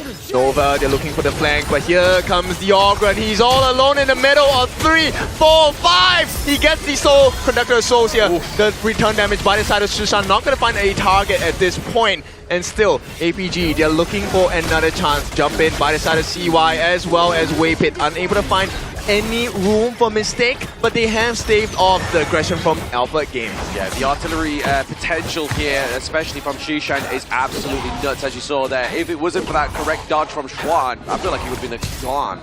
Yeah, exactly. Well, I want to take a look at this top side now. The growth of Sun, 4,000 gold. The big thing is Muji is catching up and keeping pace as well. This T1 is not looking, it's like it's going to stand any longer. Yeah, but they're bot side of the map there. You can see that Xiang's getting that split push as well, so maybe he's going to get rid of that T2 down bot side. You can kind of see that CY's like, hey, that's our job. And now has to use the Heart and Jade Steel. Oh, here the hardened Jade Mount just to be a deterrent for the side of the dive for Xiang here. And it's working out well, but the damage on the T2 is looking a little bit too much Nova. They have to find some of the answers across the gorge. Nova definitely needs to get those answers, right? Obviously, they're still behind in terms of the gold. They're still looking to bleed through that mini wave down to the bottom side of the map. And honestly, the T2 is literally holding on by dear life. Yeah, I want to see when Waypit is going to commit that flash Raging Siege, because it hasn't been done yet. And if it does not hit the mark, Nova instantly lose even further. It's a 1,000 goalie going into the benefit of Alpha Gaming already. I feel like he's going to wait for the cleanse of Sun to be taken off, right? Like, he kind of then flash dives in onto Sun, Fever Barrage gets knocked out of his paces, and then that's it. You just kind of go ham onto the backline of APG, which is where the real damage is right now. Oh, I don't think that's going to happen at this point. Oh, Muji, just by the skin of his teeth, will secure the Crimson buff into his hands. That's going to be a lifeline for the side of Nova. They want to find that perfect setup. Muji now will have the Shadow Reaper in his inventory as well. Shadow Reaper, Eternity Blade, very powerful items into the early game here as well. And you can kind of see that Wendy forcing to be building the anti-heal because of his Horgrin and up to the Dolia before he gets his damage items on board. Yeah, but the later this game goes, doesn't the risk for Nova become that much higher? Yes, it does. It definitely does come a little bit higher here, but speaking of higher, is going to be the higher achievement here from CY, once again getting that second Tyrant onto the gorge here. So the damage output for now is going to be temporarily increased. Yeah, for 80 seconds, right? But still, nonetheless, you have to take care of your towers. Right now, the T2 at the bottom, virtually non-existent. And with the tower advantage coming in from the side of Alpha Gaming, just one extra tower, you can see they have a little bit more map control. They do have just a little bit more map control onto the side of APG, obviously, especially into those side lanes. That T2 is just waiting to bleed here, obviously, always making sure that Chuan has to take these expeditions down to the bottom side of the map to clear it out. Yeah, this is going to be a constant pain in the neck for the side of Nova, right? At the same time, T1 and mid is so low. Oh, have they found it? Setup is not going to be there, but here comes the finishing blow, maybe. He is holding off. CY finds the kill onto Shishan. No more burst damage from the mid laner, and this is the first blood of all the things that happen. And Nova, they know not to over-aggress. They're going to retreat after clearing this wave.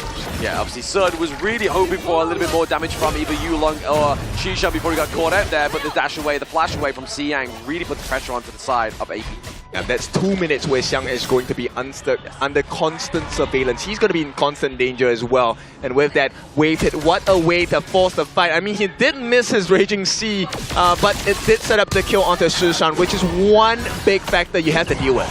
Oh, absolutely. That takedown on Shishan gets rid of the artillery, gets rid of the where is the couple blades going to come from kind of a question that's going to always be in the back of mind of Nova, but APG Sun, gotta be careful here. Saber coming through. Oh, they actually get the punish here and the shutdown on the CY as well. CY was doing well, but it's a 1-for-1. And still, Alpha Gaming, this is the time to come back. They make a mad rush for the Tyrant. This is the Shadow Tyrant, by the way. Alpha Gaming, they will be able to secure this. No steals available. And now they can start the fight. They can start the fight, but this is the typical strat that we'd like to see down bottom side of the map is that minion wave being pushed through after getting that Tyrant.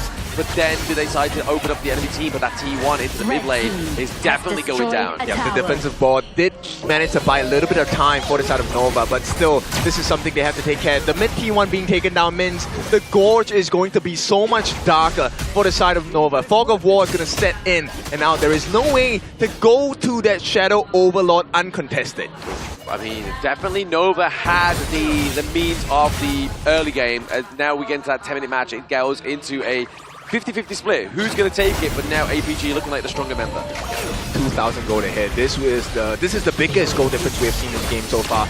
Really, realistically speaking, it's all about a setup, right? If Nova gets a setup, they should be able to finish this game. But if Shishan gets surprise snipe before the fight even starts, then Nova have no chance. They don't have a chance, but they are able to get that T2, so there's a little bit of a chance left onto the Gorge from the side of Nova Esports. But you saw that, right? Bucci was able to get that Daybreaker. He is going into that late game. Late game, that is definitely going to be a big problem. Now, Shishan, glad that, you know, APG have actually funneled that Azure Golem into the hands of Shishan. He definitely needs a mana regeneration. And you know what? What kind of hurt the cooldown reduction as well. This is going to mean more blades for the side of Alpha Gaming, more damage, and potentially that could be the turn around factor and the coffin for the side of Nova. They don't want that though. They do not want this to be the coffin. They want this to be the coffin breaker. They want to break out their sarcophagus off the side of Nova Esports because they were buried by HBSE. Definitely buried. And at this point, look, Shishan just being the deterrence. Offense is the best defense as well. CY looking for an opening. Does not know that Xiang is there. Hang on, what is he doing? CY, that's a risky move. A lot of damage coming out from Shishan as well. They cannot approach the Shadow Overlord. And with that, Alpha Gaming, they might have secured a very great chance. 12.5 minutes in, Alpha Gaming looking very steady. Very steady indeed, getting that second Shadow neutral objective comes through for the side of APG. And still not dropping that gold lead, but Schwan, he's going to go head-to-head against Saber. He's like, you know what, I'm going to do a lot of damage off that Mermaid because I'm sick of those heals. Yeah, I think Songstress here not going to be having too much value at this point in time. They will push back the members of Nova for the time being. Pushing them back is all they can do right now. It's obviously as APG try and get these Vanguards to all crash through at the same time. As you can see, top side of the map needs a little bit of TLC. No, it no longer needs TLC. This is all going in the way of APG. APG, no more mistakes. They had plenty of control in the previous game, but Nova snuck under their noses, stole it all away, took the glory as well as the win. So Alpha Gaming, they need to make this as clean, as crisp as possible. They do. They need to try and get some T3s here, but I mean at the same time, we saw Nova come back from worse situations here. But it's going to be difficult. It's really going to be difficult here because APG definitely have everything going in the right direction for them. Yeah, but I mean, they have the Blood Rage on the hands of Yulong as well. They do have the Frigid Charge. That is going to be the big difference maker.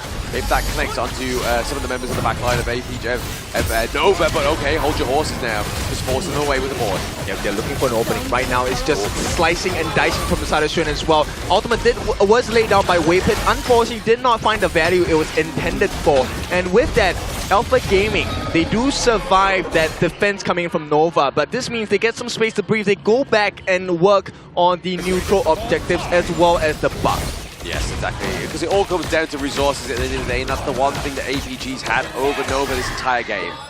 Yeah. If C1 actually can get the steal here, he does have his Hardened Jade mark. This could be disaster for the side of Alpha Gaming. But with Waypit's ultimate up, he does not have the flash. This is going to be a very hard setup for him. Yeah, I mean, look at CY. He's just trying to find some kind of angle into this Tyrant camp, right? But you can see that Xiang is always trying to shoot him as well. Yeah, this provision by the side of Xiang is so important. At the same time, Waypit is trying to provide the same value as well. Yeah. Let's see, Xuan does have the flash ultimate on this spot. He does have the flash ultimate on the spot, but there's the board being committed by board master. Lay down, it's going to be secured, and right now they must survive the fight on the backlines as well. They take the first life. Waypit did not find the value he was looking for, and Muji's in trouble. The rolling raid trying to get the damage down as well. Can he finish the job with the blood rage? It might not be enough. Muji, he turns it around. Xuan and Wendy have given their life. Yilong as well as Shishan. That is the main damage dealers on the side of Alpha Gaming, and you can see right away CY makes a beeline towards the top, tries to get the safety, and he's going to TP, and throughout the entire exchange, Nova get the better of it. Yeah, what a true MVP there, performance from Muji. Obviously, all propped up from that steal of CY, but to mitigate that pressure down to the bottom side of the map, they got the kill, they cleared out the minion wave, and just allowed it to keep them pushed further, but now they've bought themselves some time, but this instant replay is really going to show you what happened here. Obviously, it's a replay. Obviously, yes, you have the Hardened Jade still, the steal come through here, but it's going to be artillery. Obviously, completely uncontested here by Shishan. Just having that range, really putting the access onto the back line, and then it was just that the fact that Sun was just taking Schwann's blades to the base was just so much damage. I think the biggest difference maker was the fact that the side of Alpha Gaming was kind of confused, right? Shishan wanted to go in for the finishing blow, but there was no one to offer the protection as well. Xiang was completely away, and once again, Shishan is in danger, but he's going to be fine for now. He has the TP back to base, which means this is a potential 4v5 fight. There is a minion wave on the bottom side of the map, making their way down as well. Right now, this means the T1 is open, and Nova obliged. They will be taking this for free. Yes, T1 opening into the mid lane here is going to be the big open in, and maybe just that another notch in the belt here for the side of Nova to try and get this game number 4. Right, game number 4, Xiang. Oh, you know about it. He's going to make the rotations. Same thing for Xuan here. He's looking for an opening angle. whoever gets the vision. Oh no, the backline dive. Wendy has set the board. He wants them to be locked in, but right now, Xiang manages to catch as well. A rampage for Sun. Can they do it? They found them. CY first life gone. Wendy's gone as well. Xuan and Nova completely dismantled APG. They can definitely do this. Shushan is still alive. Amount of burst is available, and with his ultimate, the Freshly Forge is up once again. Alpha Gaming, can they break the base of Nova here? I mean, they definitely have the long range advantage, right? They have the couple blades, they have the Splendid Revolver just to keep them away from this one. And they're going to be with Lapu Lapu here. Waypit and Muchi are the last stand. The Raging Sea is not enough, and we might be having game number 7 here. Alpha Gaming, if they can finish off Muchi, that'll be great. First life gone, not yet, and they will be managing to stave off the aggression. They lose the T3 in the mid, and Nova, this one hurts. Yeah, Xuan and Wendy are now back up, and CY as well. They're all back into the fold. Yulong is now back onto the gorge. They're looking to go for the Shadow Overlord as they bring Yulong back through. Right, they commit the FIFA barrage, but a steal maybe? No, a little bit too far. And now Alpha Gaming, everything according to plan. They have the Sage's Sanctuary on Xiang. They have it onto Sun as well. How much more resources can they burn from Nova? I mean, that's probably going to be the case at point, right? Obviously, we are seeing that they have pretty much 6 slotted here. Obviously, Muchi's gone for obviously the Sage's Sanctuary as he had in the previous game. We see that Wendy's pretty much 6 slotted as well there, and see why he needs to build that last item to get that extra bit of damage come through. And then Xuan is looking to build a little bit more magic defense. He's got the Destiny. Here comes the setup by the side of Waypit. Gets a nice knock. Xuan, he wants to go in, but Splendor has been committed. Can they get the kill on the Xishan? He's gone! And with that FIFA barrage, they don't even get the kill. And right now, Nova is surviving. And with this 4v5 situation, they can definitely turn this in their favor. Nova, they just need to reset. Make sure that the T3 stays standing as well. CY, he needs to make sure that he's alive. He gets his ultimate ready. Yeah, gets his ultimate ready, but there's Xuan here being a bit of saving grace for that T3 down to the bottom side of the map, but somebody needs to go and answer the call for that top side T3 as well. With the Shadow Vanguard coming through to the mid, the pressure is on here for the side of Nova. They're taking risks here. CY, they say ignore the bait. The Shadow Overlord will let our Clash Nina deal with that. Can they get that finishing blow with the Hardened J Master? Gets a steal. CY, they just need to make it out. Xiang, the chase on as well. He has his first life. They want to get the damage, but there is not enough reach. And Nova make it out after the steal, but the Crystal is in danger. Someone needs to defend this. Waypit make it happen, and they have made it in time. Alpha Gaming, they will not be able to find that game number 7 just yet. Yeah, unlike British Transport, you see that Nova Waypit got there in time to stop that steal with the minions there. We are not going to get a Winions match here for the side of APG. Nova cannot let this go to an ultimate battle because they could lose it, especially after losing the game 4.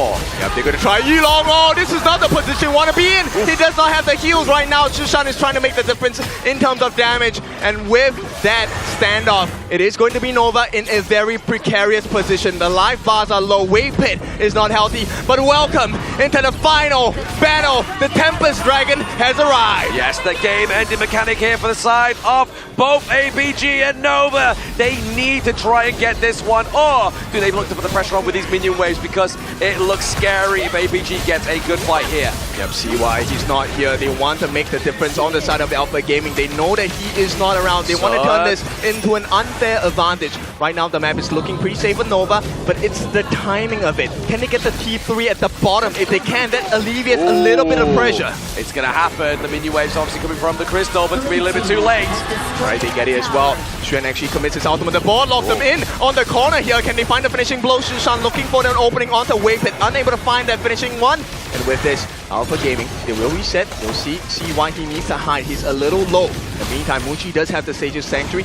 He did not have to burn it just yet. He's going to be the winning formula, but he's so low on mana. Yeah, I mean, that bottom side of the map being completely eradicated there is going to give the pressure over to the side of Nova, because they still have their T3 just by the skin of its teeth. Xuan does have the Sky Dome. This is going to be shared by across the map for Xiang as well. They want to go in for that finishing blow. Yulong looking for... Oh, FIFA Barrage coming in from Sun, but immediately taken down. The save by Waypit. Is it going to be enough? Where is the damage? Save has been taken down, and Nova, they're doing it. They're able to take down the lives on the side of APG. Muji, though, has to run for his life. Xiang looking for the chase down. If they get rid of Muji, they have no more damage, and Muji will be taken out. 45 long seconds for the side of Nova. APG, they will try to hang on. First life gonna burn down for the side of Xiang, but CY needs to make it out. Where's the stop? No, they don't get it. CY, he gives his life. They just need to finish the job. And Wavin, he saves the day. And here comes Shen as well. He's gonna take down Yulong. And this is gonna be the dream opening for the side of Nova. They don't get the Tempest Dragon, but they're going to be able to stave off the pressure. Nova fans are loud, they're proud. They are definitely proud there, but I mean, you have to give it over to Wendy, right? He was in the mid lane, completely just getting that minion wave into that T2, putting even more pressure onto the side of APG, but now they have to reconvene. Yulong is back up in around about 19 seconds. CY in 9. They don't have a smite. Don't look to go for this Tempest Dragon. Stats-wise, this is not supposed to be looking good for APG, right? In fact, this should be a guarantee. If CY comes in here, I'm not sure whether he has burned out all the users of the stage's Sanctuary, but that could really be the difference maker. Look at the damage being worked down by the side of Muji as well. They don't have vision on the backline. Xiang 1v1 against the likes of Xuan. They will secure it. CY opens up his ultimate. They get it. Nova, this is the dream start. Can they finish the job? They're going to start on the backline. They get the first line with Sushan down. Can they finish it at this point? But in the mid lane, they need to make a run for it. We are looking at the attempt by Sun. He's going to try and carry, but he cannot do it. Nova, this is the dream for them. 40 seconds without Sun. All they have to do is to win the next team fight. Yes, the team fight is going to be the big win here. Waypit trying to lead the charge, making sure he get the intel from the side of APG, trying to get those couple blades zapped away and making sure he's going to soak that damage from the top side of the map here. CY looking for the push. Yeah, 50 seconds. This one is a little bit too long for the side of Alpha Gaming. If they do the damage on the T3s, this is going to completely turn the tables onto Alpha Gaming. This is their last stand. The dream must stay alive for them. It must stay alive. They are looking to try and redeem the house of Nova. T3 into the mid lane gets taken down. They're looking for the T3 top side of the map. It's going to be the final fight. Yep, it's an empty base right now. Muji carries the dream. The ball lay down. It catches free. Can he finish the job? Jumping out there. Oh, locked down. The damage comes in. Han and Jade mark. And you are out of this game. Right now, Nova looking for the finishing blow. Nobody falls. And it's glory, honor for Nova Esports. Nova rises once again. Their house crumbles, but they redeem themselves from the rubble. And they are your grand finalists going through to fight HBSE. That was one of the most intense BO7s that I have watched in the KIC 2025. Back and forth. Game 5 comeback, Game 6 Tempest Dragon to decide who will march forward, and in the end, it was Nova, the Supernova, advancing to that grand finals to meet HBSE in that fated re-encounter. Yeah, and this is what makes it so exciting for the side of MKL, because every time it feels like there's going to be a shake-up in terms of the standings. The teams that are at the top, they rise up. They show you that no, there is a reason why there is a 1-2-3 in MKL, and for now, it is status quo. With status quo in mind, Nova Esports takes the winner's bow here as they do get the well-deserved victory after 6 hard-fought battles. They came into the stadium, the venue, in the early morning here. But as we celebrate the victors of today, we have to thank Alpha Gaming, the 3rd seed coming in from the MKL. They have fought strong and hard through the lower brackets here, but this is where they have to exit the tournament. We thank for their participation, and congratulations, you are 3rd in the world. Yeah, definitely they must stand proud, right? Yes. This was a heck of a last game. I mean, it was down to the wire at this point, but APG, they held on, they pulled it all the way to game number 6. Unfortunately, they did not make the cut, so they will be sent home. And tomorrow, we get that grand finals we deserve. Yes, absolutely cutthroat here for the side of APG, but they did try the hardest. They are the 3rd place, but we are looking at Nova proceeding through. This is coming in from the side of Alpha Gaming. So definitely it's a painful experience here. You know for a fact that it's very saddening that you lost Game 5 in such a comeback way against your opponents, knowing for the fact that in Game 6 alone, it was very possible for you to bring it into the final ultimate battle here, but the last few moments was the key difference maker. Yeah, I mean, just the usage of the Sage's Sanctuary, that was the difference maker in this game. Very few games in KIC 2025 have been brought down to the wire at this particular level. So just Muchi being able to survive, and that was so intense. Oh yeah. Muchi taking a fall at that last moment, I felt like, oh no, that's over for Nova. And maybe we get to see the rise of MKL's number 3 to take over Nova, to take that number 2 slot. But no, they did not want that to happen. No, it was very close, but obviously you have to give over props to APG. They did play their heart out, but Nova they know how much this meant to them to be redeemed and look to try and take revenge onto HBSE tomorrow. But we're looking at these stats, right? Obviously a lot of damage outputs because we were at 24-minute game, and looking at Muji there, 185k damage. And all this damage now, it was sent towards one man coming from Alpha Gaming here. Almost 300,000 damage tanked by APG's Yulo on their Soul Guide. It's crazy, and I mean, they did find some value. Shishan was actually doing his job so well, but then they found out the reason for their success, and it truly was because of Shishan. So what was the call from the side of Nova? It was just CY, go and hunt down this Smith and Blade. Once he's out of the fight, they don't have the damage. You can have Sun throw as many Fever Barrages as you want, but he's going to be taken out immediately. Exactly. Well, this gold lead explains a lot, right? Where Alpha Gaming, they were at the edge of the final push here, but it was Muchi with those final few frag grenades kiting out and extended the game into a Tempest Dragon here. And this is the jungle head-to-head matchup here. CY piloting the Assassin and Yulong piloting the Soul Guy here. Yes, the Featherfoot coming through here for the side of Nova Esports. CY with those crucial Ardent Jade Seals really changed the whole pace of this game. Yeah, it's crazy because if you take a look at the stats, damage taken higher on the side of Yulong, invasion rate higher on the side of Yulong, vision score higher on the side of Yulong as well, and still they couldn't close it out. That was because this game was in the control of Alpha Gaming here, but you know who came out when times would matter the most? It was Muchi with the most consistent Lady Sun pick in this Game 6 here. He was really the lifesaver of Nova in preventing the series of going into an ultimate battle. The Cannon Bell, also known as Lady Sun for our OG players here, 2, 1, and 5. Now, damage taken was a little bit much in terms of like 16%, but this came at the appropriate times where he gave his life for the cause because he was already healing the damage. Yeah, he was down for the brawl. He was there to make sure that those prime plays were being made, especially down that bot side of the map, which we probably will see in these highlights where we saw a team wipe almost potentially happen for Nova. And this was the primary fight that Alpha Gaming found the potential last game push here. Son found a beautiful engage towards the backside, getting 3 core members. It was down to Waveit and Muchi here, but they hold on to Stronghold so well, delaying it into a Tempest Dragon. This one, Yulong coming in with the Fever Barrage onto a Son here, immediately gets sniped down from the side of Muchi here, coming back from spawn, but didn't swap to the Destiny here. And Muchi, as of this point, he's over to the backline here, getting caught out. We were all thinking like, what's going on?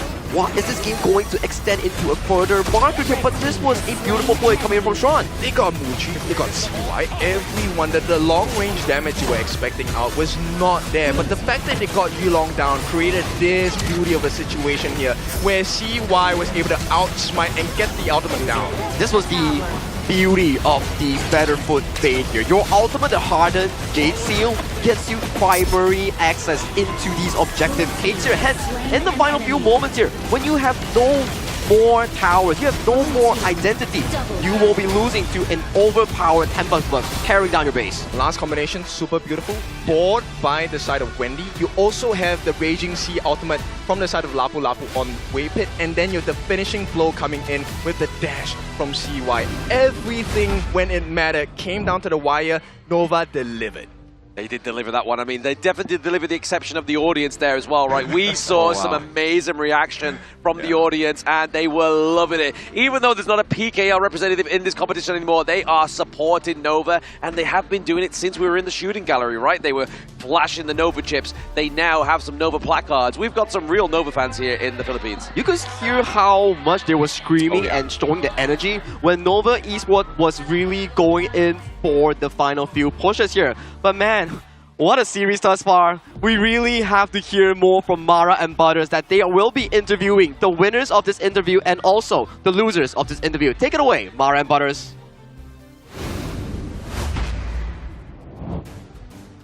Everybody, let's give a big round of applause to our grand finalist, Nova Esports.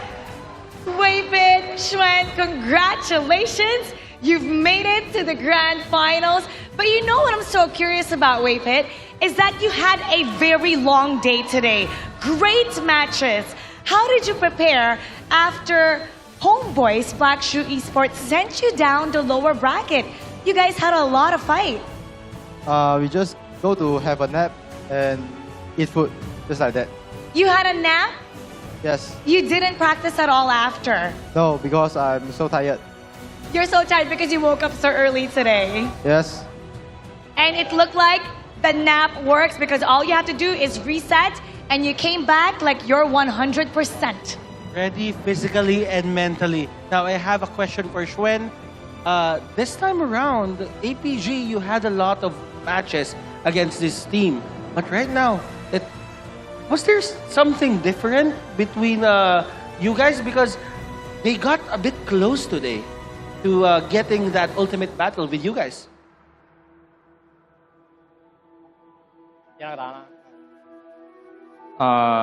APG don't want to lose, then that's why very hard.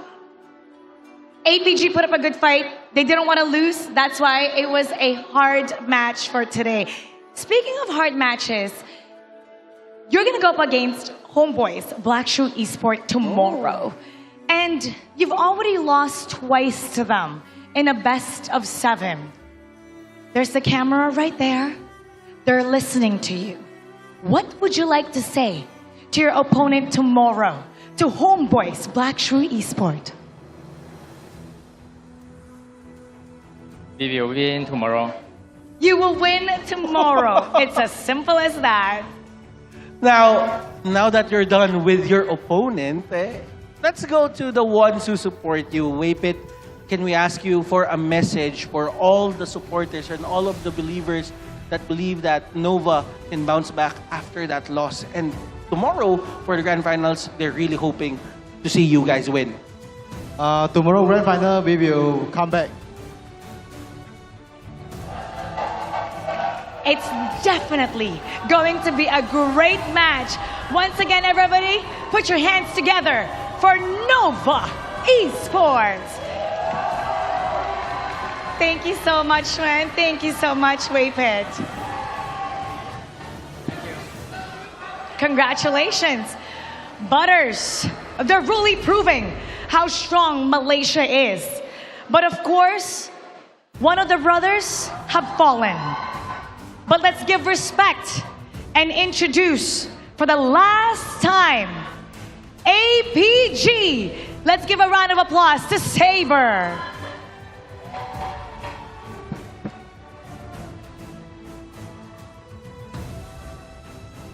Saber, you hear that? They're cheering for you. You and your team put up such a great fight. It just so happens that Malaysia is really the strongest. And you went up against a really strong team today. But regardless what, Malaysia is so proud of you. Even the Filipinos here are clapping for you. What is your final message to everybody, Saber? We already tried our best.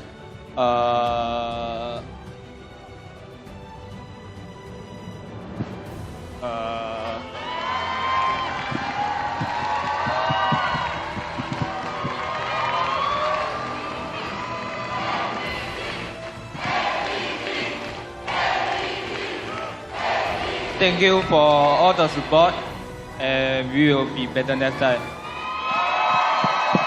Saber, we thank you because your team, APG, put on such a great show for everyone. You heard everyone cheering for you, yelling APG. And I have to say, one team's rise doesn't make you any weaker. It just means that Malaysia is the strongest of them all. But you know what? We look forward to what you have to show in the next competition. We are so impressed by what APG has shown us. This is just the continuation of your journey. The whole world sees how great APG is. Everybody, let's give him the honor One more time. Everybody say APG.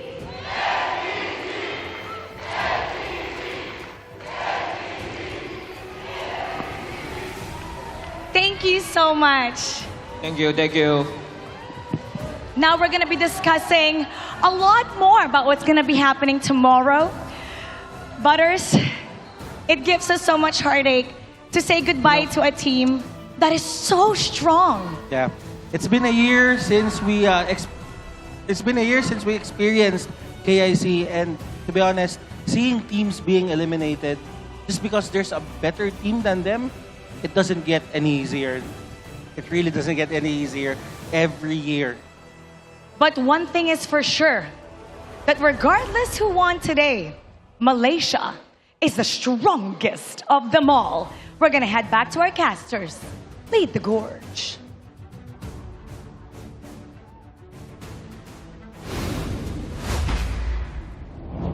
Thank you, Mara, and also Butters here. Congratulations to the side of Nova Esports here. A very good interview to show that they are ready for the upper bracket grand finals here. But it's with a heavy heart to say we do have to bid goodbye to the side of Alpha Gaming, despite a very good performance thus far.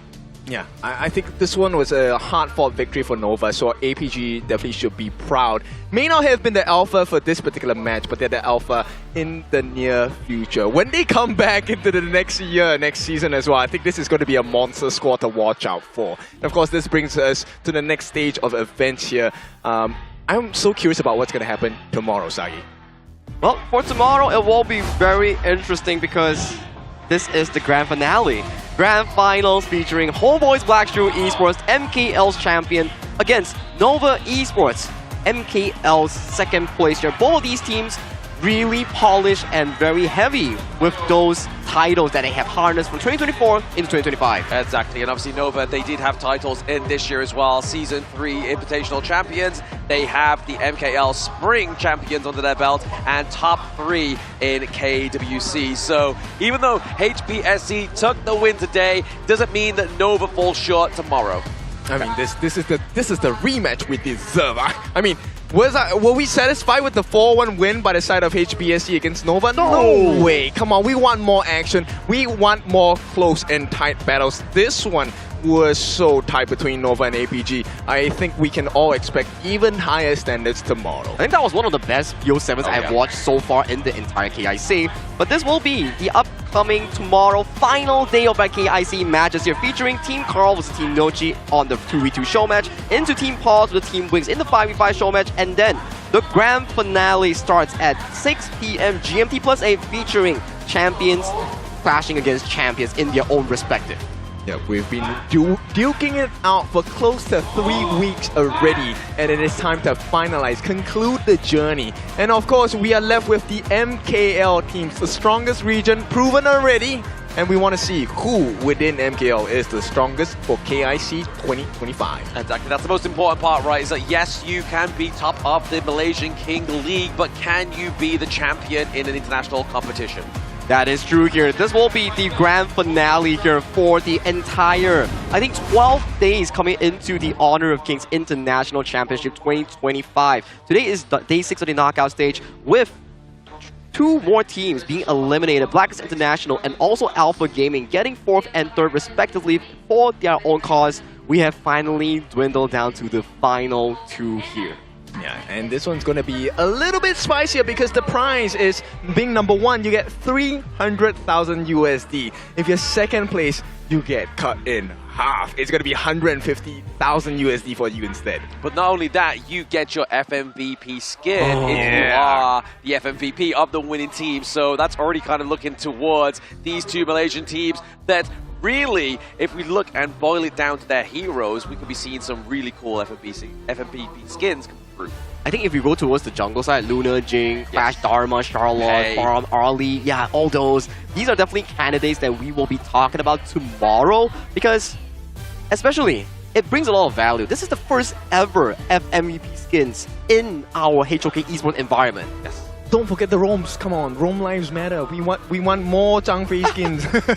No one wants to support FMVP skin. We want Clash lane, we want jungle, we want farm lane, we want mid. But hey, it's been a fantastic day so far here in Ayala Mall, Manila Bay. My name is Sagi HOK. Alongside of me is also Blam and also Kindofu. We thank you for watching the epic finale of the lower brackets. Tomorrow, we will venture into the grand finale of the upper bracket. Good night and see you tomorrow.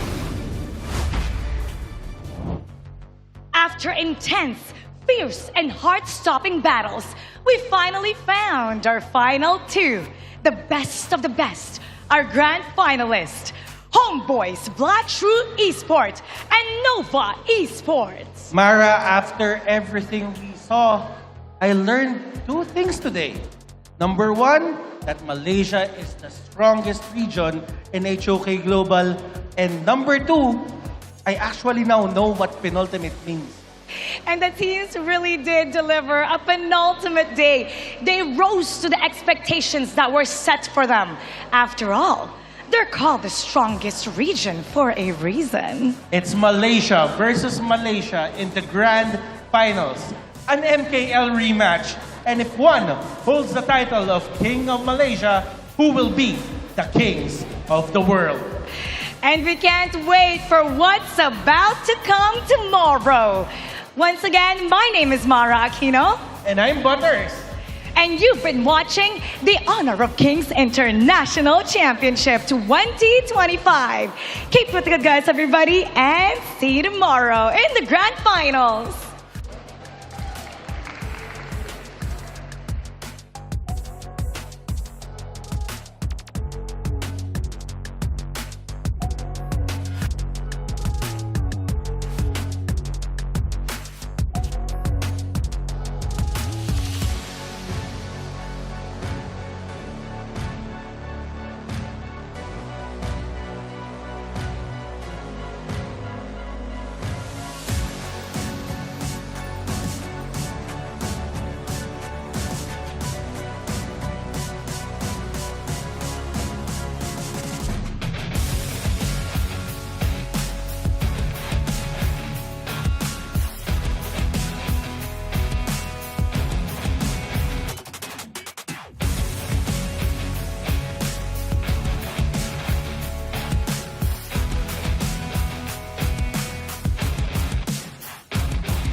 Now I see that I got everything I need.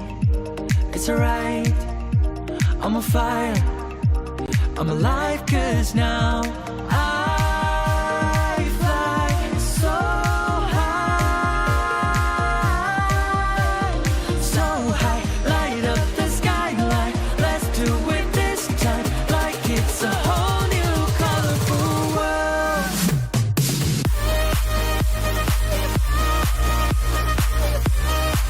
Like we're the only ones in this world. Like we're the only ones in this world. Never thought we'd get this far, burning like the stars. How we get this far, like we're the only ones in this world.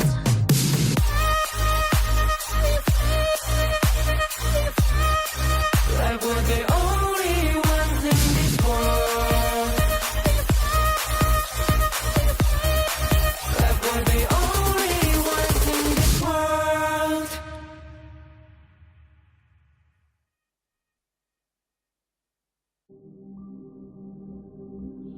In this world,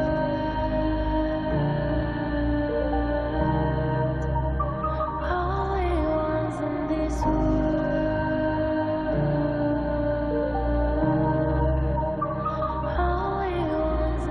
call out my name,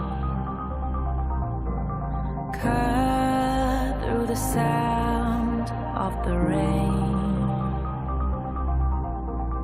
No matter how I feed the flame, you know I feel the darkness and the pain. All of the ways we tried to break free from the night.